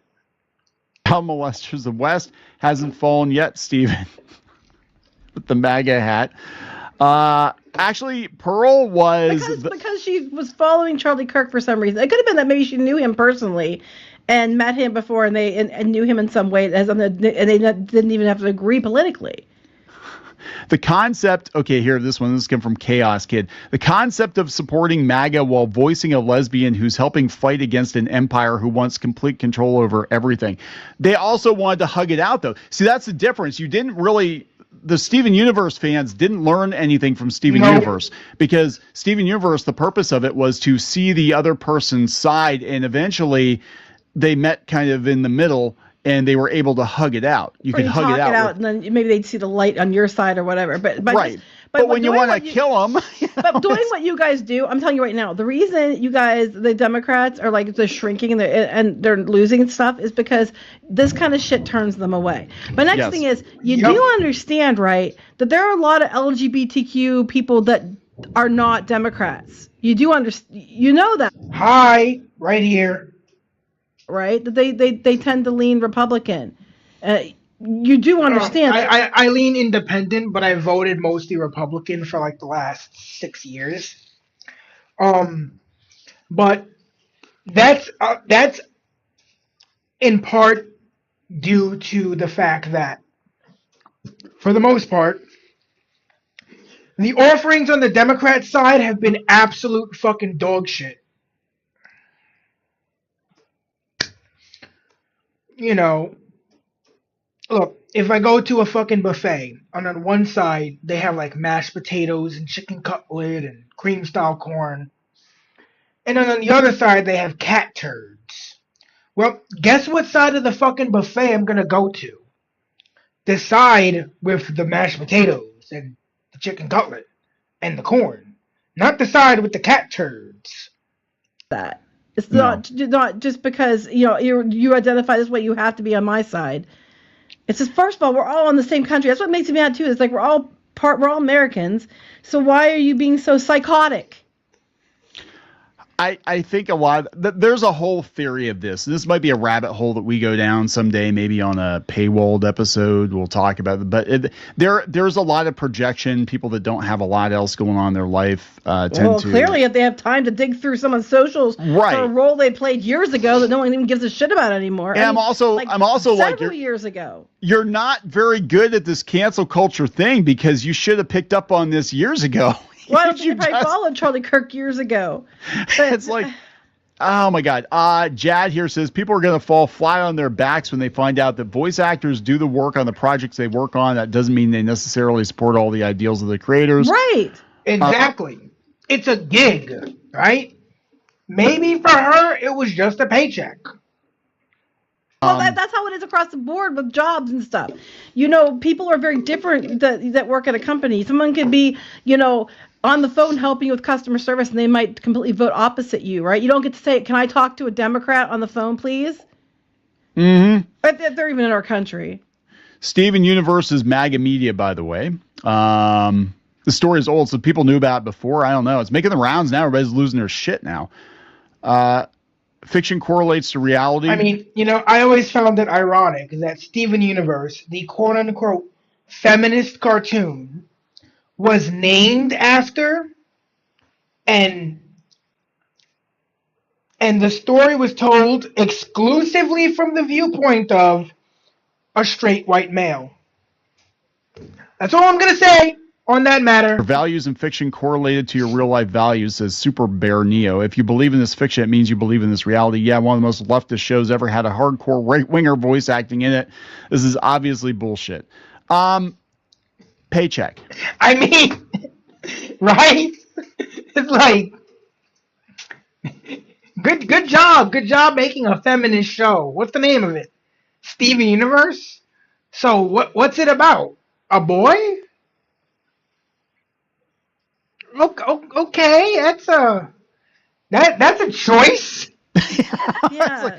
And a lot of these people, if you meet them in real life, that's what fried us because we did the convention circuit for years and we were invited as guests and we talked to some of these people. Some of the people who are acting like, I'm not going to name names specifically, but some of the people who are acting like grade A nut jobs online now were relatively normal people back then, like 2010, 2012. Me mad is they're assuming that if anybody's on the right in any way, anybody's conservative, that they hate people because they identify differently than them, and that they why would they ever play that character because they hate those people. That's not true. Like, you keep running with this narrative that everything's black and white, when in reality it's almost all gray. The only black and white are the extremes who believe this kind of bullshit.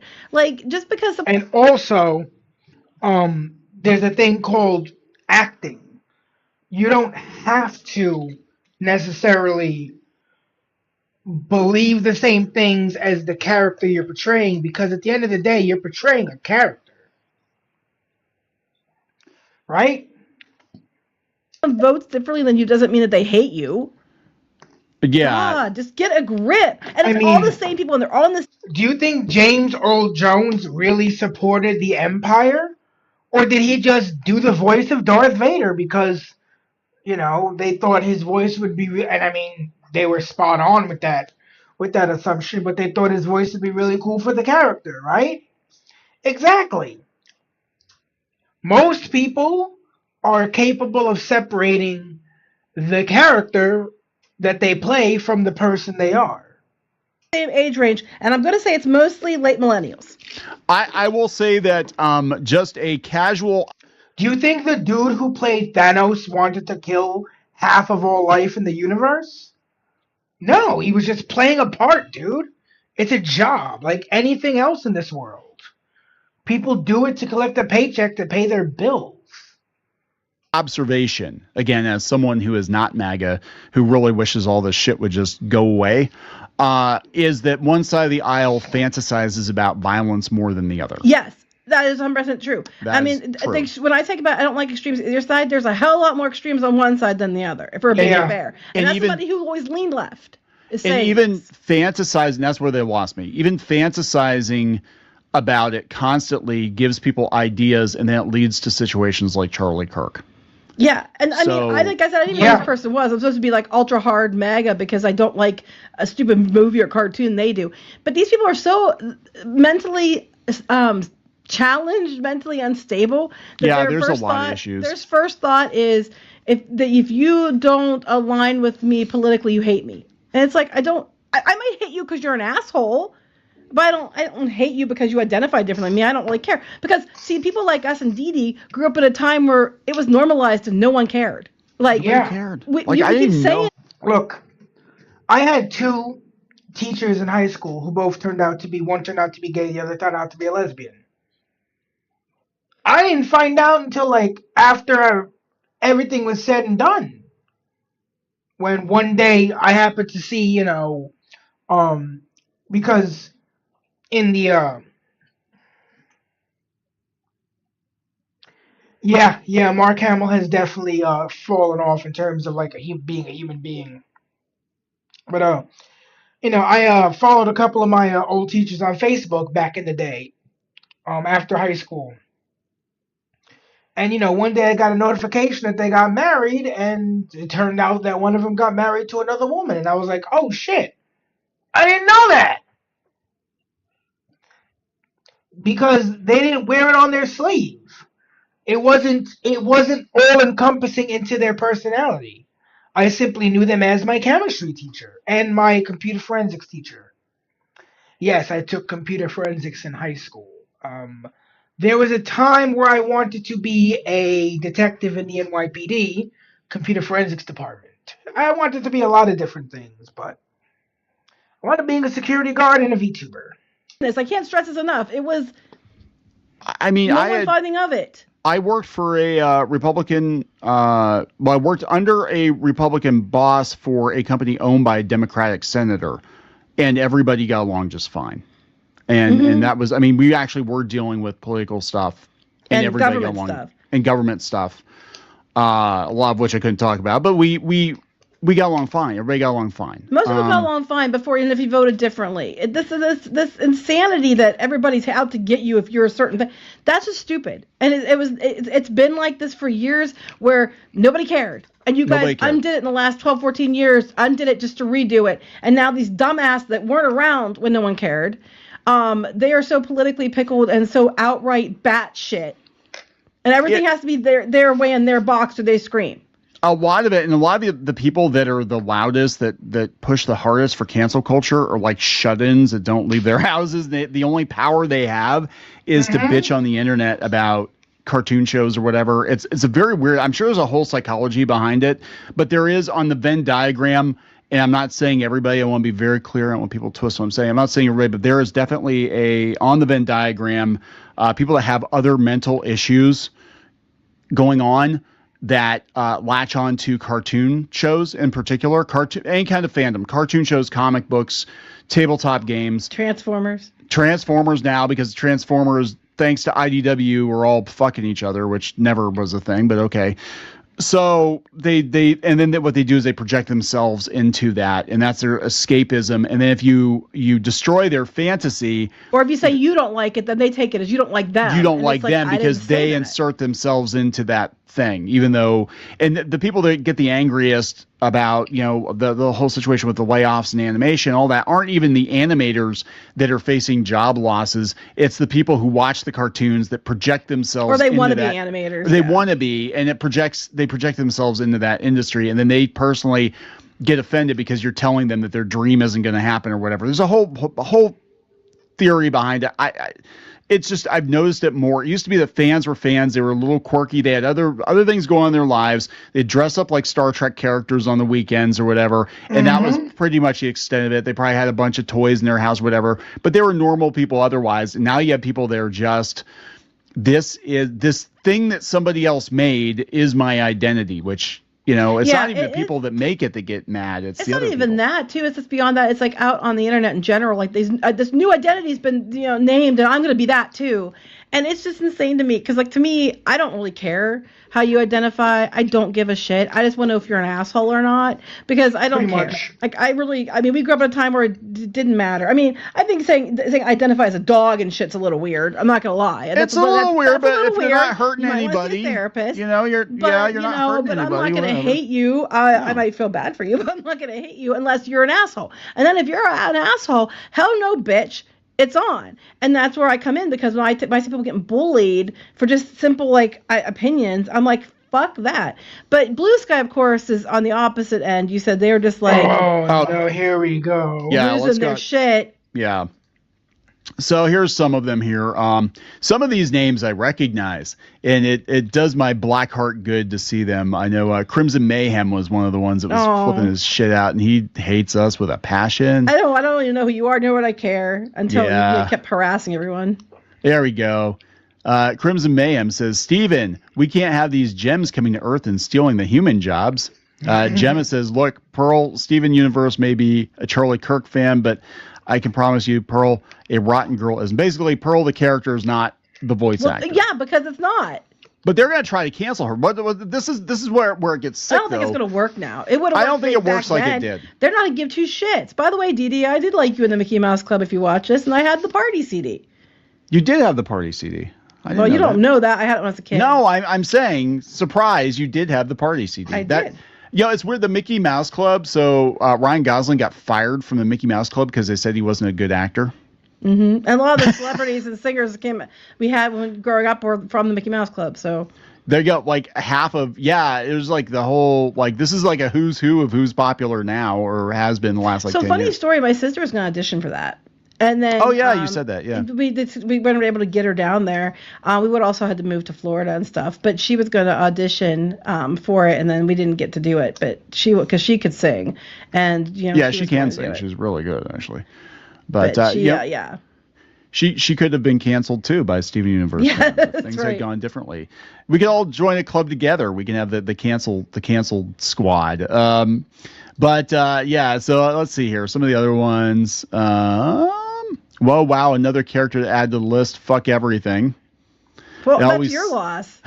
So here was apparently Twilight Sparkle was a problem too. It always sucks when you love a character very, very much, but their actor is a terrible person. Again, acting. Do you know them?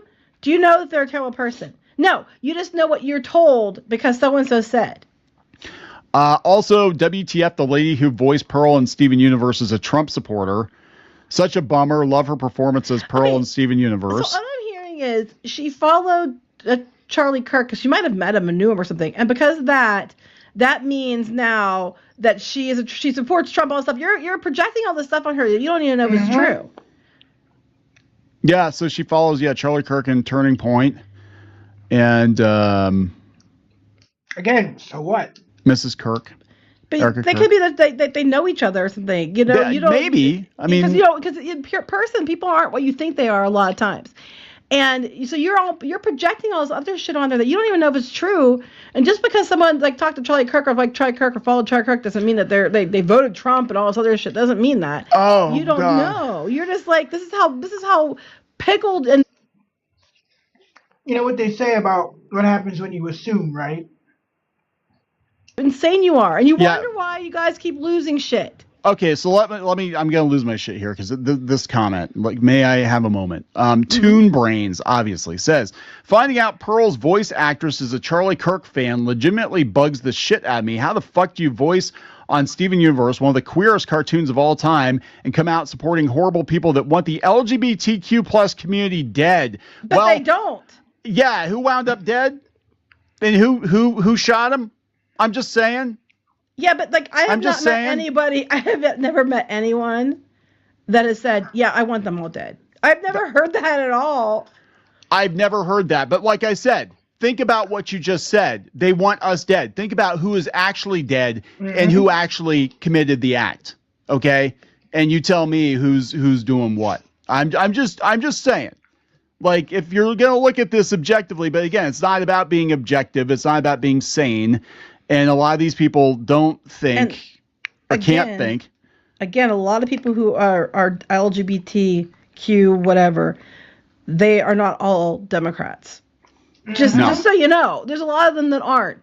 Yeah, they gloss over all the gay Republicans. There are quite a few, actually. They gloss over all that. It's so weird. It shouldn't matter. I mean, none of this should matter. And I hate that we have a binary black and white, left or right political system. It's only on the extremes because the majority of people in the middle, especially if they're older like us, they do script a time where you're just like, okay, whatever, as long as you're not an asshole, and that's where we're at.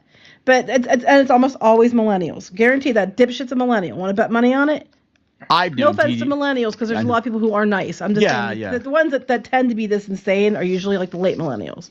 I feel bad for Steven Universe fans. This person says another show that's now tainted for many. This person says, I've known she was right-wing for years, already gone through the 5 stages of grief. Oh, fuck off. It's a voice actor for a character. They're not the same person, for one. Also, what they always say, they're not, when they race swap or gender swap, well, they're not real. Well, Pearl's not real. Brace yourselves. Grab your asses. Pearl is not a real character, not a real person. Pearl is not real. None of these people, none of these characters are real. Pearl was always my least favorite of the gems. I just get tired of this, and they're gonna try again. They're gonna try to cancel her. I will say, I always thought Amethyst was hot. Absolutely would. He's probably moving on to other stuff. I don't think. This is years ago. I don't think it's gonna do one lick of good. You guys screaming about it isn't gonna change anything. I'd hit that so hard I'd crack her gem. Because it's over. They're not making more. It's done. It's toast. Bye-bye. And she's off doing other stuff. And Hollywood and the big studios, after they've catered to your asses all these years and lost money, they don't give 2 fucks what you say. Imagine voicing one of the gayest written animated characters of all time and coming out as MAGA. She didn't come out as MAGA. You guys are signing that to her. You're assuming do you see her parading around with a red hat? Because that's the thing. They try to get you. They try to get you. But I'm like, you're not very good at this, or you would have realized it years ago, maybe that. But beyond that, it's like it's one person found out, and now they're like, about the following them, and they're all acting like this. It's like, one, it doesn't matter. It doesn't matter. And Crimson Mayhem, fuck off. It doesn't matter. Again, no one cares what you have to say anyway most of the time. So I mean, I guess it's that you don't matter either. So there you go. So here we go. Yeah, yep. They're bringing James Arnold Taylor up. He's also conservative. Quentin Flynn. They basically, I swear to God, these guys build literal blacklists. They harass convention owners or showrunners to cancel these people from shows. Most of them don't have any money to go to the shows anyway. No, well, I'm not going to support your convention, even though I live in California and it's in like Louisiana. They're it's like you weren't going to go most of the time. I do like this though. What in the high crispy Kentucky Fried Fuck? Anyway, get over it. And the cancel culture shit doesn't work like it used to. And frankly, it's not going to matter anyway because Cartoon Network, guess what? Cartoon Network is going to be owned by right-wingers soon, so get the fuck over it. I just think it's funny. Like, nobody cares. This show has been over for years. It's not like it's going to do any good. for you having a hissy fit now. What are you gonna do? Not buy the DVDs that you probably own? I mean, like, what the hell? You gonna go burn all your Steven Universe merch? Oh wait, there wasn't a whole lot of it. No, it was in clearance Who almost cares? immediately. It was like it didn't like. The fuck cares? Your little screaming community, when it comes to the vast, for all your vocal minority, you are literally the personification of vocal minority. All right, so, and she probably hates minorities too, because she's white. She's white supremacist, clearly. Clearly. Why doesn't she look like her character? I'm just saying. Anyway, are we gonna wrap this up? Yeah. Please subscribe for more pop culture news, views, and rants. We'll talk later. Bye. Now funding on Kickstarter a brand new set of Halloween mask pins, vintage style pins designed by me, Neon. Check it out at halloween.ninja. That's halloween.ninja. Most people don't know that the founder of Pokemon. I think we can do one more. Yep. Gone. Meme review. All right. Final react of the night. Gun memes I found in a boating accident by good old Brandon Herrera. Let's dive on in. Gone. Meme review. What is up, you sex YouTube mother lovers? Welcome back to another good old-fashioned episode of Gun Meme Review, a show we do every first and third Thursdays of every month. At least we used to. And with that in mind, you know, everybody's been so fucking serious lately. I figured it was time we got back to the good old-fashioned roots, the good old days of Gun Meme Review. Today we got a whole host of different gun memes, including the triumphant return of Marty Robbins. So stay tuned. Oh yeah. Old Drinky Poo here. Let's see what you have sent me. New Jerseyans be like, you wouldn't believe what I found. Yeah. Because New Jersey's assault weapon ban just got struck down. And if I'm not mistaken, I believe Supreme Court is going to be taking on the assault weapon bans for like nationwide. So hopefully soon I'll be able to get an actual AK.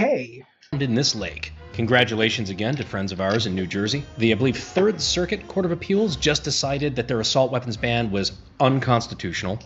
Fucking based. Which anyone who's ever read the Constitution would know. Tell you. So once again, the right of the people to keep and to bear arms is slightly less infringed than it was before. They now have the option to take it to the Supreme Court, which bold move, Cotton. Let's see if it pays off for him. Clarence Thomas is hungry. Feed me your unconstitutional bullshit. 40 years of assault weapons bans. Clarence Thomas wanting to buy an SP7 when HK releases it.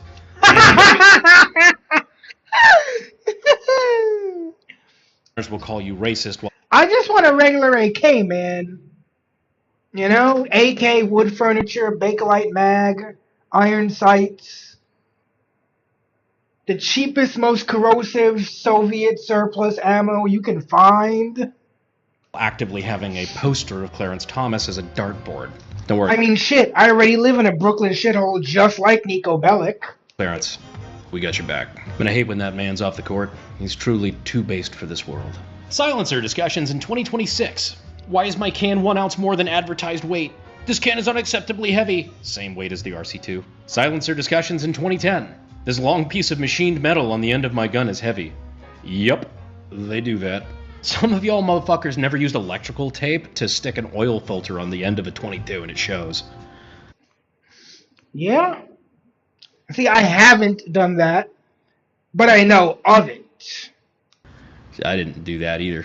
Hey, Siri. Yeah, because that would be a, what's the word? Oh, yeah. Federal felony. What's the statute of limit for real, though, sir? What's the statute of limitations? Suppressor tech has gotten so much fucking better. Even the shitty suppressors out now are really not that bad. I mean, compared to like the early... I mean, look at the fucking VSS. I mean, I love you, my sweet. But at the same time, if you look at the original fucking specs of that thing, it was like 3 bent washers. Instead of 3 bent washers. Expensive storage cases or wraps, I use my girlfriend's curling iron bag so that my hot suppressors don't burn anything on the way home after a range trip. That's actually smart. No, that's actually fucking smart. Whoa, that's genius. Me, an intellectual, just leaning the rifle against the back seat while on the floor so it doesn't touch anything. Or you could just do that. Funny story. So my Ford Raptor, I actually bought. It was Matt Best's old truck. He sold it to me a few years ago, and the one thing he was concerned about that he made sure to show me beforehand, on the rails, like on the side of your truck bed, he had apparently leaned a hot suppressor against the side of it, and it just melted the fuck into the side of the plastic. To which I said, no. Yeah, that'll happen. I really don't fucking care because I'll probably end up doing the same thing. You said you invested our savings into Caltech. No, I said Caltech. Yes, in case you missed it, Caltech just released a new crack-smoking design, a smaller, more compact pistol version of the Caltech Sub 2000. A gun I have mixed feelings about. If I was in a gun design contest for a gun with the most exposed screws, and my competition was Caltech, I would be fucked. Listen, being a pistol version of that, a very, very compact design. I kind of like that. On a gun that I don't know why, I just do. Supposed to be foldable and pretty compact as it is affectionately nicknamed the Nub Sub. And I will say their launch video was phenomenal. The Caltech Sub SDP. God, I have such a complicated relationship with Caltech. Half their shit makes no sense, it's ugly as hell, they use the same fucking washed up Florida beach plastic delivered via cocaine choo-choo train in their weekly meetings. Their engineers are high as hell and their costs are low as shit. But I'll be damned if I don't buy everything they put out. Just look at this fucking thing. Why would I own this? I don't know why, but I like the fact that it has a guard that goes over the whole ass hand. I don't know why, I just like it. Because I fucking grew up on Halo 3 and I found out Ferrotech was making this fucking thing. Do they make guns for unapologetic... I wonder if you could use that to punch a dude in the face. Like, you know what? You're not worth the bullet. Bonk! Yes. Do they make guns that Hollywood has made iconic? Also yes. Do they make guns that seem to be one of the only things on the market that are actually pushing the envelope and developing new stuff? You're goddamn right. He's enjoying the video. Play an ad for the Sonoran Desert Institute. Well, I'm sure there's those amongst you that have wanted to get your start in gunsmithing and weapons technology. If that sounds like you, consider checking out the links in the description and in the pinned comment to check out sdi.edu. But I also imagine there's plenty of you that are in debt. But now it felt like a good a time as ever to talk to you about debt. You know, millions of Americans are experiencing some form of debt, with bills and calls piling up monthly. I'm trying not to think about the debt I'm credit in. card debt. At least not the so system much. isn't made to help you get out of it. It's there for, well, the banks. But the good news is you can fight back. PDS Debt has already helped hundreds of thousands get out of debt faster. And by paying off your debt, you could put that money right back where it belongs. In your pocket. Nice work, you two.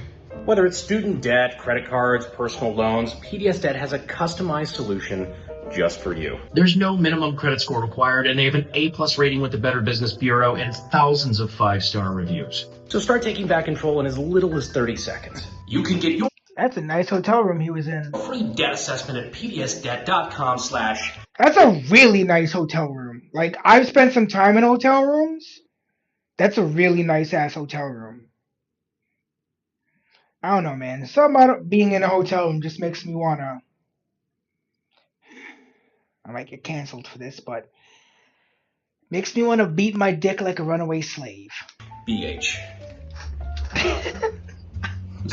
I'm gonna get canceled for that one day. Pretty good. That's pdsdebt.com/BH. pdsdebt.com/BH. Now, if you'll excuse me, Daddy's gonna go get a drink at the hotel bar. Paul, watching you miss your 25-meter targets with your new red dot sight. God, pour one out for a real one. Paul Harrell, man. What's crazy to me is we're like a month away from the 2nd anniversary of his death. Time's flying by so fucking fast, man. Yeah.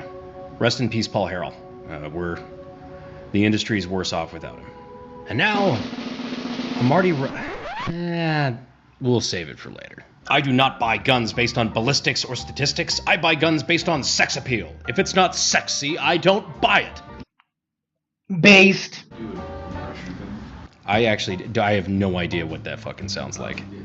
I don't like food. I love it. If I don't love it, I don't swallow. Good God. The recommendation on that was just in the search engine, Ratatouille, I don't swallow. I do not buy guns based on ballistics or statistics. I buy guns based on sex appeal. If it's not sexy, I don't buy it. Honestly, I feel this to an alarming degree. I mean, you think I have a fucking USAS 12 because it's a good gun? No. It looks cool. I bought it because it's hot. Half the shit on my wall I didn't buy because of the stats. I bought them because I like movies and video games. Exactly. This is shit that I thought was cool when I was 16 years old, and I just grew up to have adult grown-up money. And you know what Exactly. learned when I bought half of them? By modern standards, they suck. But they're still fucking cool. You ever Yes. shot at Thompson? To paraphrase Ian McCullum from Forgotten Weapons, the person responsible for the ergonomics on that weapon has never met a person, but they're certainly excited at the prospect of meeting one day. Fuck it, I got 2 of them. Based. Because they're good? No, because they're cool. I am a grown-ass man, and this makes me happy. And now, the return of the GOAT. Based. A Marty Robbins meme. Ranked choice ballots making rounds. Congressman I love it. Herrera. The fucking nose on that, the schnoz on this fucking AI image. Look, I know I've had my nose broken a few times, but for fuck's sake, it's not that bad. Congressman Herrera. Progress. The right-wing blues. Not that kind of rally. Very fine people. Texas tough. The gun right of way. AK-50-50. Lightning strikes twice. Wall-eyed. The horned rhino. I don't actually understand about half of these. 23andMe. High caliber man. The hanging branch. Billing for recoil. One in the chamber. Over the Blueberry Hill. Did I feature this because it's about me and because we needed a return to Marty Robbins? Yes. Yes.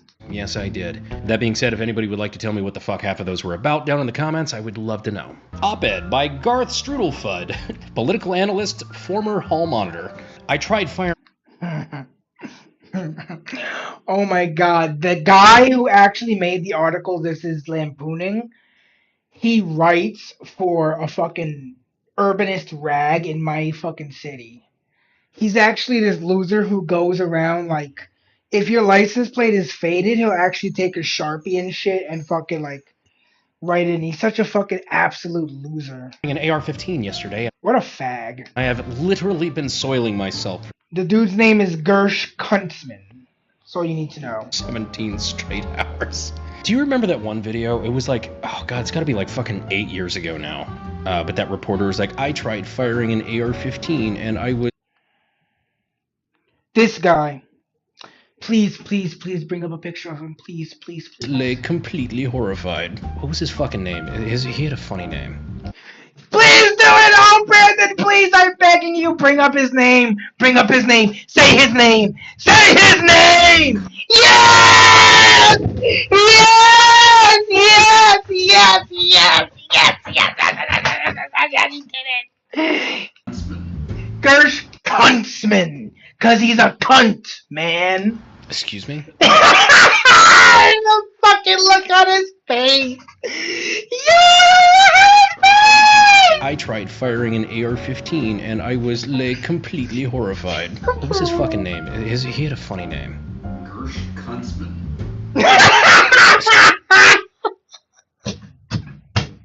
Excuse me? It's probably Kuntzman. Oh, yeah. Gersh Kuntzman. Before I get a strike about this. Literally his name. Yes, it is literally his name. I don't make the rules. No. This one's gonna stir some shit. When you thought you had time to rack the slide. Yep, no, always go with one in the chamber. You never have time to rack the slide. I don't know if you guys have seen that video of the buffalo just absolutely bodying that guy at that national park. Oh, damn!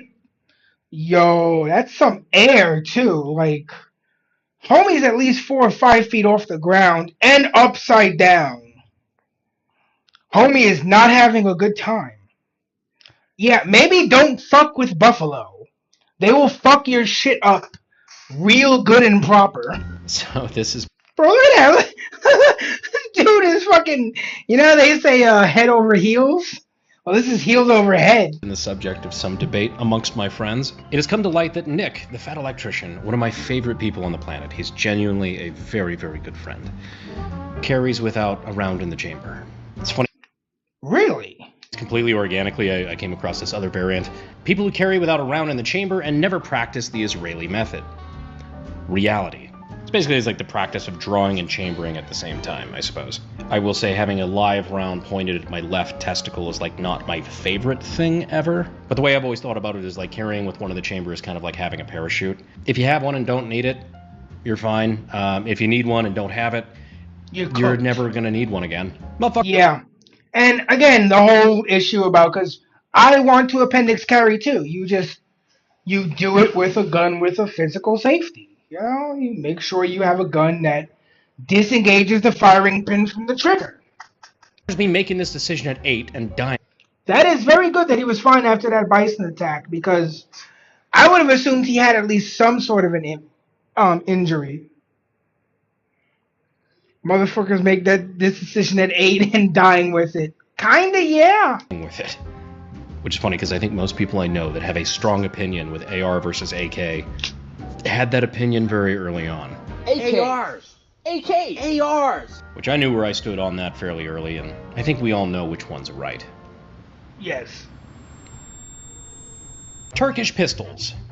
Turkish shotguns. The Turkish shotguns are just like notoriously shitty. I remember trying to offload some at that gun buyback we did in San Antonio. Just knowing I could get more money back out of fucking HEB gift cards than those shotguns were worth. Turkish pistols, on the other hand, for whatever reason, I feel like the Canics just have a very good reputation. I feel like for bang for your buck, the Canics are probably one of the better bargains in the market. I have a couple, somewhere. Not everybody shares that opinion. No, it doesn't affect my baby. 21 years later. Look, I never had a problem with the Canics. I have had many problems with the Turkish shotguns. Not exactly a fan. Deport Turkish 2011 owners. Yeah, we didn't talk about those memes. I guess it's been a while. It's been a good minute since we've done like a good sit-down gun meme review. Yeah, because we didn't get a chance to talk about that. The what I would assume is a very smelly couple that climbed on top of the Empire State Building. But you know, they went up there to demonstrate, to tell people the hard truths. Truths that people aren't always willing to hear. Rifle is sub-MOA, but you're not. The amount of motherfuckers that are demanding, I need a sub-MOA rifle. You know, I remember when this happened, and me and my girlfriend were making jokes about it. I still want to know how they were able to get all the way up to the top of the Empire State Building. Also, like, that could literally never be me. I'm afraid of height. That shit would bug the fuck out of me. No way. And then they shoot. I freak out on an above ground subway station. The top of the Empire State Building would be like heart attack inducing for me. Indoor ranges at 20 yards. What? That one hit a little close to home? Every goon IG page making some variation of this for the next few days if they haven't already. Get nods or something. I feel like that did happen. I seen it. I seen it. The AUG is the only worthwhile bullpup rifle. Off the top of my head. Does the PS90 count? Can't really think of another. So, fight me, I guess. Yeah, that one's cool. It gets a pass. Right next to it, we have the G36K. It's a gun I find to be very cool, though. Almost as cool as its cousin, the XM8. Only two things I have to do in this world. Be cool and die. It's a gun you might remember from things like, I don't know, Call of Duty, Battlefield. If this video gets 1 like, I'll do a video on the XM8. Well, say no more. The range officer watching me set up paper targets of him at the shooting range. Oh my god. That's diabolical. I don't know, man. I've never had any bad RSOs. Like, I guess I've gotten lucky in that regard. I'm sure there could be some clearly annoying FUDs, but if this is your response, then I understand why there might be some animosity. The government takes half my chocolate milk money, then they tax my chocolate milk. This world is a prison. Yes. Free men don't ask permission and taxation is theft. Anyhow, I figure that's about it for this episode of Gun Meme Review. I don't know, like I said in the beginning, I feel like people have been taking shit too seriously lately, including myself. I don't know, I got a little caught up in all the big boy shit that I got going on, and I forgot what made this so fucking special in the first place. Being able to have the best fucking job on the planet, and get to entertain you all for a little while. This right here is what makes it special. Not to be too gay about it.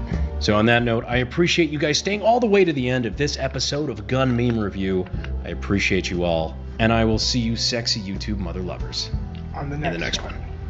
Thanks, guys. Fuel is my obsession to make the perfect weapon. Like Rasputin's rise to the top.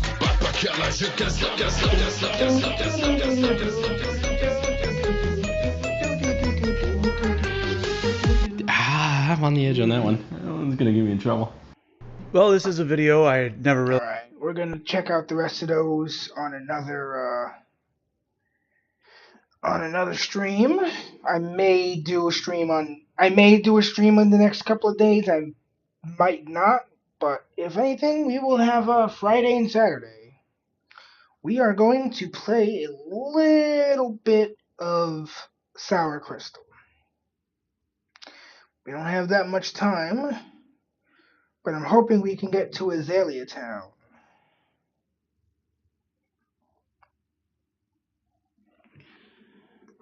And if not, we'll have some fun.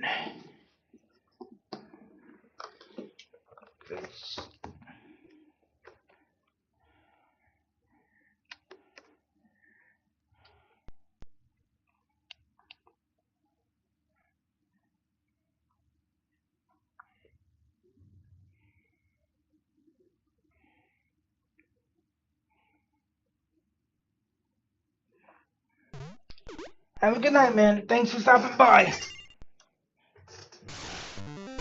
I'll see you on Friday.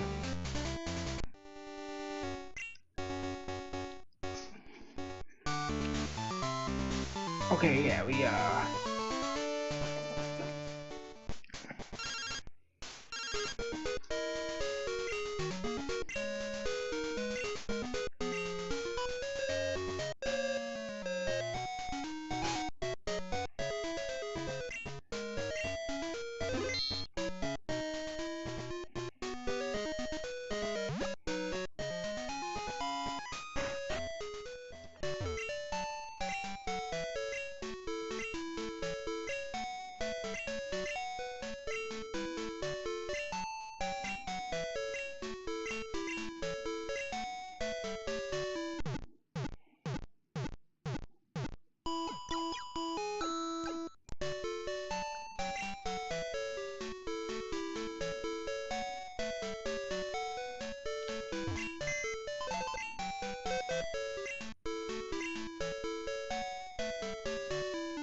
before I forget, let's do the.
Alright, this is gonna take a long time, so let's actually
unmute test.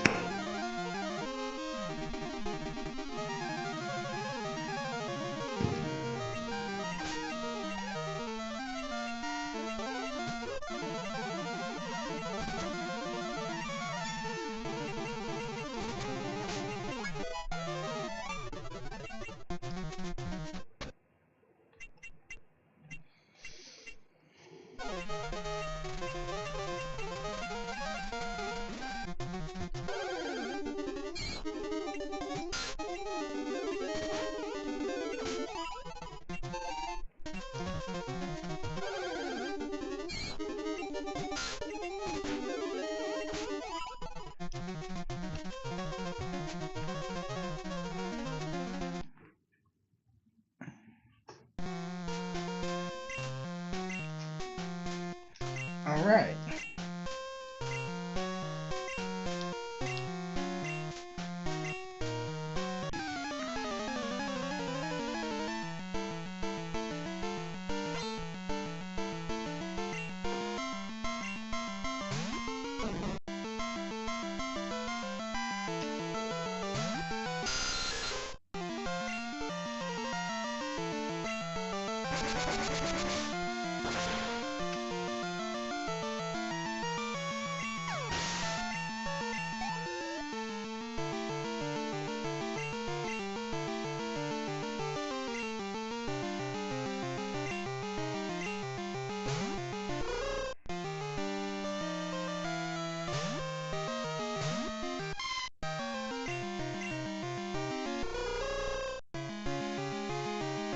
Good thing I'm a special attacker.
Good shit, Marie. Didn't succumb to the confusion one time.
Jesus, 5 times.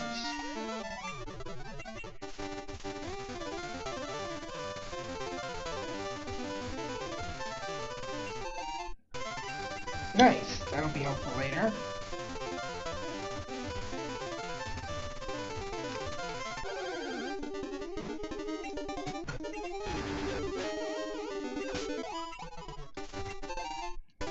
Ooh, another one.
Alright.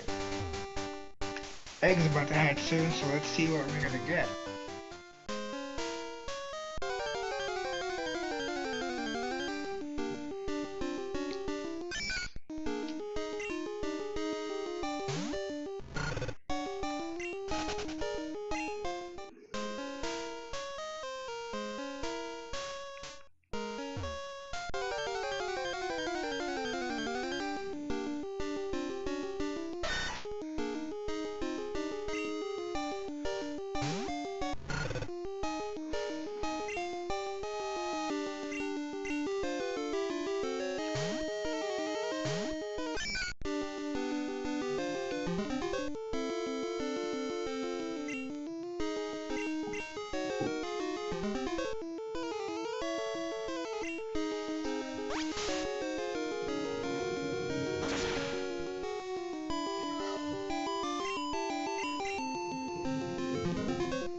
No, no.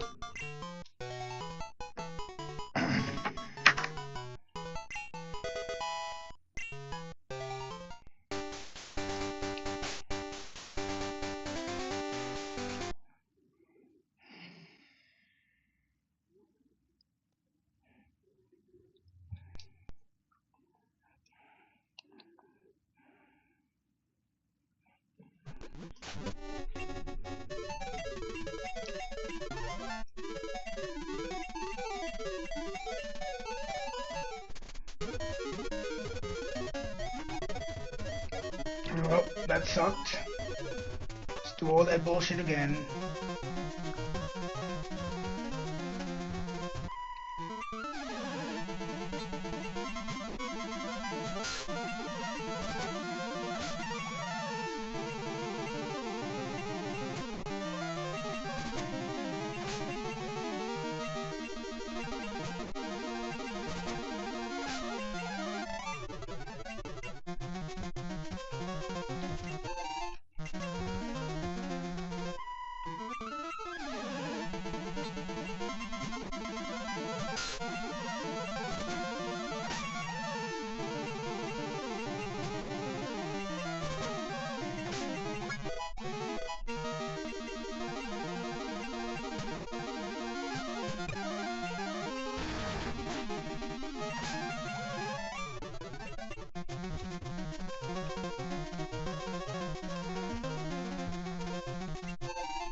gotta do all these trainers all over again.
shit.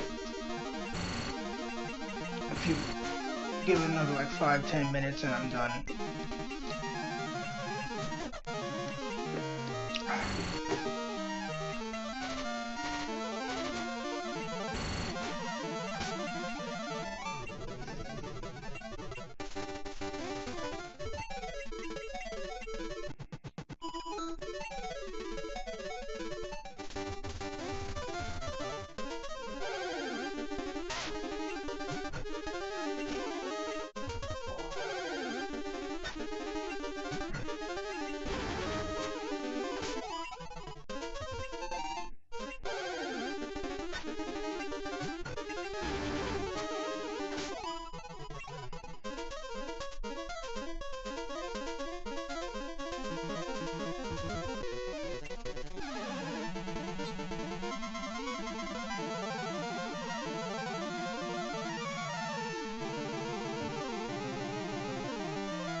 I'm so tired. I can't fucking focus. I just want to get to Azalea Town and hatch this goddamn egg.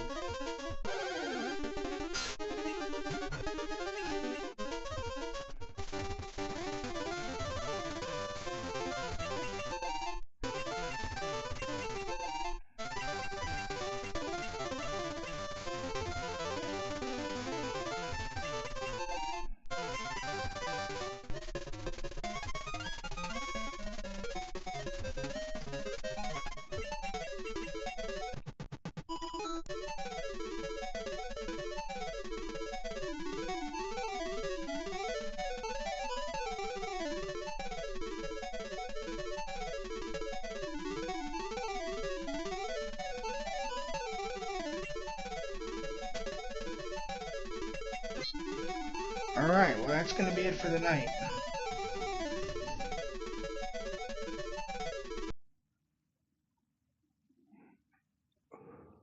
I'll see you guys Friday night.